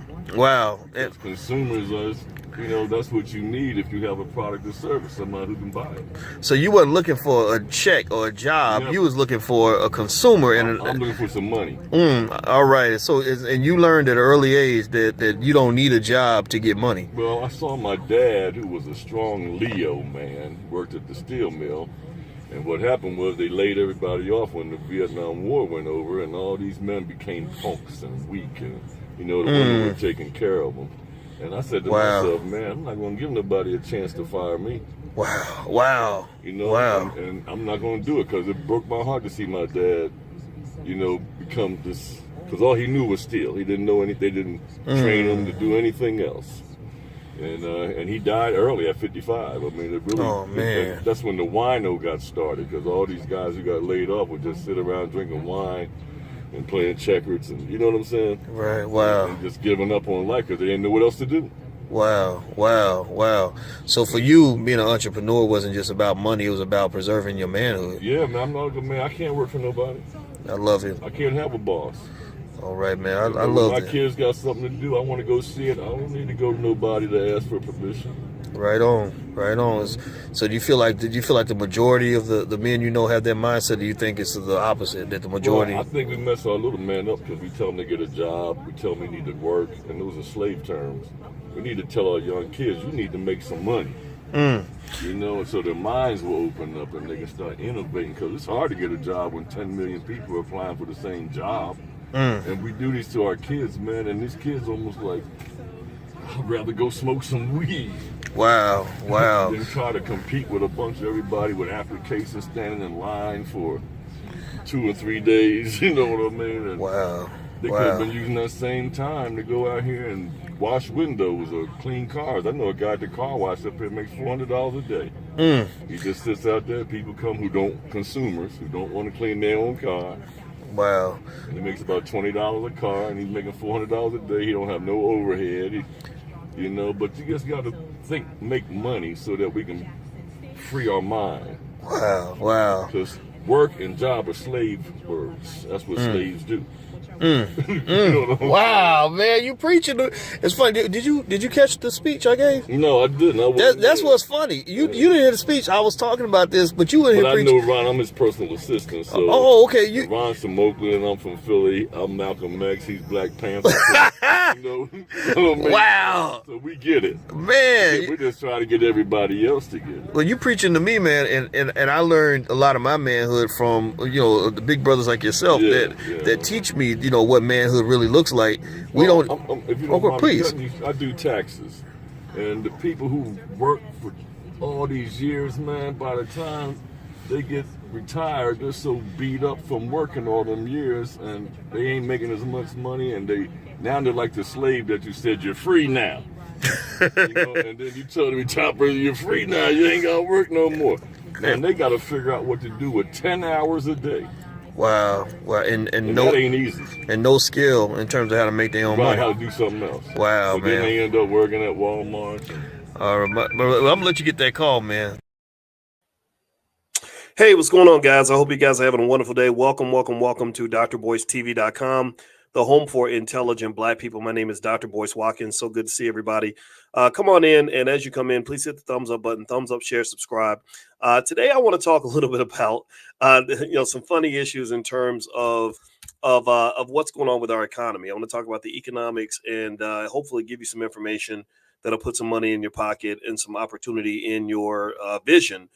Because the truth of the matter is that things are hard for people, and there are a lot of people that are struggling, and it's kind of unfortunate. I hate to see that, because really what's going on is that you've been sold a bill of goods that is fundamentally incorrect. You've been told that going to school and getting a job is the best way for you to get ahead financially, and that's just not true. And something that triggered this thought for me today, and I'm going to give you some data that is going to help you understand why getting jobs is a losing wealth strategy, that literally finding your way to yet another broken opportunity or going down some other economic rabbit hole with nothing at the end of it, why that's not going to help you to find what you're looking for. And I just thought about this because I was explaining this to our kids. So I said, since I'm explaining to the kids, I'm explaining to anybody that wants to listen. So anyway, let me show you all what I was thinking about. What's up, Justin? And my name is Corey and Cam and Jones. Can y'all hear me? Let me know. Give me a quick yes if you can hear me. Let me know if you can hear me okay. Once I get the yes and the confirmation, then I'll know I can move forward in peace. We're traveling as a family. My wife's birthday weekend's coming up. We just had our 3rd wedding anniversary, and also there was Mother's Day, and we had 8th grade graduation, and a couple of my goddaughters had birthdays. So this is a crazy month, and it ain't even done yet. It ain't even done. All right, so let me show you all something that I thought was really, really interesting, and I put it on my Twitter. My Twitter is Dr. Boyce Watkins, Dr. Boyce Watkins, and the number 1, Dr. Boyce Watkins 1. So I hope you'll follow me on Twitter, because I'm gonna tell you the truth. I get tired of arguing with idiots. I just do. I don't even do it. I don't argue with idiots. I just teach them and share information, and hopefully they'll come out of their idiot status and learn how to listen and realize what's right in front of them. And what you should realize is right in front of you is that all your strategies when it comes to economics are not working. Your community is broken. Your community's become a little bit embarrassing in terms of us, what we're doing relative to what we could do. And I just don't have the patience for nonsense, to be honest with you. But let me show you all this, and I'm going to talk a little bit more about that in a second. So here is what I put on Twitter. And let me know if y'all can see that. And if you're watching on Instagram, sorry, not Instagram. I said Instagram. I would say if you're listening on Spotify, you're just going to hear this, but I'll describe what's on the screen. So what I put up on the screen just now from my Twitter account, Dr. Boyce Watkins 1, is this cover on Time Magazine. You can see here it says, it has a white woman, and it says, "I have a master's degree, 16 years of experience, work 2 extra jobs, and donate plasma to pay the bills. I am a teacher in America." So let's decompose this. Okay. Y'all know me. I like to really break things down. That's why I call it the Dr. Boyce breakdown, because I like to break things down and challenge you to think a little bit. Because if you don't start thinking, then the people that are thinking are going to eat you up. If you don't heighten your economic consciousness, the people that are conscious and aware are going to chew you up and spit you out. And it's just going to suck. So let me dissect this. I'm gonna literally break this down line for line. This is a cover on Time Magazine. I don't know what episode or issue this was. I do know that there are stories out there like this, and I want to kind of address some of this. So let's read it slowly. I have a master's degree. Now let's think about master's degree. Master's degree takes you 4 years of college plus 2 years of grad school. That's 6 years of school. 6 years. Okay, so if you think about that, just in terms of like a 40-hour work week, if you take 40 hours a week and you do that for a year, that's 2,000 hours a year of work. 2,000 hours a year times 6, that's 12,000 hours of labor. So 12,000 hours of hard work to get the master's degree. Okay, so let me write that down, 12,000 hours. So if you value that time at, say, even $10 an hour, that's $120,000. But most people make more than 10. Let's triple that. Let's say $360,000. So, and that doesn't even include the cost of tuition. If you throw in the cost of tuition to get this master's degree, this poor woman may have spent, let's say, I don't know, let's be nice. Let's say it's another $140,000, because college plus a master's degree would cost about that much. You're lucky if you spend that much. So process this. Pay attention now. I want y'all to listen. That's about $500,000 worth of human capital, time, labor, energy, wealth that was applied to achieving this goal. Give me a yes if you follow me. I don't want to talk too fast because I want you to get the point. Let me know if you're following the logic here. Are y'all hearing me? Are y'all getting what I'm saying? Okay. So, all right. So as we talk about this $500,000 investment, let's keep going. She's not done yet. What else did she say? She said, I have 16 years of experience. Lord Jesus, that's beautiful, right? 16 years. Okay. So let's do more math. Let's remember 2,000 hours a year. That's 16 years. That's 32,000 hours. And if you value the 32,000 hours at the rate we talked about earlier, about $30 an hour, let's see, 32,000, 320,000 times 10. That's about, let's round it up to a cool million. It's about $960,000. So pay attention now. So that's $1 million worth of effort plus $500,000 put into getting the education. So there's $500,000 worth of effort put in to get the education, another $1 million worth of effort to become this highly trained person that she is. I mean, she is 16 years. I mean, shit, that's great. That's beautiful, right? All right. And then, what else? She also says that she works 2 extra jobs. So she's not working 40 hours a week. Give me a yes or no. How many of y'all think that if she's working 2 extra jobs on top of being a teacher, how many of you think that she's working, more than 40 hours a week? How many of you think that give me a guess if you would agree with me that my estimate of 40 hours a week is conservative, if that is a conservative estimate of the number of hours that this hardworking woman is putting into being successful. What do y'all think? Yes or no? You agree with me, or am I blowing smoke up your butt? Am I making stuff up? Thank you, Sherman. Sherman says 60 hours. I tend to agree with you, Sherman. I'm thinking at least 60 hours. I think this poor lady's been busting her butt. I think that she's been just grinding like crazy, and she's not young. She's not old. But she's kind of, she looks like she might be. If you got 16 years of experience, that probably means you're at least 40, maybe 45. So she's dedicated a chunk of her life. She's middle aged now. She's this half of her life dedicated to something. No, what is that? What is she dedicated to? Let's say it's the American dream or something. And then also on top of that, she's giving plasma, which I don't know the health effects of giving all your plasma away and stuff, but whatever. Okay, that's just an add-on. All right, now here's what I want y'all to understand. And I'm gonna just tell you, I'm not the right guy I'm not the right messenger for this because what happens is that I when I see a solvable problem that we're not solving, I get a little frustrated. I get a little angry when I see us trying to solve a problem with the same tactics that never worked in the first place. I get a little frustrated. I'm not gonna lie, and I get, I'll get in there and I'll make a comment on, Shade Room or something and have people mad at me, because I really because I see this a lot, I really do. And the curse of knowing finance the way I know it, I've been a finance professor for a long time. I've been teaching for 30 years pretty much. I know what wasted effort looks like, right? And so here's where I'm going to go with this. Here's where I'm going with this. This is really indicative of our society. What this lady said. Now, most people are not in as bad shape as her, but it's pretty bad. I mean, she's donating the plasma to pay the bills. There are lots of people in America that are in economic trouble, that are struggling. And a lot of it's because you get sold a false bill of goods. You get sold a lie. You get sold a method of success that simply does not work.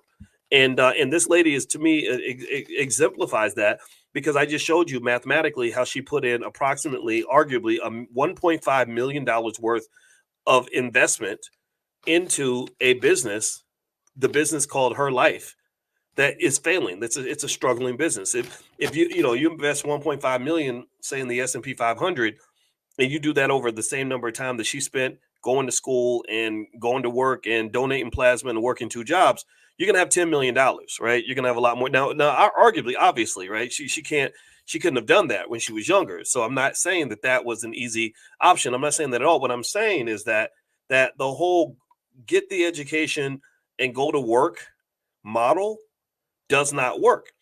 And in fact, I'm gonna read some statistics to you about what college graduates are going through that will help you understand my point a little more clearly. And before I do that, I'd like to ask you all, if you could do me a favor, please hit the thumbs up button, thumbs up, share, subscribe. My name is Dr. Boyce Watkins. And if you're interested in things like Black Wealth, we actually have a Black Wealth Mastery store where I literally have put books like my book, Financial Lovemaking, my book, The 10 Commandments of Black Economic Power. My wife is a therapist. She helped us in the Black Business School to create our first ever Black financial therapy department. It's the first one ever created. There's not one anywhere, because what we're trying to really study and understand in our think tank is why we keep doing the same thing over and over again. What's really going on that's causing us to believe something that is simply unbelievable. And I've gone on a lot of different shows to try to express this idea, shows like The Breakfast Club and stuff like that. And it's really, really hard because there are a lot of you that get it. I go places and we have packed out arenas and everything else. And we have lots of people that are hearing this, but there are other messages that are so much louder that are just the wrong messages. And I want you to understand that, that being Black means, in my view, that there are people that have a vested interest in making sure that you hear the wrong message. There are people out there that have a vested interest in making sure that you're always behind. In fact, I'll tell you this. I'm going to tell you something that just happened to me not too long ago. I had some people really mad at me. I made a little comment on this Shade Room post. They had Kai Cenat and Kevin Hart. And they were doing something together. I think Kevin went to Kai's YouTube channel or whatever it is. And I really kind of had an issue with that. I kind of thought about that, and I said, gosh, it's like this intergenerational thing. These two guys, even they look alike, they kind of act alike, and it's like this sort of intergenerational thing, right? Where you've got kind of these guys that are really, really funny, but it seems like we have this oversupply of very unserious Black men. Like like I went to Elon Musk's page, right? Who's one of the most famous white men in America. and Elon is a racist, and I don't like him that much. And he made a comment about some really exclusive, rare element in the universe that takes like 10 billion or 14 billion years to decay. And I thought that was so cool that he gets to be smart in public, and there aren't people, and his people appreciate that. Like, they appreciate smart stuff. They appreciate wanting to learn about how the world works. They appreciate, building an automobile manufacturing facility, solving problems with the environment or whatever. Whereas it seems to me that sometimes, and again, I'm going to make some people mad when I say this, and I cannot apologize for this, but it's like every time I turn around and I see famous Black males, we're not famous for being the smartest people in the room. We're typically famous for being the dumbest. We're typically famous for being funny. We're famous for being athletic. We're famous for being rappers. And that's okay. It's okay to be a rapper. It's okay to be a comedian. It's okay to be an athlete. But I don't really think that the most famous, most successful men in our community should be clowns. And why do I say that? Am I just trying to be a hater? No, here's why it's a problem. It's because it's designed that way. It's designed that way. America doesn't want to hear from smart Black people. They want to hear from the clowns. They want to hear from the rappers. They want to hear from the people that don't necessarily want to think. And when people got mad at me, they said, Unc, you sound old fashioned. Unc, you just hating, Unc, and whatever. I said, well, let me tell you something. I said, let Unc tell you something right quick. Let Unc break it down for you. Why they playing your little dumb ass? Here's why they playing your little silly ass. I said, look at your community. Look at your community right now, and let me know if you're following any of this. I said, look at your community right now. I said, you have the goofiest, most unserious people in your community with the biggest platforms. They're not doing serious things. I said, the most famous white men in the world are known for building billion-dollar tech companies. They're worth $100 billion each because they are developing artificial intelligence and technologies that are changing the world. They're building rocket ships to Mars. They're solving important problems. Your most famous people, your most famous men are men like Diddy, who's known for dancing like a teenager till the age of 50. Or Kevin Hart and Kai Cenat, guys that are just funny, and it's okay. You need your comedians, but your comedians should not be the leaders of your community. The rappers should not be the leaders of the Black community, because you got too many problems. I said, look at your community. Thank you, Calvin. That's a great term, shucking and jiving. I said, look at your community. Your community is falling apart because your men, the men that they're choosing to lead the community, are not leaders at all. They're not thinking about how to use their power and their platform for the benefit of the community. They're not thinking like, how do we solve important problems? How do we build more schools? How do we create more jobs? How do we develop more manufacturing facilities? How do we build a company that can compete with Tesla? They're not thinking that. And I said, and you see the evidence everywhere. Tell me if you agree with this. Tell me if you agree with this. The Black family is in absolute shambles. Black families are just broken into little tiny microscopic pieces, and the pieces are filled with crap, and the poor children are growing up traumatized as hell because the people that are supposed to be guiding them and leading them are so messed up that they can't lead themselves. Tell me if you agree with this. Educationally speaking, Black children get the worst education known to man. You literally mass produce, the public school system mass produces millions of Black kids who are 18 years old who can't read at the level of a fourth grader. How does that happen? Well, it's because your men are not leaders. Your men are off telling jokes. You funny dog. And then they go to the club and get bottles of Ciroc, and they dancing and they clowning and cooning and shucking and jiving. And this is what y'all paying attention to. Did y'all see that Club Shay Shay interview with the comedians, y'all? What, y'all, that was good, y'all. No, that's reflected in your community. You look around your community, the families are shit. Your women are not protected. Your children are not being educated, nor are they being loved or guided. Your wealth is falling in the toilet. Your wealth is going backward. And this is not anti-entertainer or anti-athlete. I mean, there was a time where you had entertainers and athletes who got serious. Anybody remember this? How many of y'all remember the picture that's right here on this page? Anybody seen this picture before? What picture is that? Tell me what's on that screen right there. Y'all see that? Y'all see those serious Black men? Now, these are all athletes. Muhammad Ali, Bill Russell, Jim Brown, Kareem Abdul-Jabbar. And these men showed up ready for business. They were ready to handle business. They said, we are the biggest, strongest, baddest dudes out here, and we are the leaders. We are getting the most attention, and we're going to stand up and we're going to do something meaningful with our power. Now, remember this.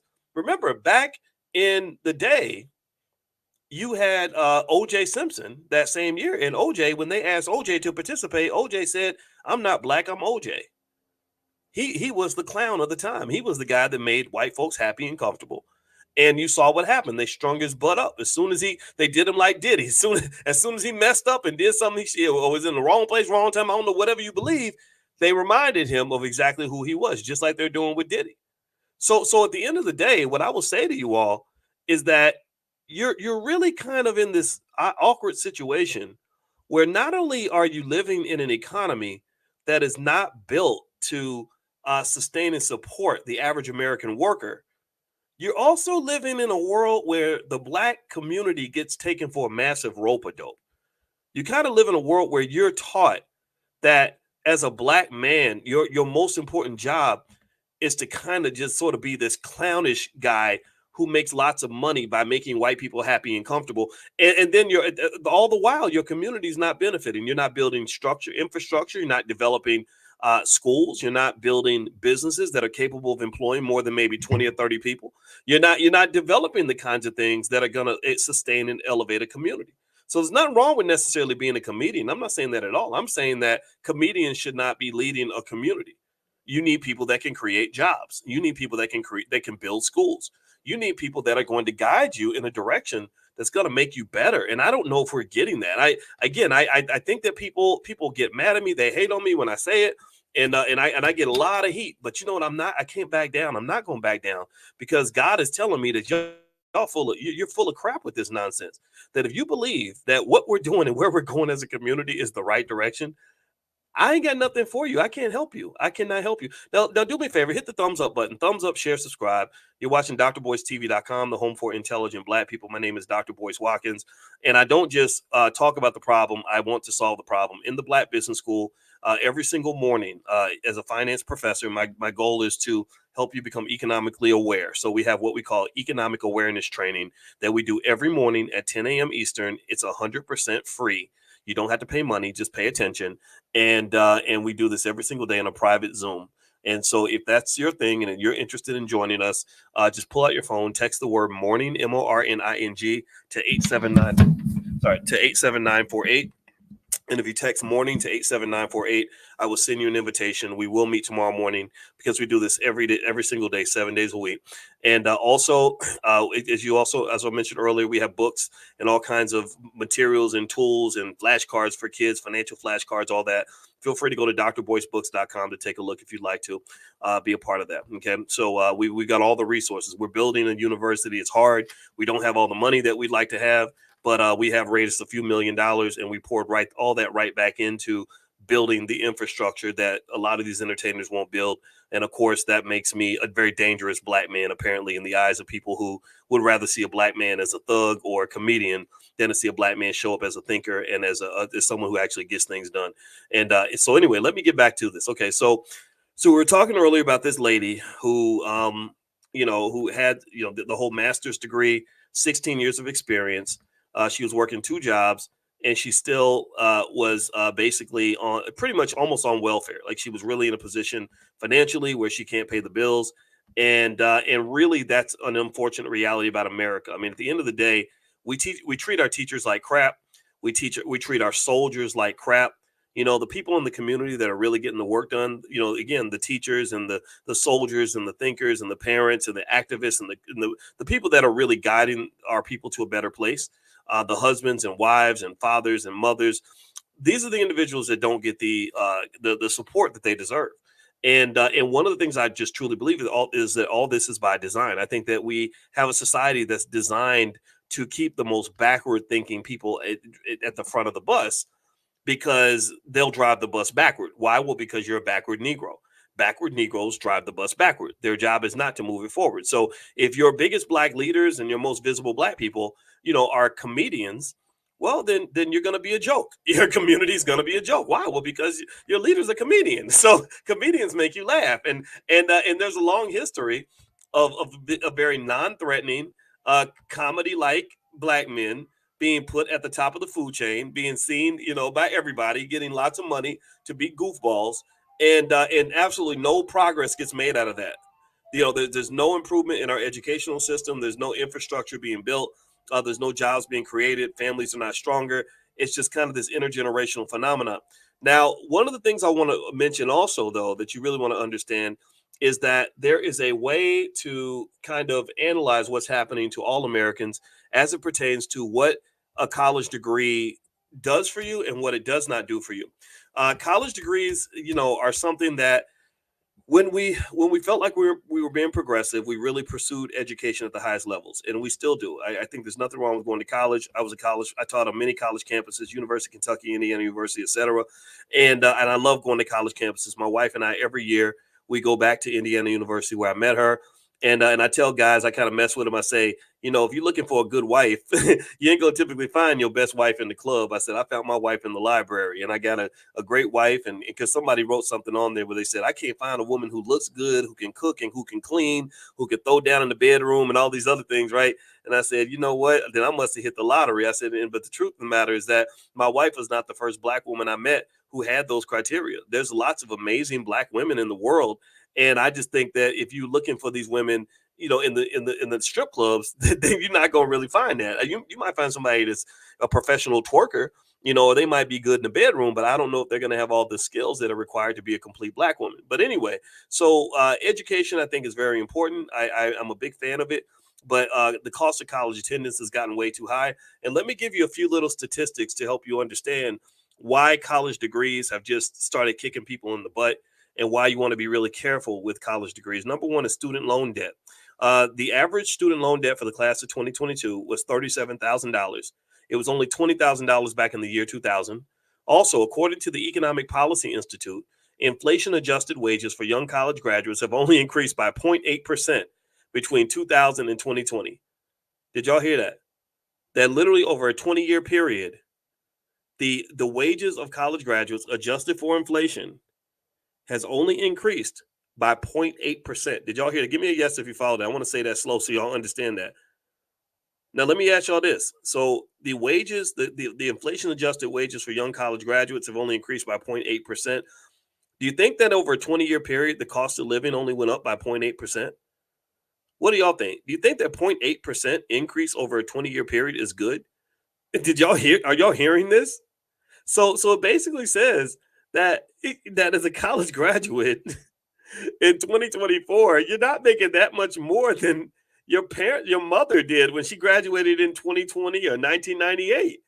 You're not. So how in the hell can we see a statistic like this and somehow still believe that the whole go to school and get a good job path is the best approach? I mean, what makes me sad about it is that I know how hard it is to be a good teacher. God bless the best teachers in our world. I mean, teachers are just some of the most amazing, important, transformative human beings in our society. Teachers, I mean, and nowadays, these kids are crazy. They're coming to school with guns, ready to fight because their mama and their daddy ain't doing a good job. The daddy's on crack, mama's on heroin, and they come into school ready to fight the teacher and all that. And so God bless all the teachers that put up with that. I mean, I think that you are a gift from God. You are more important to the black community than any athlete, any rapper, or any comedian will ever be. And I think you deserve to be paid for that. So it makes me sad to hear that teachers and people that are doing these really important jobs are not getting what they deserve in terms of pay. And where I come in, and again, this sometimes it offends people, but I don't care about that. I want to offend you because your ass needs to be offended by the way you've been treated. You need to be offended by the fact that your community's following behind every generation. You need to be offended by the fact that your families are falling apart. You need to be offended by the fact that you're getting laughed at by the rest of the world. You need to be offended by the fact that nobody on the planet, there's no community anywhere on earth that says, oh my gosh, I woke up this morning, I prayed that my daughter would get pregnant by a black man. How many Indian families or Asian families or African families do you think that sit around and say, man, if my daughter has a baby with an African-American male, that child's really going to be well off? What do y'all think? Do you think that they say that? Or do you think that they say, oh no, do not get pregnant by an African-American man. They will abandon the baby. Anybody ever heard that stereotype? Remember when Ice Cube said, this is what they think about you. This is what they think about you. That's what they think about you. And the reason those stereotypes bother me is because I know guys who fulfill those stereotypes. That's one reason it bothers me. Another reason it bothers me is because I know a lot of guys who don't fulfill the stereotypes, and they don't get the attention they deserve. They don't get honored by society. They don't put those black men on TV. They want to put the buffoons on TV. And I personally think that that shows a significant lack of balance. But if you understand Dr. Claude Anderson the way I do in his books like Black Labor, White Wealth, you'll know that there's a history to this. There's a history of making black people look ridiculous. There's a history of promoting backward thinking in their community. So really what I would say to you is that the solution is going to have to come from you. And ultimately, when you're talking about solutions, there's no way around basic things like entrepreneurship. There's no way around things like investing. Every kid's going to have to invest, especially with some of our people and the way they see the shiny Negroes on TV, the rappers and everything else, and they want to dress like the rappers, and they want to have the Gucci this and the Prada that and the fancy this and the fancy that. Well, all that stuff costs money. There's nothing wrong with wanting nice stuff, but if you want nice stuff, you have to have a financial plan. If you want nice stuff and you don't position yourself to be able to afford it, then you're eventually going to have to do something illegal or unethical in order to obtain it. So what happens in the black community in many cases is that a lot of our young people have significant financial addictions. They're addicted to the Louis, they're addicted to the Gucci, they're addicted to the Prada, they're addicted to the jewelry, they're addicted to the Benz, they're addicted to whatever, right? You saw kids, you see that I talked about this yesterday. You see kids going to the prom that literally look like they are born in Indian or African royalty or something. Like they're showing to the prom, spending $10,000-$20,000 on the prom, pulling up in Benzes and Bentleys and everything else, and it's all a costume party. It's all fake. It's all fake because 9 times out of 10 you can't afford it. 9 times out of 10 you're going in debt to have it.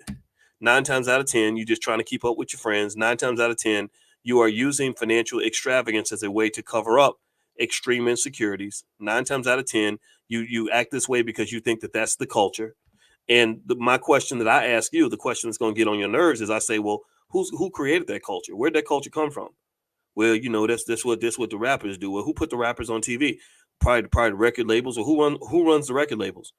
It ain't us. Who runs the TV networks? It ain't us.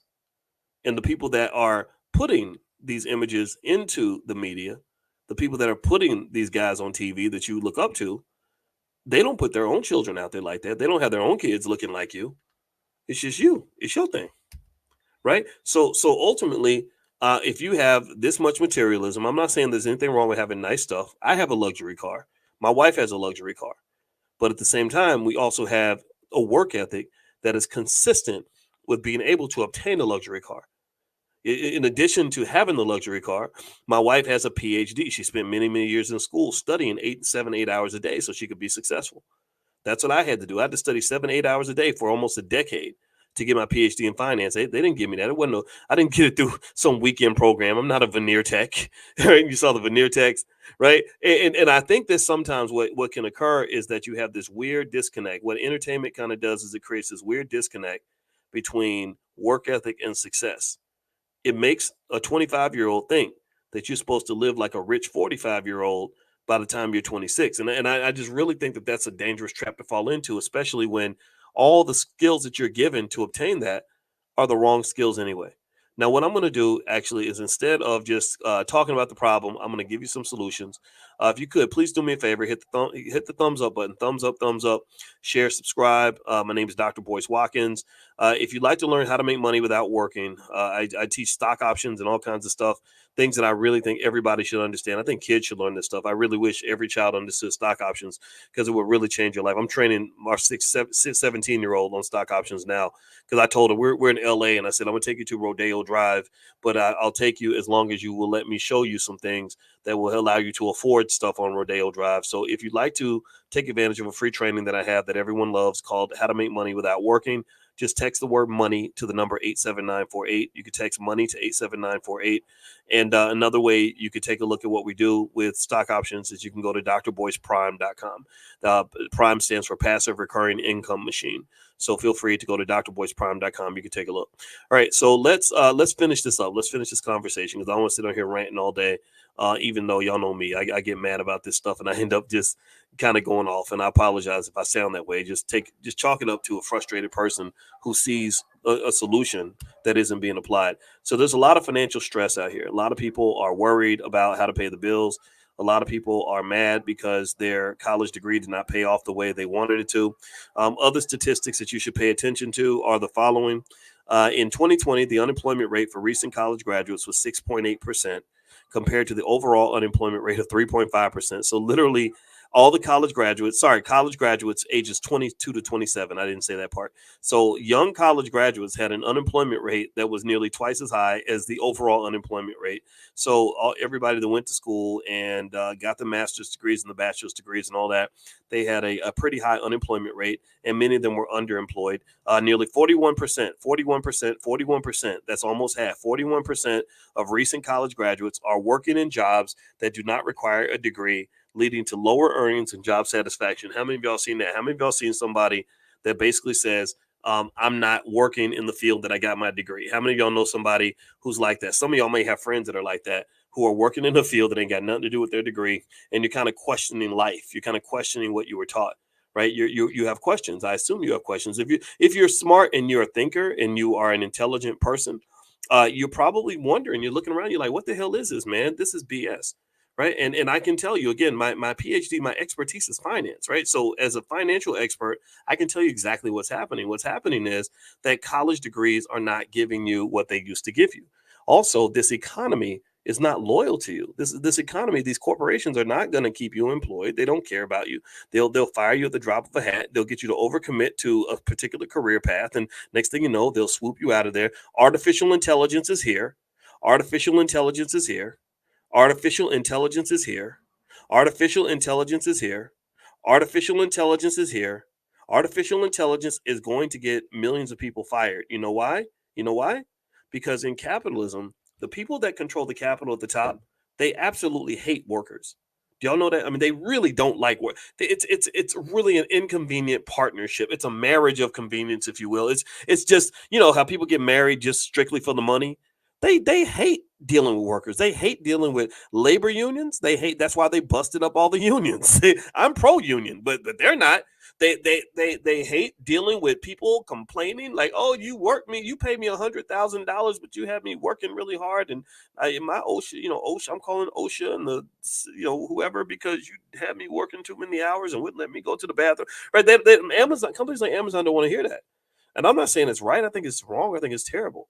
But that's what it is, right? So companies these white boys that are running the tech companies, the Jeff Bezoses and stuff like that, they can't wait to get you out of there.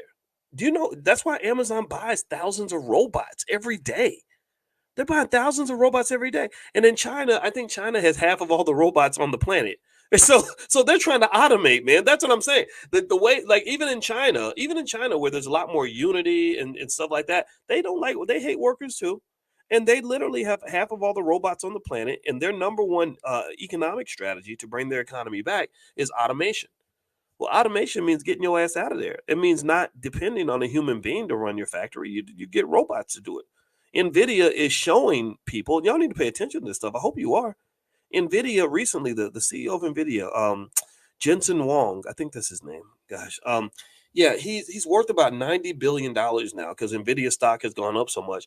And Jensen Huang literally was explaining how you could build a factory and then build the robots in the factory with AI and then have the robots in the factory build the rest of the factory or something. It was something weird where literally he was talking about how you could build whole entire factories and everything without even having a human being involved on hardly any level because AI is so good. So what I'm just telling you is that this is what's coming. This is not going away. This is going to happen. So people who live with their heads in the sand are going to get killed. They're going to get just buried. It's going to be painful. It's going to be sad to watch. Those of us in our community who are trained to be a day late and a dollar short are going to be completely, totally left behind. That's the only way I can say it and be honest with you. If you have a community that prides itself on ignorance, or prides itself on how the men hate the women and the women hate the men, or pride with broken families, and your kids are being abandoned the entire process, or prides itself on economic habits that are anti-wealth, like overspending your money, not investing, not saving, not thinking about the future. I don't really see how a community like that is able to really survive. And what I really think is going to happen is that there's going to be a class of people that are going to get stuck in the underbelly of our society, and they're going to end up filling up the penitentiaries again. Joe Biden did that back in the 1990s. That's why I don't vote for this man. And I don't like Donald Trump either. I never put him on a pedestal. I've known about Trump for 30 something years. Never liked him either. And I think that at some point, that's what you're going to see. I think that you're going to have scenarios where people have no choice but to resort to crime, and then they're going to say the crime's out of control, and then they're going to elect somebody who's going to do what the president of Ecuador did. I think it was Ecuador, where they had such a bad gang problem and crime problem that he literally went through and pretty much did almost like a type of extermination, if you will. Like, he kind of went through and just literally said anybody who is in a gang or affiliated on any level is going to prison. And a lot of people are happy about it because it cleaned up the streets, but a lot of people, it was El Salvador. I said El Salvador. I said Ecuador. I meant to say El Salvador. I believe it was El Salvador. Go look that up. So I kind of just really think that it's important to kind of know what's coming down the pike. And artificial intelligence for sure is coming down the pike. Another stat that tells you how college graduates are kind of getting their butts kicked is it says here that the cost of living has increased significantly. Housing prices have risen 54% just from 2012 to 2024, and they've gone up even since then. And entry-level salaries have not kept pace. So a lot of young people that graduate from college are already behind in the economy because they don't have any assets to begin with, and the cost of everything's going up. So in a way, if you think about the highway of wealth being like a highway ramp, imagine if you're in a car driving next to that highway and you want to get on that highway, but there's no ramp to get on the highway. That's the problem. And so one of the reasons that we created things in the Black Business School, like the Black Wealth Master Plan, which I'll put the URL up here if you guys want to go take a look, is because basically what you have to do, in my opinion, is if you want your children to avoid the pain of what's coming, you have to get them ready now. Like when you got that little baby next to you, you got to start thinking about their economic plan today, so that in 20 years, you'll have enough time to grow the wealth that is required to liberate them. Also, the Black Wealth Master Plan is very, very simple. It says every Black child should be taught to how to start a business by the age of 12. If that teacher, with all that experience and all that education and all that skill, knew how to start a little side hustle that made her an extra $2,000 a month, she wouldn't be on the cover of a magazine talking about how broke she is. Do you understand what I'm saying? It doesn't take a lot to change your economic fate. It just takes that little ability to make a little bit of money. And one of the ways that they trap you is they get you to believe this ridiculous myth that as long as you know how to do your job, you're going to be okay. As long as you're the most important shift nurse, that in the hospital, you the best, you're the only person in the factory that knows how to work the blah blah blah machine, right? And you start to get this false sense of security because you really think you can't be replaced, and that's just not true. Like I kind of want you to just understand that you always have to have a plan B and a plan C and a plan D, right? So what does that look like? Let's go back here. Let me show you all this picture again. And this was the premise of why I even did this podcast episode. And by the way, I'm on Spotify. So if you look up the Dr. Boyce Breakdown on Spotify and Apple, you can find it there as well, in case you want to listen in your car. So listen to this. We'll read this again. I want you to read this. And then I want you to think about what you see, but then I want to tell you what I see, okay? What I see as a finance professor. And this is on my Twitter. My Twitter is Dr. Boyce Watkins and the number 1. Please follow me on Twitter. Please follow me on Twitter. I need y'all to follow me on Twitter and Instagram because I'm blocking the idiots. When people come in there stupid and corny and goofy, I had more patience when I was like 40 than I did when I was 50. I just don't have the patience anymore. So follow so we can have intelligent, important conversations. I don't want to be around stupid people. I just don't enjoy that very much. So and my Instagram is Dr. Boyce Finance, Dr. Boyce Finance. And I have a backup Instagram at Dr. Boyce Money. As you guys know, when you talk like I talk, it makes you kind of dangerous. So I had 600,000 followers on Instagram. They completely deleted that page. I don't know where it went. Now I have about 100,000. I had to start over again. And then I had another 600,000 pages of people on a Facebook page, and they deleted that one for no reason. And so literally this happens, and I probably shadow banned on YouTube.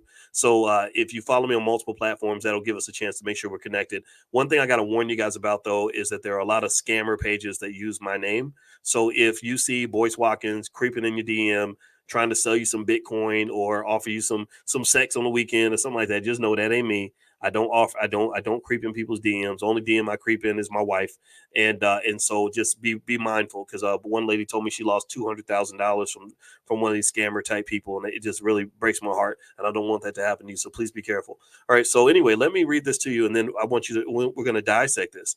It says, I have a master's degree, 16 years of experience. I work 2 extra jobs and donate blood plasma to pay the bills. I'm a teacher in America. So what she's basically saying is that with the master's degree, the 16 years of experience, the hard work with 2 extra jobs, she still doesn't have enough money. Now, here's what I want you to answer for me. I like to do these consciousness exercises. This is what we do in financial consciousness training every morning, by the way, is we're going to do a quick consciousness exercise. I'm going to ask you some simple questions. You're going to give me simple answers, and then it's going to lead us to the conclusion. So I want you to answer this for me. Does this lady have skill?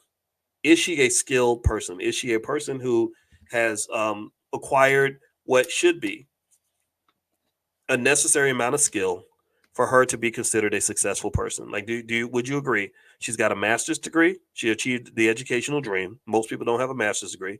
16 years of experience, right? How many of y'all would agree that this lady is accomplished educationally and in terms of skill? Put a yes in the chat. Okay. Now, as you put your yeses in, I'm going to ask you another question. Simple question. Is this a hardworking woman?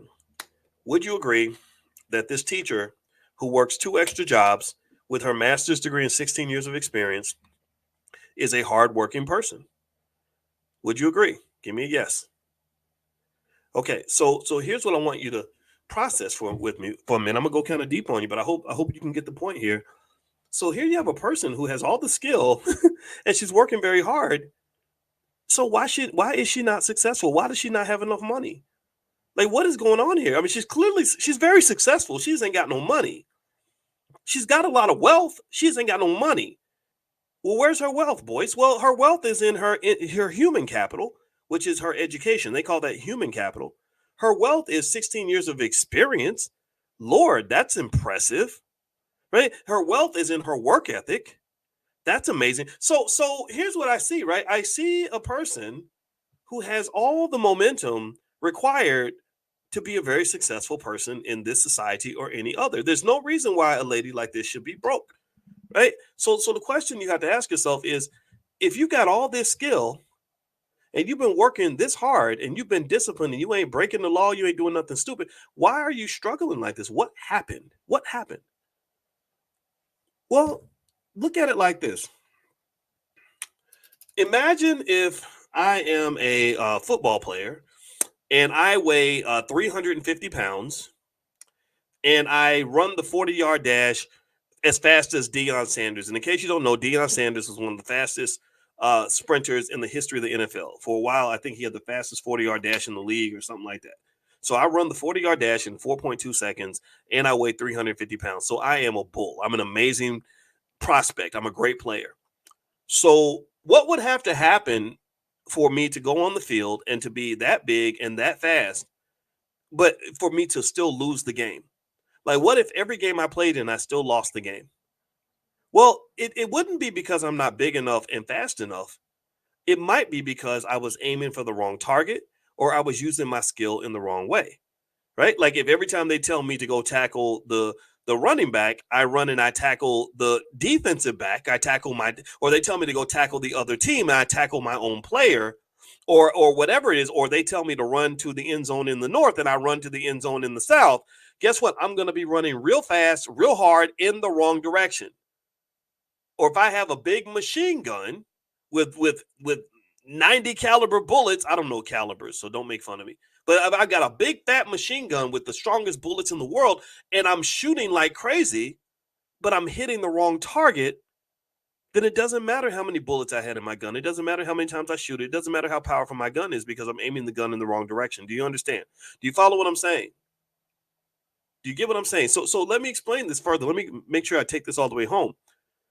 It doesn't matter if you have all the right skill and you're putting in all the hard work. If all of your work is being put in the wrong direction, if it's being put toward the wrong things. Like if I have a super fast, high-powered sports car and I drive 3,000 miles in the wrong direction, then I would have been better off without a car at all. I should have just walked. Somebody on a 10-speed bike could make more progress than I made because I've been going 120 miles an hour in the wrong direction. So this is my point. When I look at this lady, I say, man, you put 1.5 million. Remember at the beginning, we calculated financially the financial value of 16 years of experience and a master's degree. That was about $1.5 million worth of capital that was applied in a way where she still finds herself broke and without income and without assets.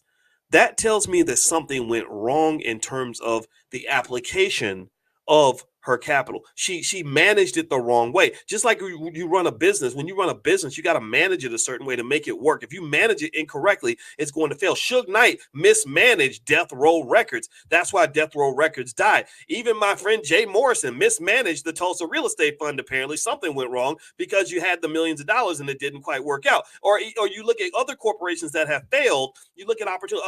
DMX mismanaged his extraordinary talent where he should have been a billionaire like Jay-Z, but instead he ended up dying as a crackhead in his mid-40s, right? So when you have something great, when God blesses you with something powerful and you have a great opportunity and you put work into building that opportunity up, if you mismanage that, if you misdirect the energy, then it'll be just like you never had it before. It'll be just like you never had it. So here's what I argue. I argue that for Black people, let's talk about us.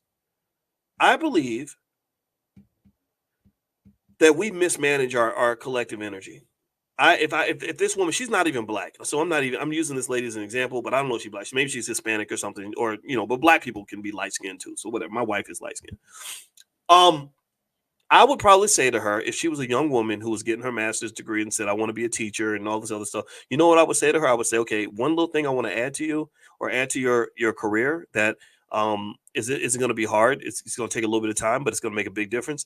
Is I'd like for you to take a class on how to start a business, just in case your job does not pay you enough and you need to either quit the job or you need to get a side hustle or they decide they don't want to hire you.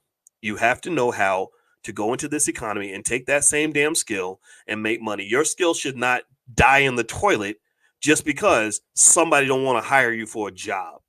Do you understand? If you are really skilled, if you are really capable, you want to be in a position where you can take that capability and get money from it on your own. You don't need the white man's corporation to translate your skill into an economically viable opportunity for you. You should not need that. You don't need the middleman.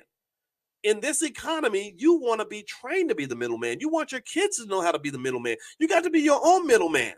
Because when you're not the middleman and you depend on the middleman, then if the middleman decides to screw you, then you will sit back and just be screwed. All you will ever become is a victim. And I don't know about y'all. Maybe I sound mean when I talk like this, but I don't want to have a whole community full of victims. Cover your ears because I'm about to cuss. You could take that victimhood stuff and shove it up your ass. I'm not a victim. I'm a problem solver. You don't see my worth. You don't see my value. You don't see what I'm capable. You don't see what my PhD is worth. Oh, well, then let me just take this asset and I'm going to take it away from you and I'm going to go apply it in my own way in some other direction that's going to get me what I deserve. It's hard. It's tough. It's different. Because when you get raised in our community, you get raised to do is go to school so you can get a job. And you're supposed to be nice to white folks so they'll hire you and pay you money. And I just don't trust people like that, man. You can't leave your happiness in the hands of other people. You can't leave your ability to feed your own damn children in the hands of other people. That is the white supremacy that you're fighting. That is the white supremacy that harms you. That's the white supremacy that stresses you out.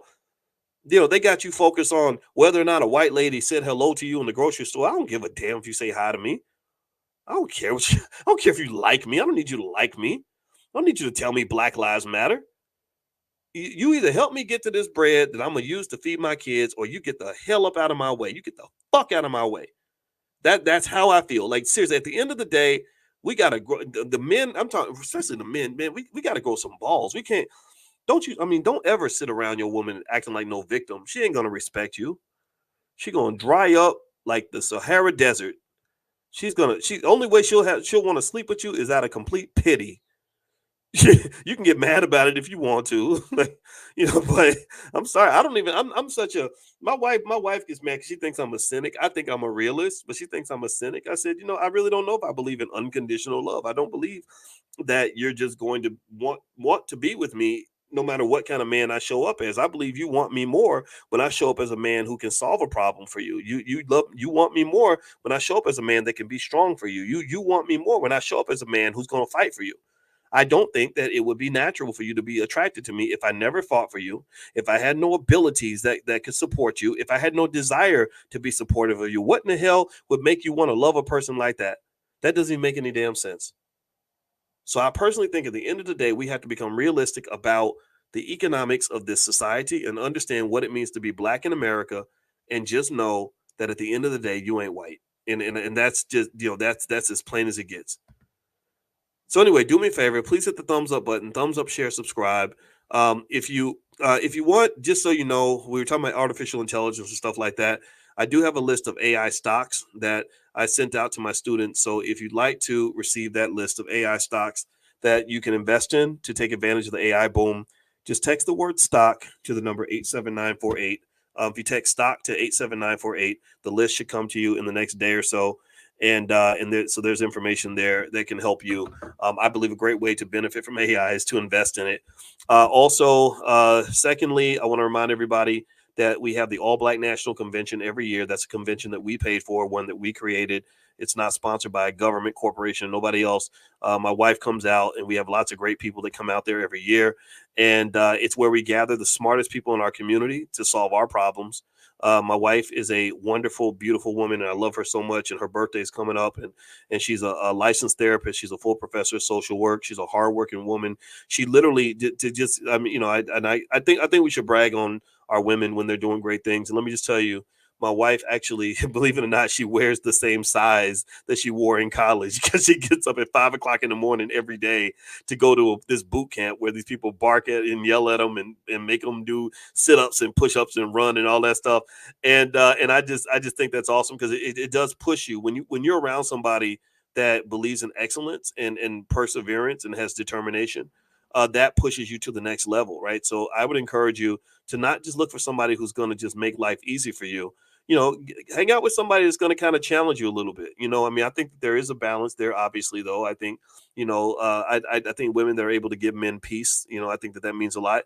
But one thing I can tell you is that my wife, I really appreciate her, because her intense work ethic, intellectually, physically, everything else, it pretty much saved my life. I mean, because you get in your 40s and you start gaining the weight and all that stuff, and so having a wife getting up every morning at 5 a.m. and trying to keep up with that really made a difference for me, right? So anyway, she's a licensed therapist, a full professor of social work. She's also a certified trauma specialist, and she sees clients on an individual and collective basis. So if you want to go take a look at her site, it's coachingwithdralicia.com. That's coachingwithdralicia.com. And also, since her birthday's coming up, I just want to just mention how much I appreciate you, babe. So I don't know if she's going to hear this or not, but I think it's important that we give credit to our women. And yes, she is black. I know some of y'all make fun of the fact that she's high yellow, but she's black. She's not just black. She's Gary, Indiana black. And if you know anything about Gary, Gary ain't nothing to play with. When she grew up in Gary, it was the murder capital of the world. So anyway, that's a little bit about my wife. And one thing that she helped me do was with the convention, she helped us to add in things like we have a whole Black financial therapy department in the Black Business School. So she partners with therapists, and they work on all the psychological barriers that keep us from building Black wealth. And these are high-powered people. These are people that are credentialed, that have doctorates and licenses and everything else. And I think this is such an upgrade to the internet, because the internet is full of a lot of unqualified people.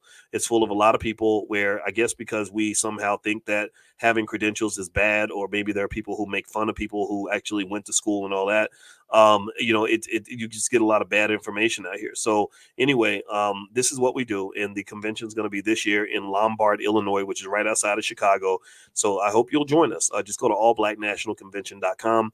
In fact, in our Money in the Morning, our financial awareness training, we're actually going to give away some free tickets to the convention. We're going to do a drawing maybe once every couple of weeks. And so if your money's tight and you want to try to get in the drawing for a free convention ticket, just join us for our financial consciousness class in the morning. It's totally free. You can do that by texting the word morning to 87948. Or if you live in another country, you can go to drboyceelevate.com. That's drboyceelevate.com. Okay, so anyway, thank you for letting me gush about my wife for a second. I apologize. I don't know. I know people make fun of me for that. People have been making fun of me since. So there's some people who've been making fun of me since I got married. I don't know why, but whatever. That's what people do. And I see DDS says disrespecting her is an automatic block. Yes, and I automatically give you complete support and permission on that. Somebody comes in acting silly, then they just need to go. It's okay. They can go. There's plenty of ignorant places they can go. They just don't need to be here. But anyway, long story short, let's sort of summarize what we were talking about earlier. So basically, here's the deal. So when we were talking about this poor lady who was struggling financially as a teacher with 16 years of experience and 2 master's degrees, there's an easy fix to this problem. The easy fix is, and this is all in the Black Wealth Master Plan, and there's the URL up there. Again, this is another free resource from the Black Business School.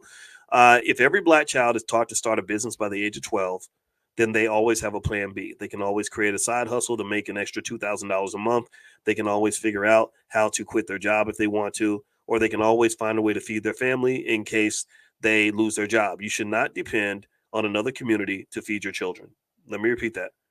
You should never depend on another community to feed your children. If you get to the point where you say, gosh, I can't feed my kids because Mr. White Man's not hiring, I don't think your children are going to want to hear that. They're not going to respect that. So it's very important that you have a plan B for that, and also that you train your children to have a plan B for that. Give me a yes if you agree with that. Number 2 is you got to buy stock for your kids when they're young. I wrote my dissertation on the stock market. I studied the stock market for 30 years. I've written a bunch of original research papers on how impactful the stock market is as a wealth building mechanism. So I have confirmed science that shows the stock market investing is literally the number 1 wealth builder in our society. So you got to start buying your kids stock when they're young.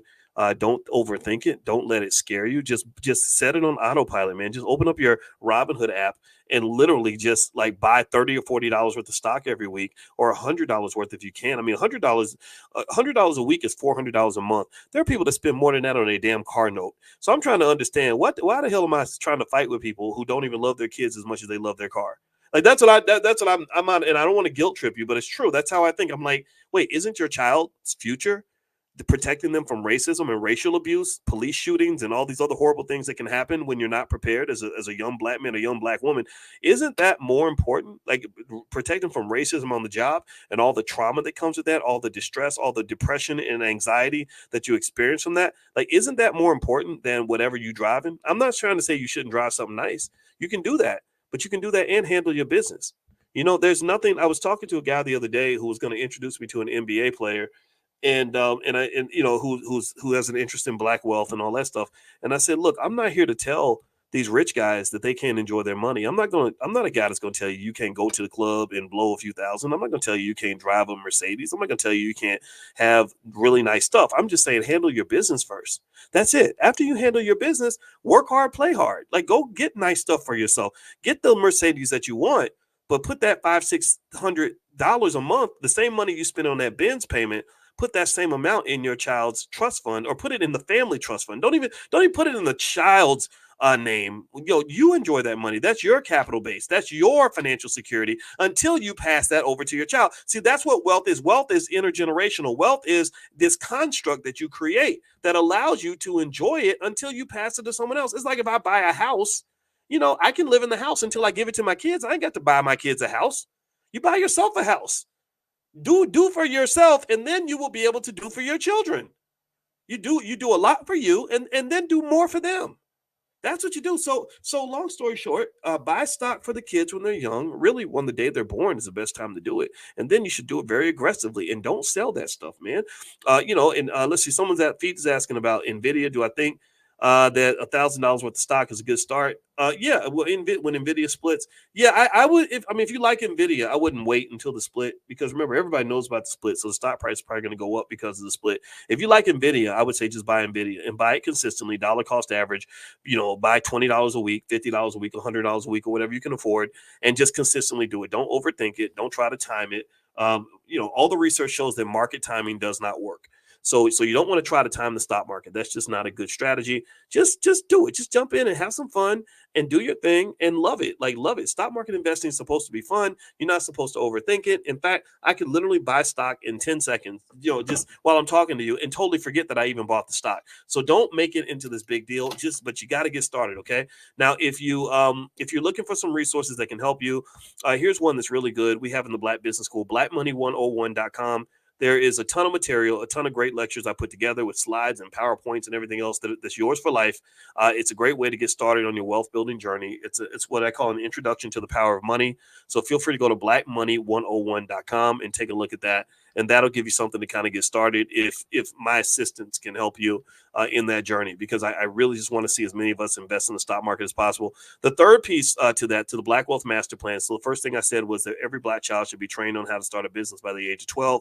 Number two, every Black child should have somebody buying stock for them from the time that they're little, really from the time that they're born. Really the earlier the earlier the better. So if you're a true visionary and you know you're going to have kids in 10 years, why not start buying stock right now? Right? Just buy it, start buying right now. Like I told our 17-year-old, I said, well, one day you're going to have kids, right? She said, yeah. I said, well, yeah, start buying stock now. And then by the time your kids are grown-ups, like you'll be able to pass them $1 million. Like how cool would that be? They're going to love you, right? But it's really important this is why things like meditation are so important, right? People think it's weird when I do our economic awareness training every morning and I talk about things like meditation and consciousness.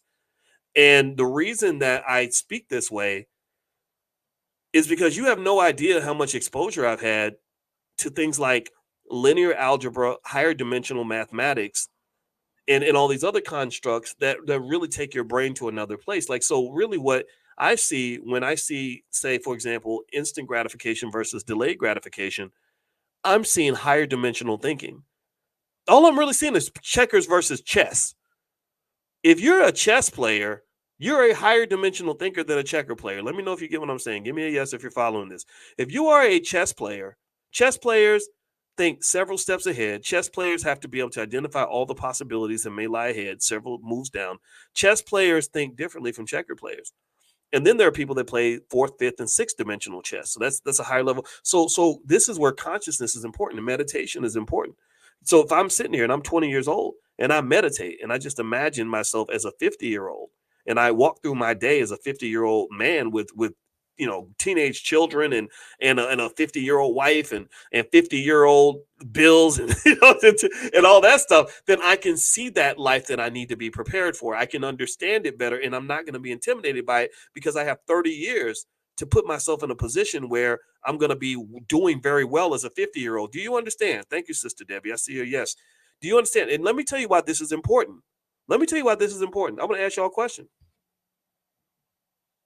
Do you think that most 20-year-old Black men can even fathom what their life will be like when they're 50? Do you think that do you think that most 20-year-old Black men, yes or no, have imagined what their lives will be like when they're 50?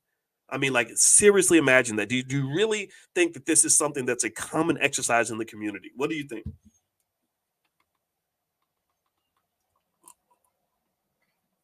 Of course it's not. It's not. Most 20-year-old Black men can't even imagine being 25. I'm not saying that there's something wrong with them. I'm not making fun of them. So if you're young, I'm not dogging you and nothing like that. I'm just telling you, look at your friends. Look at your friends who can't even look past Saturday night. You got friends that can't even see 3 months into the future, let alone think about it. You are running around skeeting and all these women and making babies everywhere. And you go look at a lot of 35-year-old men. Child support is one of the biggest financial drains that they're dealing with. They sit there dealing with all this child support, hate their baby's mama. I'm like, well, if you hate your baby's mama and you hate paying the child support, why was you in there raw dogging all them girls when you're talking? Well, man, I wasn't thinking, man. I was just living, man. See, there's your problem. No, you didn't have somebody like me in your ear. You had a dumb rapper in your ear. You had a goofball comedian in your ear. You had athletes on TV in your ear, some of whom, I'm not saying these are bad guys, I'm not making fun of them, I'm not attacking them, but I am saying that you didn't have people in your ear who were saying, look, you dumbass, you're gonna be older one day and you have to have a plan. That's what you have to have. And this is where I want to help. I promise you, even when I make people mad, even when I upset people, I'm really trying to help. Because I understand a lot of people didn't have a father like I did. They didn't have a father my father, I remember one time when I was 17, my father said, boy, you better do something with your life because one day you're going to wake up and you're going to be 35 and wonder where your good years went. And I thought like that really made me pause. Like I said, dang, I don't want that to happen to me. That one little statement made a big difference. And I don't really think we have a lot of people that help us do that. Because a 20-year-old who makes a plan for what his life is going to be like when he's 45 or 50 is going to be in very good shape when he's 45 or 50 because he has lots of time to prepare. But a 20-year-old who doesn't think about when he's 45 or 50 and starts preparing to be 45 when he's 46 years old, you got people like that. You got people that prepare to be 45 when they're already 46. You got a lot of 46-year-old teenagers running around here, literally still thinking that it's 1998. It's, Diddy, poor Diddy was out here. Diddy does the same dances in 2024 that he did in 1998 and 1997. This man did not want to grow up. You have a Peter Pan complex in your community, which has to be annihilated with maximum efficiency. It has to be eliminated as quick as possible because it keeps your men and their growth stunted. It keeps them from being in a position to prepare for the future. And if you're not a person that can prepare for the future, then you're not going to be a very good investor or a good wealth builder. Now, let me show you all this video. I'm going to show you all this video real quick. If you can please hit the thumbs up button, thumbs up, share, subscribe. This is the last thing I'm going to show you, I promise. And then I'm going to get on out of here because when I start talking for a long time, I start saying stuff that makes people madder than it already does. I put this on my Instagram, and I'm going to try to share. My Instagram, by the way, is Dr. Boyce Finance. And my backup Instagram is Dr. Boyce Money. So I hope that you'll follow me on the gram. Let me see if I can find this dang thing. Where is that Instagram post? Okay, here we go. Wait, I think this is it. Let me see. Here we go. Okay. So can y'all see that image up there? There's a lady, and on the top of it, there's like some Chinese kids, kindergartens playing basketball. So I want you to look at this, and I want you to just watch this video. It's pretty awesome. Y'all see the kids on the screen? Can y'all see that? Because it doesn't look like it's moving on my end. Do y'all see the kids playing basketball on the screen, or is it just not working? If it's not working, I'll grab the video and show it to you later. But anyway, it's on my Instagram, which is Dr. Boyce Finance. I don't see it moving on here, so I'm going to take it down. But anyway, what they did was they showed all these little Asian kids that were playing basketball, and it was really, really fascinating to watch. Because the kids are able to do these really interesting things with basketballs where they have 40 of them, 40 kids all sharing the same basketballs. Like one will dribble next to the other one, and then they'll move, and then they all move at the same time, and they keep dribbling, and then they'll move at the same time, and they keep dribbling. Has anybody ever seen that? It's really interesting. And the reason I wanted to show this to you, and I'm going to try to show it again. Let me know if you see it, because I think it's a really important lesson on group economics. So let me show y'all this. And this is actually linked to culture. I talk about this a lot in my book, The 10 Commandments of Black Economic Power. Okay, can y'all see the little Chinese kids dribbling the basketballs? Y'all see that? It's not as big as I want, but I hope you can see it. Can y'all see? Give me a guess if you see that. Okay, so here, look at this, right? You've got the children, like about 50 of them, all working together. All of them are coordinated and on a very deep level. Like this, when you're doing this, when you're 4, 5, 6 years old, what's happening is that you're brainwashing the children to be connected on a deep subconscious level. They're vibrating on the same frequency. Now, what I want you to really understand is what's happening here. What the Chinese government is doing is they are pretty much practicing a form of powernomics. Now, sure, in its most sinister level, this is clearly a type of brainwashing. But on a less sinister level, this is a coordinated group of society. This is group activity. This is group economics. This is group everything.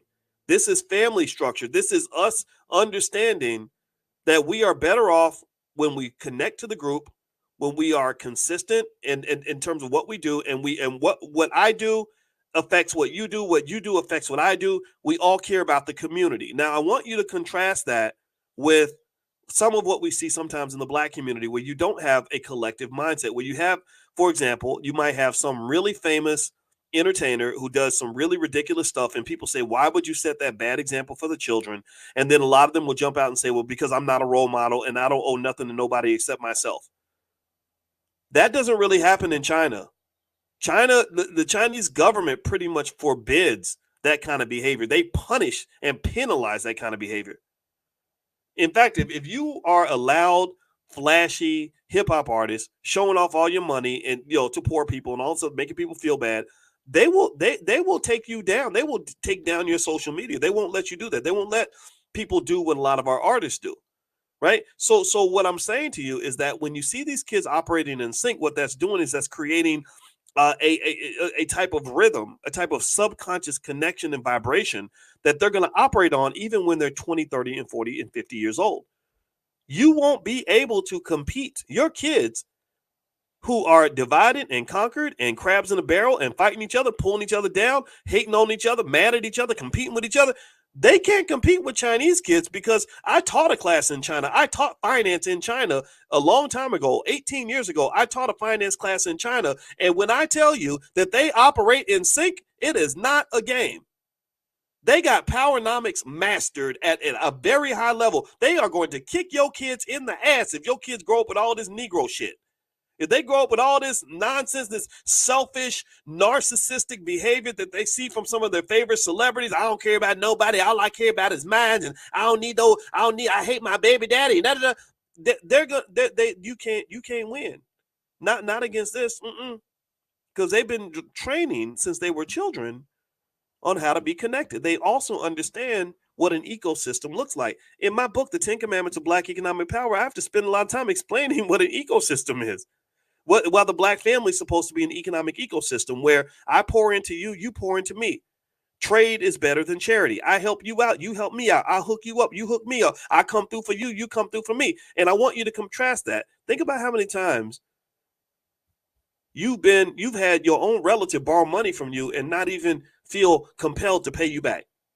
Has that happened to anybody? Has anybody ever loaned money to a relative who was in trouble because you're trying to be loyal, you're trying to follow through, you're trying to be a stand-up guy, you're trying to be a good loved one, and you come through for them, and then they disappear with your money? Has anybody ever seen that? Or what about just all the scenarios where people will make babies and nobody can humble themselves enough to sacrifice to make sure that the baby's okay? The daddy hates the mama hates the daddy, and both of y'all hate the damn children.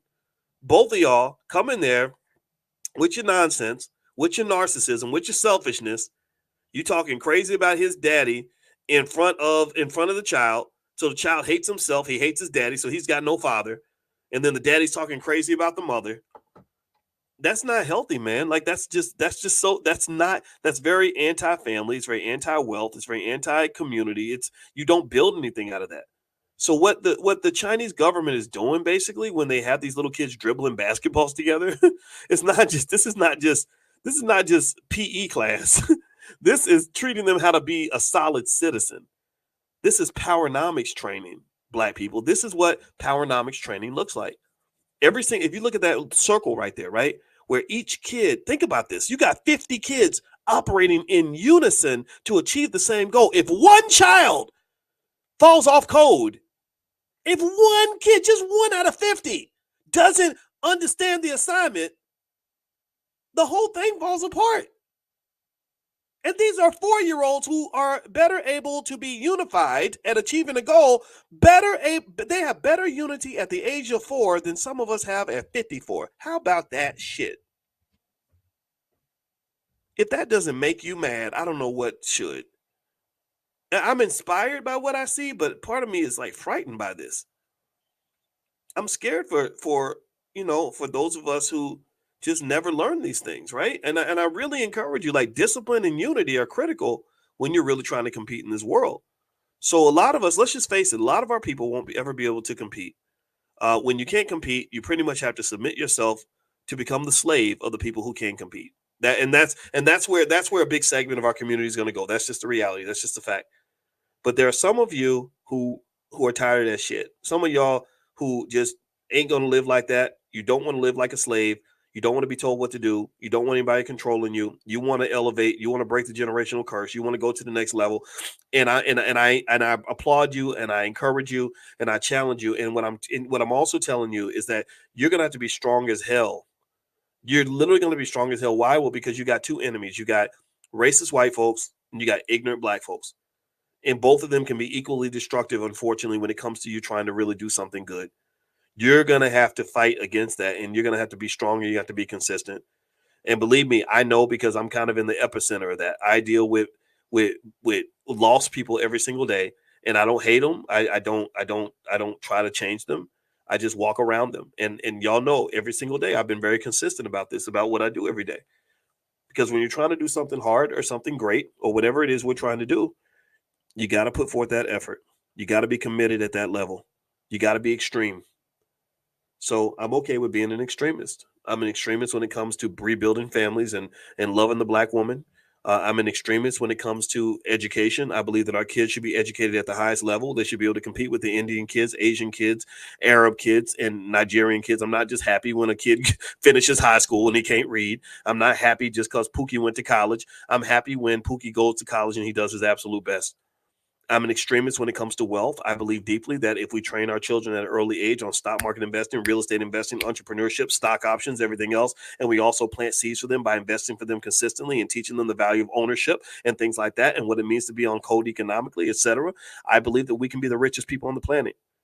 I believe that there will be black people that are going to come out of our movement, that are going to come out of the B1 movement, who are one day going to run the world. They're going to run trillion-dollar companies one day. In less than 100 years, there will be somebody out of this movement, one of y'all's grandkids or something, is going to run $1 trillion company. And I'm very, very proud to have been a part of that with you. I'm very, very proud of that. So I honor you and I thank you. And I appreciate you for standing with me in this weirdness that we live in. And I appreciate you for even trying to understand where I'm coming from. And because not everybody does. It ain't easy. So that's it, guys. I'm done. Thank you so much for listening. I appreciate you. And also, if you want to get a free copy of the ebook on how to do the $5 a day investing plan, you can go to b1investing.com. Our marketing director, Micah, just put that together. It's a place where you can go to get a free resource. So go to b1investing.com. Feel free to take a look. And also tomorrow morning, we're going to do economic awareness training, EAT. That's where I show you how to eat. If you want to eat, you got to be able to see the food. Awareness is being able to see. So if you'd like to join us for economic awareness training, just text the word morning, MORNING, to 87948. We meet at 10 a.m. Eastern every single morning, 7 days a week. And if you live overseas and you can't text the word morning to 87948, you can also go to drboyceelevate.com and sign up there. That's drboyceelevate.com. So have a good day, everybody. God bless you. Thank you guys for hanging out with me. It's real. And I will see you all very, very soon. Love you. Take care. Peace.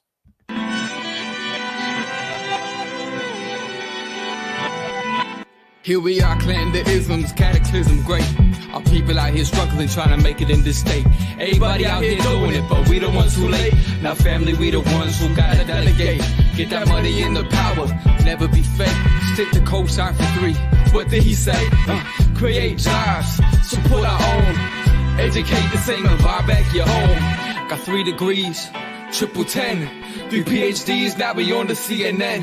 DBTV, let's talk about negligence. Ignorance is bliss, but we can turn it to intelligence. Believe none of what you hear, half of what you see. Let's break it down here on Dr. Boyce TV. Here we are.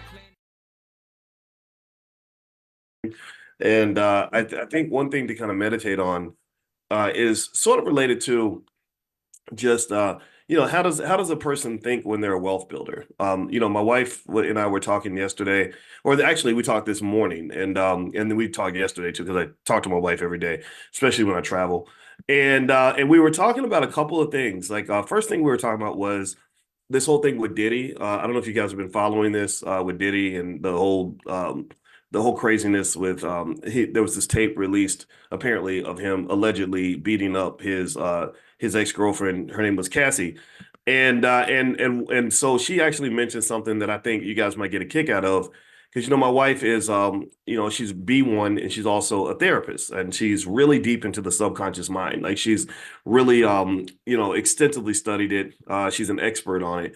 And she's convinced me, and I always felt this way, but she's helped further convince me that there's always a consistent, deliberate effort to manage and control the subconscious mind of not just black people, but really all American people. Like there's a goal to kind of sort of keep a certain mindset, in play to keep you in your position. And one thing that she's mentioned that I thought was really fascinating, and honestly, this only is tangentially related to the topic that I'm actually going to address in terms of the difference in mindsets. But she talked about how there's these videos that have been going around with white men, saying things about how, about like sort of being married to black women and the black wife effect, and Cassie's white husband basically had some things to say about domestic violence, and she said I think she said something like they're presenting the white male as the hero, as kind of the good guy, and the black guy as the villain, right? Because the black guy is represented by the rappers and everything else, which I've always told you all that really bothers me because most black men I know are not rappers. But she kind of felt like, that there's this sort of idea that the white male is your savior, that's your hero. He's not your former slave master. He's not the guy that used to beat you and assault you and take things away from you and stole all your wealth. He's the guy that's going to help you get away from those terrible men that are next to you because they all look like Diddy and they all want to beat up black women for a living. And I said, but that's just one guy, and he was only talking about his wife, because I think right after the whole Diddy thing happened, he put out a statement about domestic violence or something. And but he was only talking about his wife. What do you mean? And she said, no. That was the symbolic and subconscious message that comes out with things like this, whether it's intentional or not, is white man good, black man bad. Right? Because unfortunately, the image of the violent, irresponsible rapper who, is such a savage that he wants to kill everyone and throw away all his money and remain as ignorant as possible, and who hates his own children, that has unfortunately become the image of black men, which is one of the reasons why I, as a black man, have always spoken up about this. And I don't care how many people say, "Oh, you just be hating," or whatever. I don't care. You can call me what you want, but that does not represent me. And I have a friend I have a couple friends that are rappers. One of them is a guy by the name of David Banner. And David, he's done his thing, and he's very conscious and very intelligent. I love my conversations with him. And one thing David mentioned is that he said that he was going around the world and he was touring, and he said that he was shocked by how the musical imagery was impacting the way people around the world see the black man. And I hope that you at least agree with me. Like, give me a yes if you agree, give me a no if you think I'm crazy. But do you agree with me that perhaps the mass marketing of black males in this kind of way is harmful to the rest of us? How many of you can make that connection? How many of you can connect the dots? And I want you to sort of think about this in the context of stereotypes. You see, racial stereotypes are very hard to fight against, because what racial stereotypes do is they affect how people engage with you from the first time they meet you.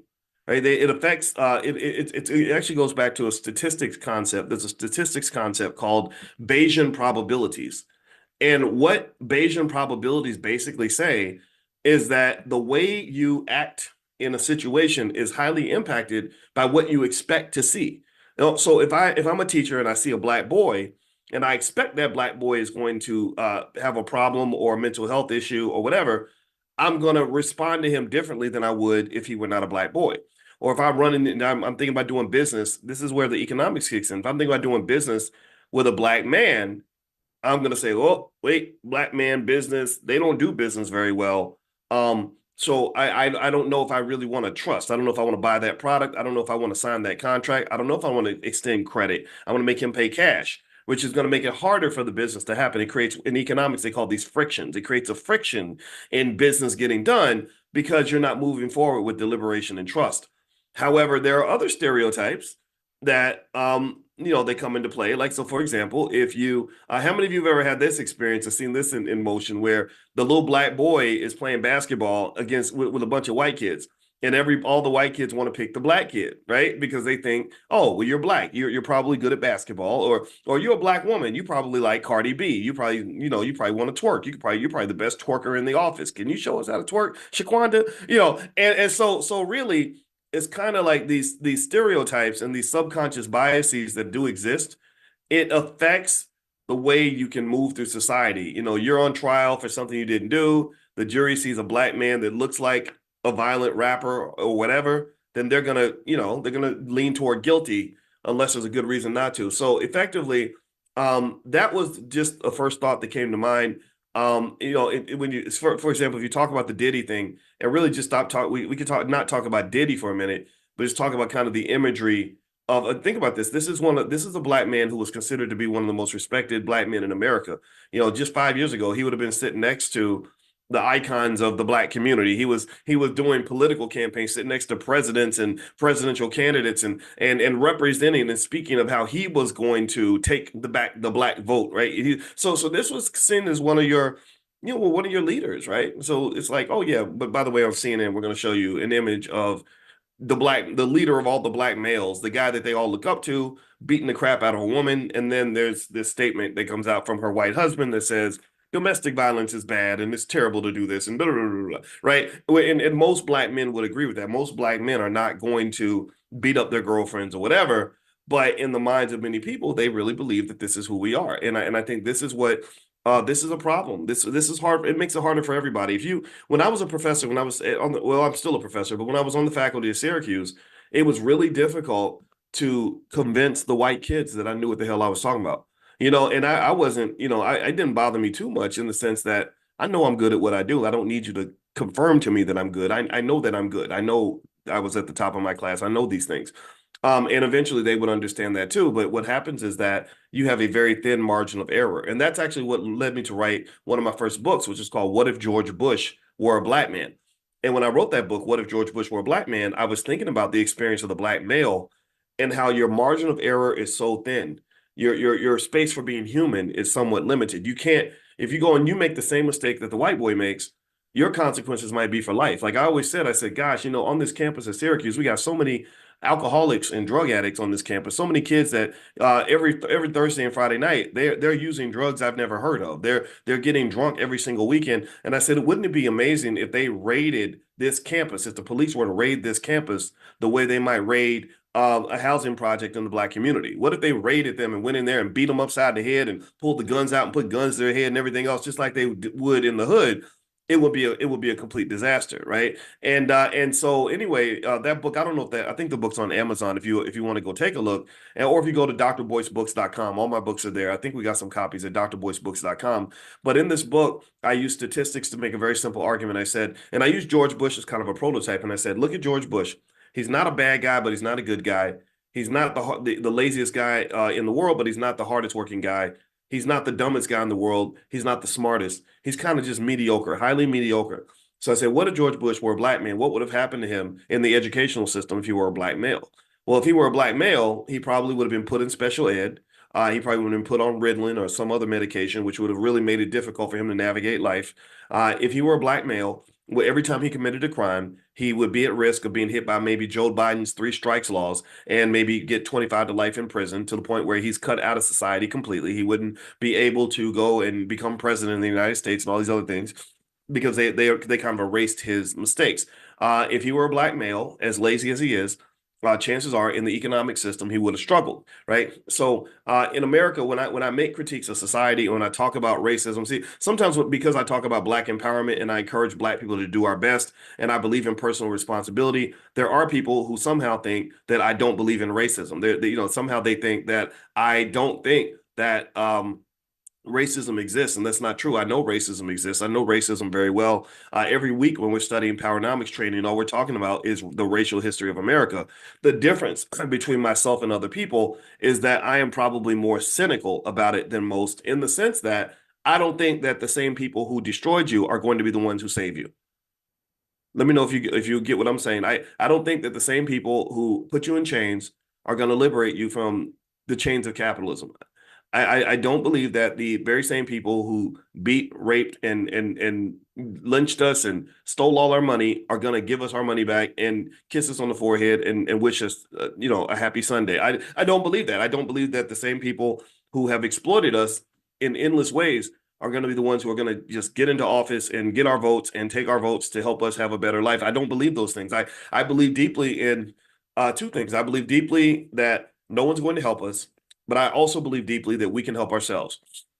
So what I sort of believe is in energy management. Energy management means that all the energy I would have spent marching and praying, I'm going to use that educating my children. All the energy I would have spent worrying about who gets into office, Democrat or Republican, I'm going to spend that energy learning about wealth and getting better at managing economics. All the energy that I spend praying to white Jesus and hoping that a Superman arrives and saves me, I'm going to spend that energy trying to help build supermen and superwomen in our community. I believe Black leadership starts with you. Black leadership starts with me. Black leadership starts with us. That in fact, that's the whole theme of the All Black National Convention this year, is that Black leadership starts with us. We are the Black leaders we've been waiting for. We are the superheroes. We are the ones who can do this. We are the alpha and the omega in our own struggle. We are the ones who are going to get us to where we need to get to. And what I explained yesterday, I was actually shooting. There's a film being made about Dr. Claude Anderson's life by a great film director named Justin Irvin. And I met Justin when I was in Philadelphia and sat with him, and I participated in the film, and I was very happy to do that. And Tariq Nasheed, he yesterday he agreed to be a part of it. It's going to be a great movie and a great legacy for this great man. And one thing I just kind of said to him is, I said, we really are everything that we need. We really are. The problem is that we waste so much energy on solutions that are really not solutions. We spend so much energy on things that get us nowhere. We literally spend so much time running in place that we can't actually run forward. And so what I think has to occur, and this is why consciousness is so important, why we do financial consciousness training every morning, is I need you to be conscious of whether or not what you're doing is actually working. I just need you to sit back and say, okay, they're telling me to do this. Is this improving my life? Is this getting me where I want to get to? Is this building the legacy that I want? If the answer is no, then stop doing it. Is this helping me to become healthier mentally and physically, or is this making things worse? If the answer is worse, then don't stop doing it. Don't do it just because your daddy did it and your grandma did it and all. Stop doing it. Stop doing it. Stop doing it, and start doing something that's going to actually help you move forward. There must be a clear accountability. It's like a rebudgeting. When you have a company, how many of y'all run businesses? Any business owners in here? Anybody ever run a business? And if you haven't run a business, you probably manage your household finances. That's like running a business. A household is a business, by the way. You have inflows, you have revenue, you have expenses, all that, right? So how many of you have done something like that? Maybe managed household finances or run a business or looked at your budget and said, wait, hold up, something's wrong. Something's wrong. Well, one thing you can do in a business or in a household, this works in the household too, is sometimes you get to the point where you're like, wait, this ain't working. Like we are overspending. We are living above our means. We are not putting ourselves on a trajectory to get to our destination or the destination we prefer. So what you got to do sometimes, you got to go in, like they said in the Bible. I think there's a part in the Bible. Y'all got to forgive me because I ain't never really read the whole Bible, but I respect church. I respect God. I respect all these things. But I remember there was some part in the Bible where God just said, hold up, this is messed up. This whole thing, this whole project called Earth is falling apart. So what did God do? What did he do when he said that people are acting crazy? They're not making no sense. This is a complete mess. What did he do? Answer me in the chat. What did God do when he just said, man, this is messed up? He hit the reset button. He hit the reset button. He just destroyed everything and said, okay, we're going to start over from the beginning. And the same thing is true when you talk about budgeting in your household or budgeting in your business. When our business got to the point where our expenses were here and our revenue was here, I said, hold on, we got to stop. I said, everything is canceled. Every contract, every financial commitment, every single thing, we're shutting it down. And then after we shut it down, we're going to have an opportunity to rebuild in an appropriate fashion. So what I think you got to do is do a rebudgeting of your whole life. I think you got to do a reset button. Hit the reset button. You should question, like the same with our budget. What we did was we questioned every expense, everything that came through, every invoice. I would look at it and say, why are we paying this? What is this for? What are we getting out of this? Where's our ROI? If the answer is no, or the answer was not good, then I would say, no, we're cutting this out. This isn't coming through the door. So that awareness, it's a financial consciousness exercise. I want to be conscious. As a CEO, I need to be conscious of every expense that comes through this door, because what we were doing before is not working. So ultimately, I would encourage you to consider doing that when it comes to where you spend your energy as you're trying to build the life you want to build the family situation that you want to create, whatever it is. Consciousness and awareness is everything, all the way down to, if you're a man, the kind of women you spend time with, if you're a woman, the kind of men you let in your life. When you talk about what you do with your day every single morning, what books you're reading, what ideas you're entertaining, all these things. If it's not moving you forward, if it's not propelling you, then do not do it.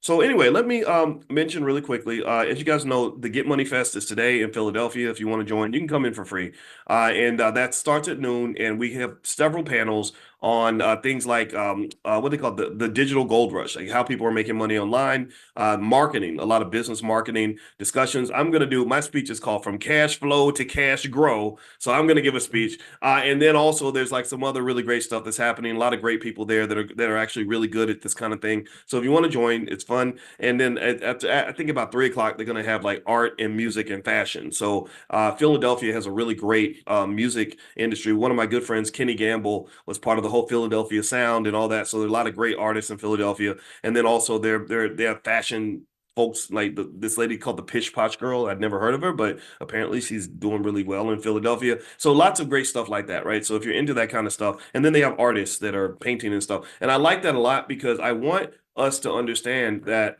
that being economically intelligent doesn't block you from enjoying the rest of life. It doesn't keep you from being creative or to be, being an artist or whatever. Actually being financially intelligent, if you are an artist, it makes you a better artist.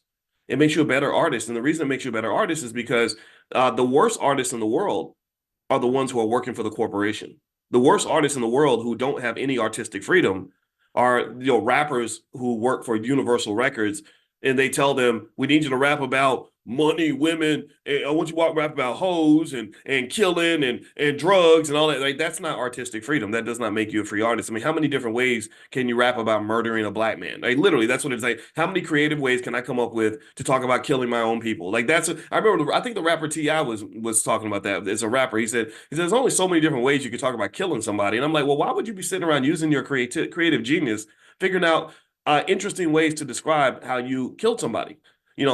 I put a chip in your brain, or I blow your dome, and just like, well, why are we even putting energy into this, right? But this to me speaks to a lack of freedom that artists have. They don't have freedom because they don't have any money, because they have to do whatever the corporations say. And the corporations, here's the thing about capitalism. Capitalism isn't really that creative. The capitalists aren't trying to, make a great movie or a great song or explore creative boundaries. They're trying to make money. That's it. They're trying to make money. So, if they're like, hey, look, I know you got a lot to say as a black man, but hey, if you go on tour with Taylor Swift and you sound like a white girl, you're going to make a whole lot more money. And white girls want to hear black men rapping about killing each other or whatever. We need you to behave like a monkey thug, because that's what they love. They love to see us behaving like monkey thugs. And so if you go on the Taylor Swift tour and you behave like a monkey thug with 55 gold chains, 8,000 tattoos, and rapping about how many black people you killed, then they're going to cheer for that, right? So really what I'm saying is that I would encourage anybody that wants to be an independent business owner, artist, anything like that, become financially intelligent, and then you'll be the most amazing artist in the world. Why is that? Well, because you'll be serving your craft and not serving the god of money. You won't be doing things to make money. You'll be doing things because you love them, because they inspire you, because you're passionate about it. And that's what, as an FYI, that's literally the message I give to our youngest daughter. She's an artist. She's a dancer. She's a singer. She's an actress. And I was like, so you want to be financially intelligent and have enough money so that you can truly dig into your craft and not have to do things that distract you just so you can pay the rent. I told her I'd have a real story. I tell her, we have real conversations, and I tell her about how many desperate actresses, talented, beautiful, desperate actresses I met in Hollywood that were some of the women like literally sought me out to try to offer me something sexual so that I would help them like pay the bills. And I would be sitting there thinking, where's your daddy at? And why are you offering to do these things to me that should be sacred just so you can get an extra couple $100? Like, I can get money. I have money, but what you're offering is something that money should not be able to buy. And this comes from financial desperation. Desperation will make you into something that is on a lower vibration than who God meant for you to be. God meant for you to be free. God meant for you to be capable. God meant for you to be strong. God meant for you to be happy. God meant for you to be healthy. God meant for you to have every dream that you have in your life, everything that you ever wanted. That's what I think God wants for you. And unfortunately, capitalism can be like the devil. Capitalism can come in and be like, oh, you don't have enough money to pay rent? Well, come over here and do this thing for me, and then I'll get you your rent money. And who wants their kids in that situation? Who wants anybody in that situation? That's terrible. So really, to overcome the demon of capitalism, You got to understand the demon and learn how to slay the demon. And then you have that freedom. You can operate up here where you're not even thinking about money because you spent time thinking about money. You became conscious enough about money that now you don't even really have to be aware or think about money. You can make decisions without money being a barrier to what you're able to do with your time. Do you understand? So the reason that I think so much about money is because I wanted to create a life where I don't have to think about money. I think about money a lot because I've been studying it for 30 years and and that's what I'm good at, right? But really money's not that important to me. That's the funny thing, right? I didn't even realize money wasn't important to me until I had some. But I thought money was important to me because I didn't have any. And money was the thing that blocked me from being able to do the things I needed to do. Money kept me from being able to sleep in the morning. Money kept me from being able to do things I wanted to do for my daughter. Money kept me from being able to live where I wanted to live or spend my time the way I wanted to spend it or do the things I wanted to do. Money forced me to go be around people I didn't want to be around and participate in things I didn't want to participate in. So money was like everywhere. It's like when you don't have it, money's like, gotcha. My block it. You go out the door. You better get back in the house. And money's like, get up. Like money's in your face every day telling you what to do how to live your life, and that is a terrible way to live, right? So I was really glad to really understand money because I was like, oh, now I understand it and I know how to get it. Now that I've got it, I don't have to think about it. Do you understand? But there was a time where money was the only motive behind anything I did, and that's not really. I don't think that's really how you were supposed to live. I really don't think that's who you're supposed to be. So make sure your kids understand that money so they don't have to live that way. All right. So anyway, one thing, if you are interested, we have a free thing we can offer you, a free training. It's called How to Make Money When You're Broke or How to Build a Business When You're Broke. And if you're interested in getting that, you can go to b1startup.com, startup.com. So type that in the chat, please, b1startup.com. So if you're interested in being an entrepreneur or developing multiple streams of income or whatever the case may be, you can go to b1startup.com. Also, as you guys know, with the stock market, there's a lot of volatility. The market keeps going up. The stock market just hit 40,000 recently, which is a very big deal. The Dow did. And I remember when the Dow hit 10,000. And when it hit 10,000, that was a big deal. People thought it had to go down because 10,000 is so high. When it hit 1,000, people thought that there's no way it can go higher than this. That's how funny it is, right? That's what perspective looks like. That's what happens when our consciousness is not sort of there, is we think that whatever's happening right now is the biggest thing that could ever possibly happen. But then something bigger happens. And then you look back and you say, wow, I thought that was the biggest thing ever. But really, this is the biggest thing ever. But really, you're always wrong about that because Dow 40,000, yeah, that's a big deal. When the Dow was at 10,000, people at 10,000 could not imagine 40,000. But people at 40,000 can't imagine 100,000. But I guarantee you there's a good chance that 100,000 is going to come at some point. So anyway, but one other thing, though, is that the market does crash. And so what I did was I did a training called Storm-Proof Investing that shows you all the different ways to protect your portfolio. So if you'd like to go take a look at that training, it's heavily discounted in the Black Business School. I don't have the cost in front of me, but it doesn't cost much. It's lifetime access, less than $100, I think, and you can share it with your whole family. So feel free to go to stormproofinvesting.com. That's stormproofinvesting.com. Okay, so let me go through this really quickly in terms of, it's so funny. I always come in here and I plan to talk for like 20 minutes or whatever, and then I just end up going much longer than that. But today I really have a hard deadline because I have to prepare for the Get Money Fest. It's about to start soon. So I really am going to be efficient with time, and my time and yours. All right. So So the first thing I want to mention in terms of mindset, and this is why we created the first ever Black financial therapy department in the Black Business School, is because really, if your mindset is not built in a certain way, it's very, very hard to build wealth in this country unless you get extremely lucky. But even in that case, if you gave $1 million to a person with the wrong mindset, that $1 million would disappear. Your mindset pretty much, it doesn't really reflect as much where you are. It reflects where you're going. And so if I'm a man who lucks out, let's say that I have a poverty mindset, but I somehow, somebody somehow gives me $10 million. Because that's what happens whenever we're struggling or whenever things are going wrong, we tend to believe that if somebody outside of us does something for us, or if we get a little lucky, that everything's going to change. And it doesn't work. That's why so many lottery winners go broke, because the mere act of buying lots of lottery tickets, that's a poverty mindset. That's a very bad financial decision. So money just makes you more of what you already are. So if you are a big buyer of lottery tickets when you're broke, then guess what? When you have $10 million in the bank, you're going to buy more lottery tickets.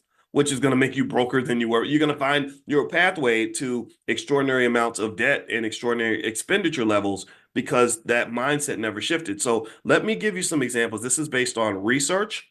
And you should take notes on this because I think this will change your life. This will make a big difference for you. And this is also something I encourage you to share with your children. In fact, if you go and become a premium member of Money in the Morning at drboycedaily.com, I share this with your kids. Give them a summer job. The summer job could be, I want you to, I'll pay you, I don't know, $5 for every Dr. Boyce lecture that you sit through. And if you can tell me what's there or something like that, or maybe $2 or $3, whatever the budget will allow. And then you pay them a few $100 all throughout the summer. And I guarantee that one summer will change their whole life. One summer will change, like your kids are going to have this stuff in their head when they're 50, right? So this is cutting edge science. This is what the science says when they study the mindset of rich people versus poor people. So anyway, so if you want to become a premium member, just go to drboycedaily.com. All of these Money in the Morning trainings are there, archived. There's over 100 of them. 100 is a lot to ask the kid to go through. But then again, some of y'all have kids that are very special. Some of you have kids that are geniuses. Some of you have kids that will take this information and shoot to the moon, because this is better than going to Harvard or Yale when it comes to Black wealth and being an asset to your family and to the Black community. Harvard does not do what we do here. They can't do it. They're not qualified. So, and they don't have the desire to do it. So let me go into this. All right. So here are some differences in the mindset of rich people versus poor people. The first is long-term versus short-term thinking. Wealthy people tend to think about long-term goals. They're planning. There's a saying that says that wealthy people plan for the next generation, middle-class people plan for the next 10 years, and poor people plan for Saturday night. And let me know if you've seen this. Let me know if you've seen that difference in mindset. Some people can only see the here and now, whereas some people can see way down the road. And people who have the consciousness. Remember, I talked about going from that set two-dimensional space to the three-dimensional space, right? Going from the automobile to the airplane. When you rise up and you're in the airplane, there's a lot less traffic and there's a lot more clarity. When I'm flying in an airplane, we can see 10 miles down the road. I can't see that when I'm in a car. So wealthy people tend to have a longer term vision. Warren Buffett says that wealth is simply a transfer of from impatient people to patient people. Number two, asset acquisition versus liability accumulation. A person with a wealthy mindset tends to look for assets that are going to help them make money. A person with a poverty mindset looks for consumer products that they can buy.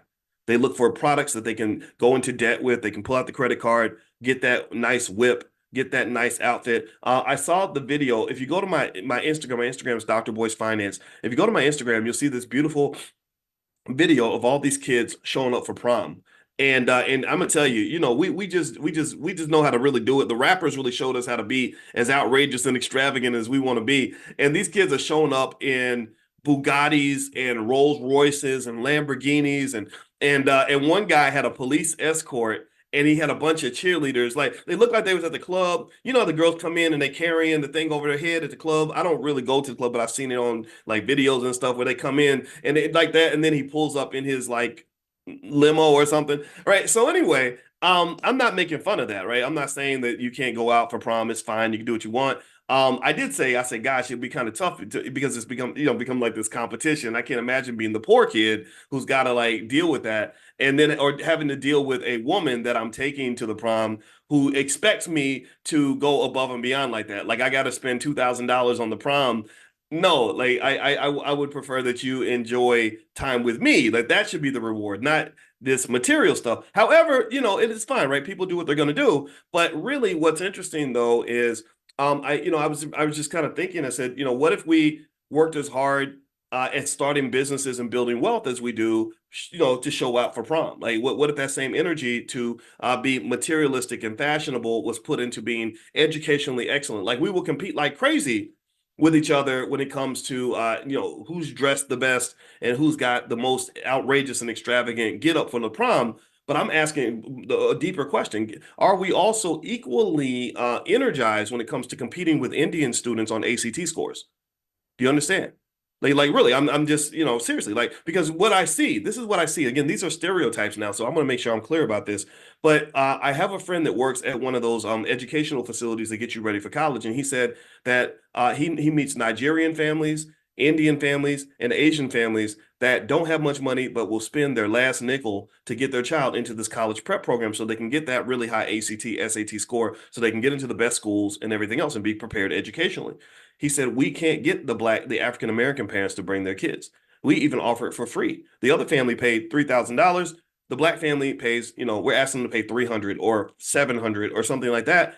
They say, well, we don't have enough money for that. And what will disappoint me very much, and I'm not saying this is true in every case because I don't want to get into bad stereotypes, but y'all seen it. Let me know if you've seen this before. But that same family who can't spend $600 getting their kid ready to really excel in college. I'm not talking about just get in. I'm not talking about just get in and make C pluses. I'm talking about really excel, like an Indian or an Asian kid. That same parent, their child will show up like to the prom in like a $2,000 suit on a camel, with a Lamborghini behind the camel, like just crazy stuff because they want to show out. We want to show off. We want to look a certain way. And we get that from hip hop culture. Hip hop culture, Dr. Anderson actually explains in his book, Black Labor, White Wealth and Powernomics, that there's a history of Black people really engaging in extravagant behavior to gain attention. He said this goes back hundreds of years. We always were the ones who were the most outrageous. Right. And so anyway, this is just something to think about. So wealthy people tend to think about their money as a way to acquire assets that will make them more money.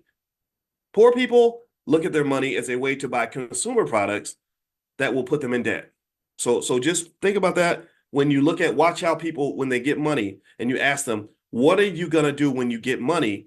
A lot of people will say, I'm going to buy me this. I'm going to buy me that. I'm going to get me this. I'm going to get me that. Right. But then you got other people who say, the smarter people, more financially conscious people say, I'm going to acquire this asset that is going to generate income for me or whatever. I want to get that building. I want to start that business. I want to go buy these shares of stock. I want to own more shares of Facebook so I can sell these stock options and make $10,000 a month selling the stock options or whatever it is. Right. So let's keep going. Number 3, continuous learning versus a fixed skill set.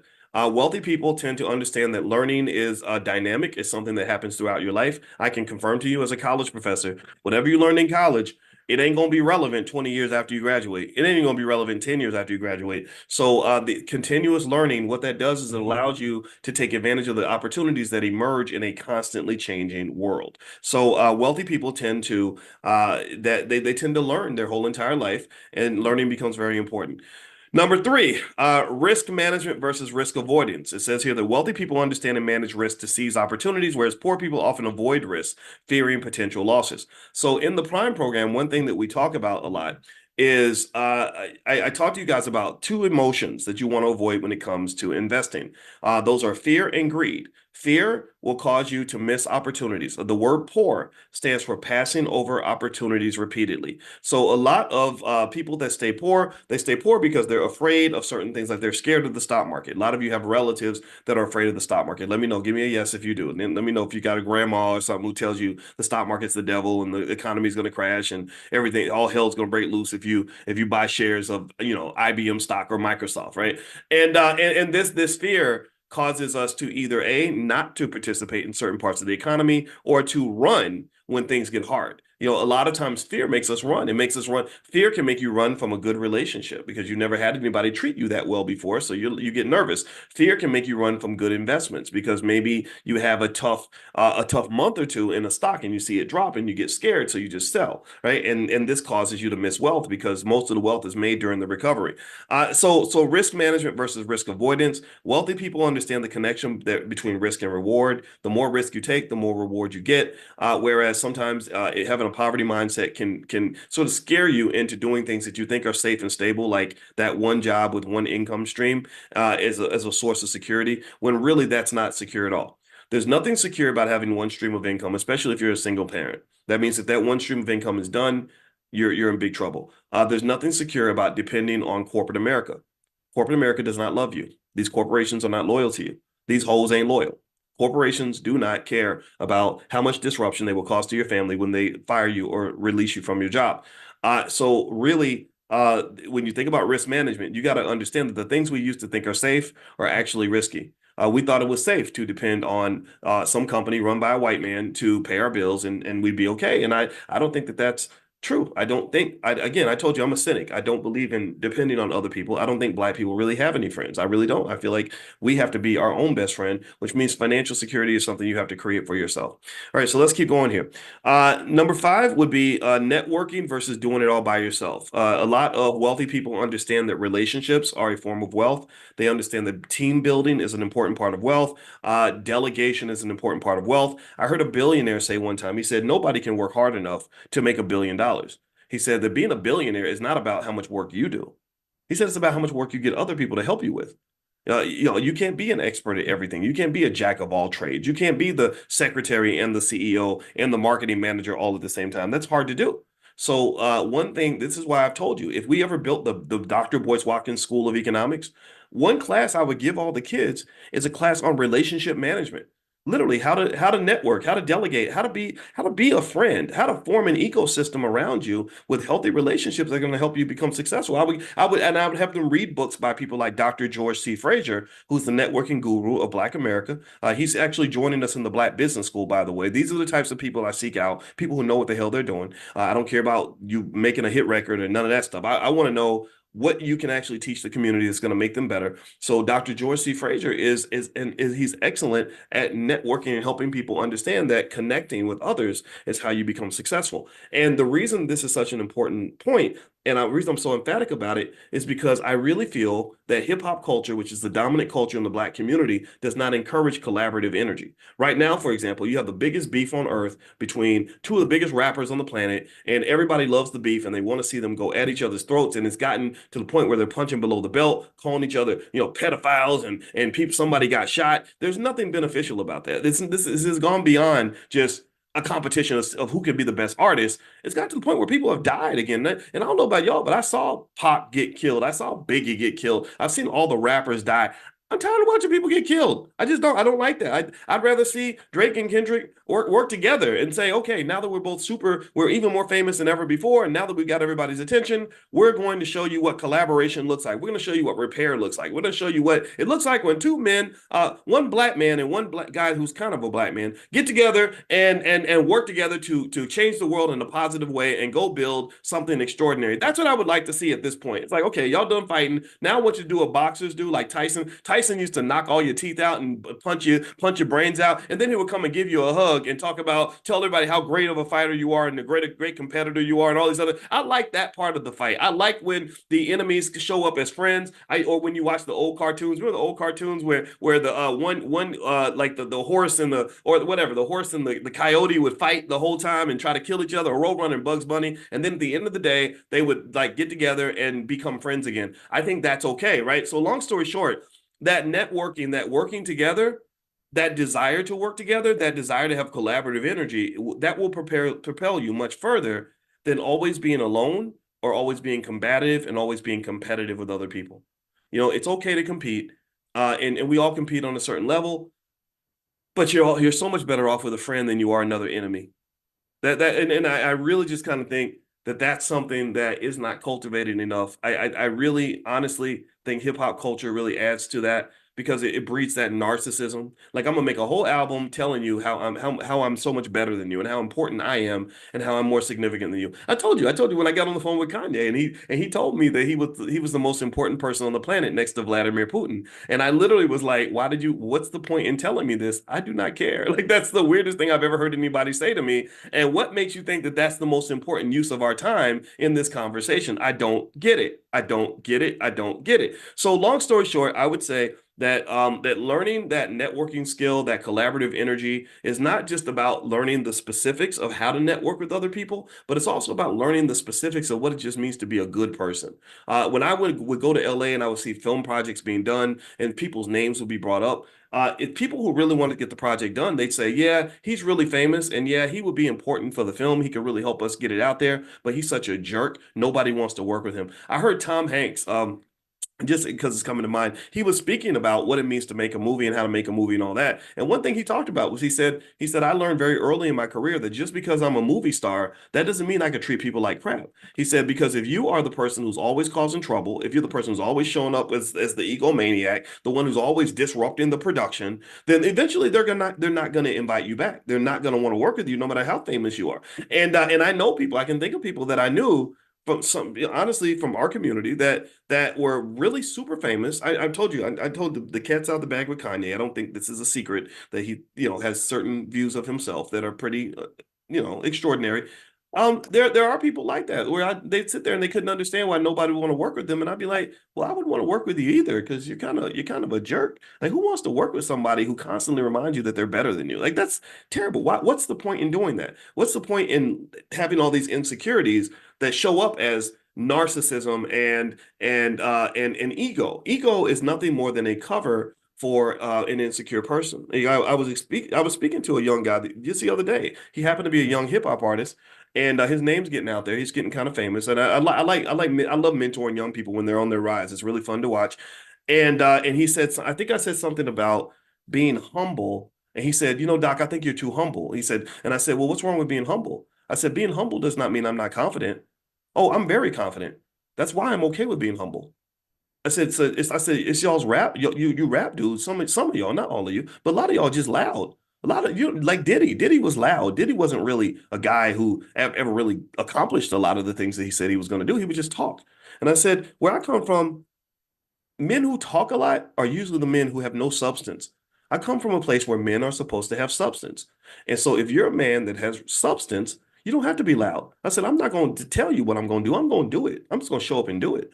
And the only time I'm loud, I said, a person of substance, the only time they're going to be loud with you, the only time they bark, a lot of guys bark and they have no bite. The only time a man of substance will bark at you is because he's warning you that if you push it past a certain point, he's going to have to destroy you. He's going to have to take you out. So he will bark. Like if I got a gun and I'm really planning to use it, I'm going to shoot it in the air just to say, like, please don't make me do this to you, right? So what I'm saying to you is that I really personally think that humility is a good thing. I don't see anything wrong with humility. I said, who said that being humble is bad?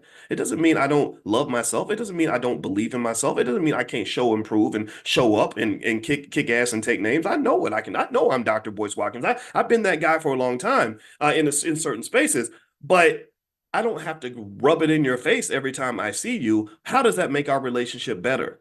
It doesn't. It doesn't. My goal would be to elevate you. My goal would be to say, look, I know I'm good. I know I'm good, but I want you to be great too. Then you know what happens when I make you great, when I use my greatness to make you greater? Do you understand? Pay attention now. When I use my greatness to inspire you to be greater, guess what? Now I'm surrounded by a lot of great people. I'm not Superman. We are super friends. Super friends can always kick the ass of Superman any day of the week. Do you know what I'm talking about? Anybody remember Super Friends, where Super Friends had all these buddies that were all like had these special powers, shape of a tornado, right? And Aquaman could go in the water, Wonder Woman was coming through with the invisible airplane, and then Superman would show up, right? That Super Friends are always greater than Superman. So don't try to be Superman. Become Super Friends. Then you can still be Superman. He didn't lose any power because he had allies. He didn't become weaker because he supported other people. There was nothing about working as a team that made him into a simp. No, Superman, he secured himself and he took the weight off of himself. He didn't have to do it all by himself. And this is what I wish we would get into when it comes to Black leadership. I don't want to see Superman. I'm tired of seeing some Negro show up. I am the leader. I am the King Kong. I'm the greatest. I don't want to see that. I want to see super friends. I want to see a big committee of trustees, 10, 20 people working together. Like I saw with that image with the black men in the 1960s, where all the black men got together and put their egos to the side and did a press conference together. And that to me was a beautiful image. That to me was far more beautiful than any one guy showing up and saying, I'm going to do it all by myself. That doesn't work. All right, so let me keep going. All right, if you want to know where a good prototype of that, look at like the Anti-Defamation League. And nobody knows who the Jewish leader is in America, do we? Give me a yes if you know what I'm talking about. Like nobody can name one guy. Oh, it's Rabbi Smith, who's the leader of the whole Zionist community. There's no one guy. There's no one guy. Nobody, you can't even name any of the guys, right? Because they're like, no, we're all a part of something bigger than ourselves. That's what real power looks like. Like, even with China, you got one guy, Xi Jinping, the president, but do you know how many thousands of other leaders are aligned with him? Do you know how many they got billions of people all aligned under the same mission? One China, right? That's how you get power in this world. So anyway, let me keep going. A couple more things. Difference between rich people and poor people. Rich people tend to be proactive, whereas poor people, unfortunately, are reactive. If you are proactive, that means you're investing for the future. That means you're preparing for when things are going to get bad. That means you're preparing to take advantage of opportunities. Reactive is where you wait for things to happen and then you just react to it and you get mad because you say, white people came in and took my neighborhood. Well, but they've been telling you could buy that, you could have bought that house for $10,000 for the last 20 years and you never did it. Because whatever you did other things with your money. And now you're mad because, now some white lady bought the building and she's got they're building a Whole Foods and a dog park in the neighborhood and they're taking it from you, but they couldn't have taken it from you if you were the actual owner. It would have been harder for them to take it from you anyway. All right. So next, wealthy people tend to think in terms of multiple streams of income versus one stream of income. I cannot overstate the importance of making sure that you and your children understand the importance of having multiple streams of income as a source of diversification and financial security. The first place multiple streams of income can start is very natural things like marriage and family. If you have a husband has an income, the wife has an income, the oldest child has an income, and whatever, and they're all living in the same house, well, that house is probably not going to fall because you've got three people who are all bringing in money into that house. That's one example of multiple streams of income. If you can't have that situation, maybe some of us choose not to get married, which is perfectly fine. I'm not judging that. There are other ways to have multiple streams of income through side hustles or working together with family, maybe just having a regular family meeting to talk about how you can generate multiple streams of income. That's important. Investments are multiple streams of income. In the Prime program, all we talk about is multiple streams of income through the selling of stock options. So if I own 5 different stocks and I have investments in all of them and I'm selling options on all those stocks every single month, I view that as multiple streams of income. I went to my wife and I said, here are the different ways that we make money. We make $2,000 a month here, $3,000 a month here, $1,000 a month here, $5,000 a month there, and this is where we get our money from, right? So multiple streams of income gives you security because it means if one stream goes bad, other streams are going to be other streams are going to cover for the stream that goes bad. So you don't want to be in that situation where you're vulnerable to the financial trauma that comes when, Mr. White Man that runs the business that you work for decides he don't want you no more. Next thing you know, you're stuck, right? Or a lot of our people went through significant economic pain when the government shut down because they thought the government job was safe. Well, the government job is never going to be safe as long as you got these bozos running Congress. When you got these idiots up there, the Democrats and Republicans thugging it out like Crips and Bloods can't stand each other. In fact, that's an insult to the Crips and Bloods because even the Crips and Bloods form truces with each other, that were better than what you see with the Democrats and Republicans. So the Democrats and Republicans going back and forth in this constant political warfare, destroying each other, that's not a stable government. In fact, the instability of the U.S. government is one of the major economic risk factors that's causing some people to not want to invest in U.S. T-bills because they don't know what these people are going to do. So long story short, multiple streams of income is how wealthy people think. You want to, if you have children or grandchildren, put that in their head early, right? You're the one who is responsible for making sure that they have the right mindset when it comes to wealth. It can't be other people, okay? And actually, if you, just in case you don't know about our Black Business School for Children, it's at blackmillionairesoftomorrow.com. We have a series of programs on everything from real estate to stock market investing to crypto. They can get a certificate in every area, and it's great for them to do during the summer. Just give them a couple dollars of incentive to get through it, and what this will do is this will give them a financial literacy level that exceeds the average college-educated adult. I guarantee, I'm not kidding. If your child is 8 years old, they're going to know more about economics at the age of 8 than most adults know at the age of 30. And so what you want to do, in my opinion, is you want to be extreme in terms of really preparing them for what's ahead because you see how much pain there is for people who are not ready. What I see when I see a 32-year-old Black man who's struggling to provide for his kids, can't pay child support or can't provide for his family, I see a person who was not prepared. They did not prepare themselves. Also, their parents did not prepare them for the world. Do you understand? Everything that's happening now is nothing more than a manifestation of what was done in the past. If you did not prepare in the past, then you're not going to be prepared today. But if you did prepare, then you're in a situation that's going to be much different from what you would be otherwise. So prepare, prepare, prepare. That's what rich people do. That's what smart people do. And so that's what we're going to do. All right. So anyway, guys, I'm going to get out of here. And again, our kids program is blackmillionairesoftomorrow.com. We also have financial flashcards. If you go to drboycebooks.com, just look up flashcards and you'll see all of our different flashcard bundles. We have a ton of stuff. We also have workbooks. So if you go to drboycebooks.com, look up workbooks and you'll see all of our workbooks for kids. And so if you want to get your kids ready, we have a whole curriculum that your kids can go through. And really, again, with kids, figure out what they want, offer it to them, give them, just again, like with our kids, if I really want them to do something, I just pay them to do it. And then they do it. Why? Well, because they want the money so they can go and shop at the mall or whatever they're going to do. And so they don't have the long-term vision I want them to have, but I have the long-term vision. Like I can see how what she's doing at 13 is going to play out when she's 33. So it is my job to have vision in the areas that she does not have vision until she gains the vision herself. Do you understand? So a lot of the things, and when I talk to the kids, I explain to them, I said, some of the stuff I say to you, you're not going to even understand any of this, but all I'm asking you to do is one thing.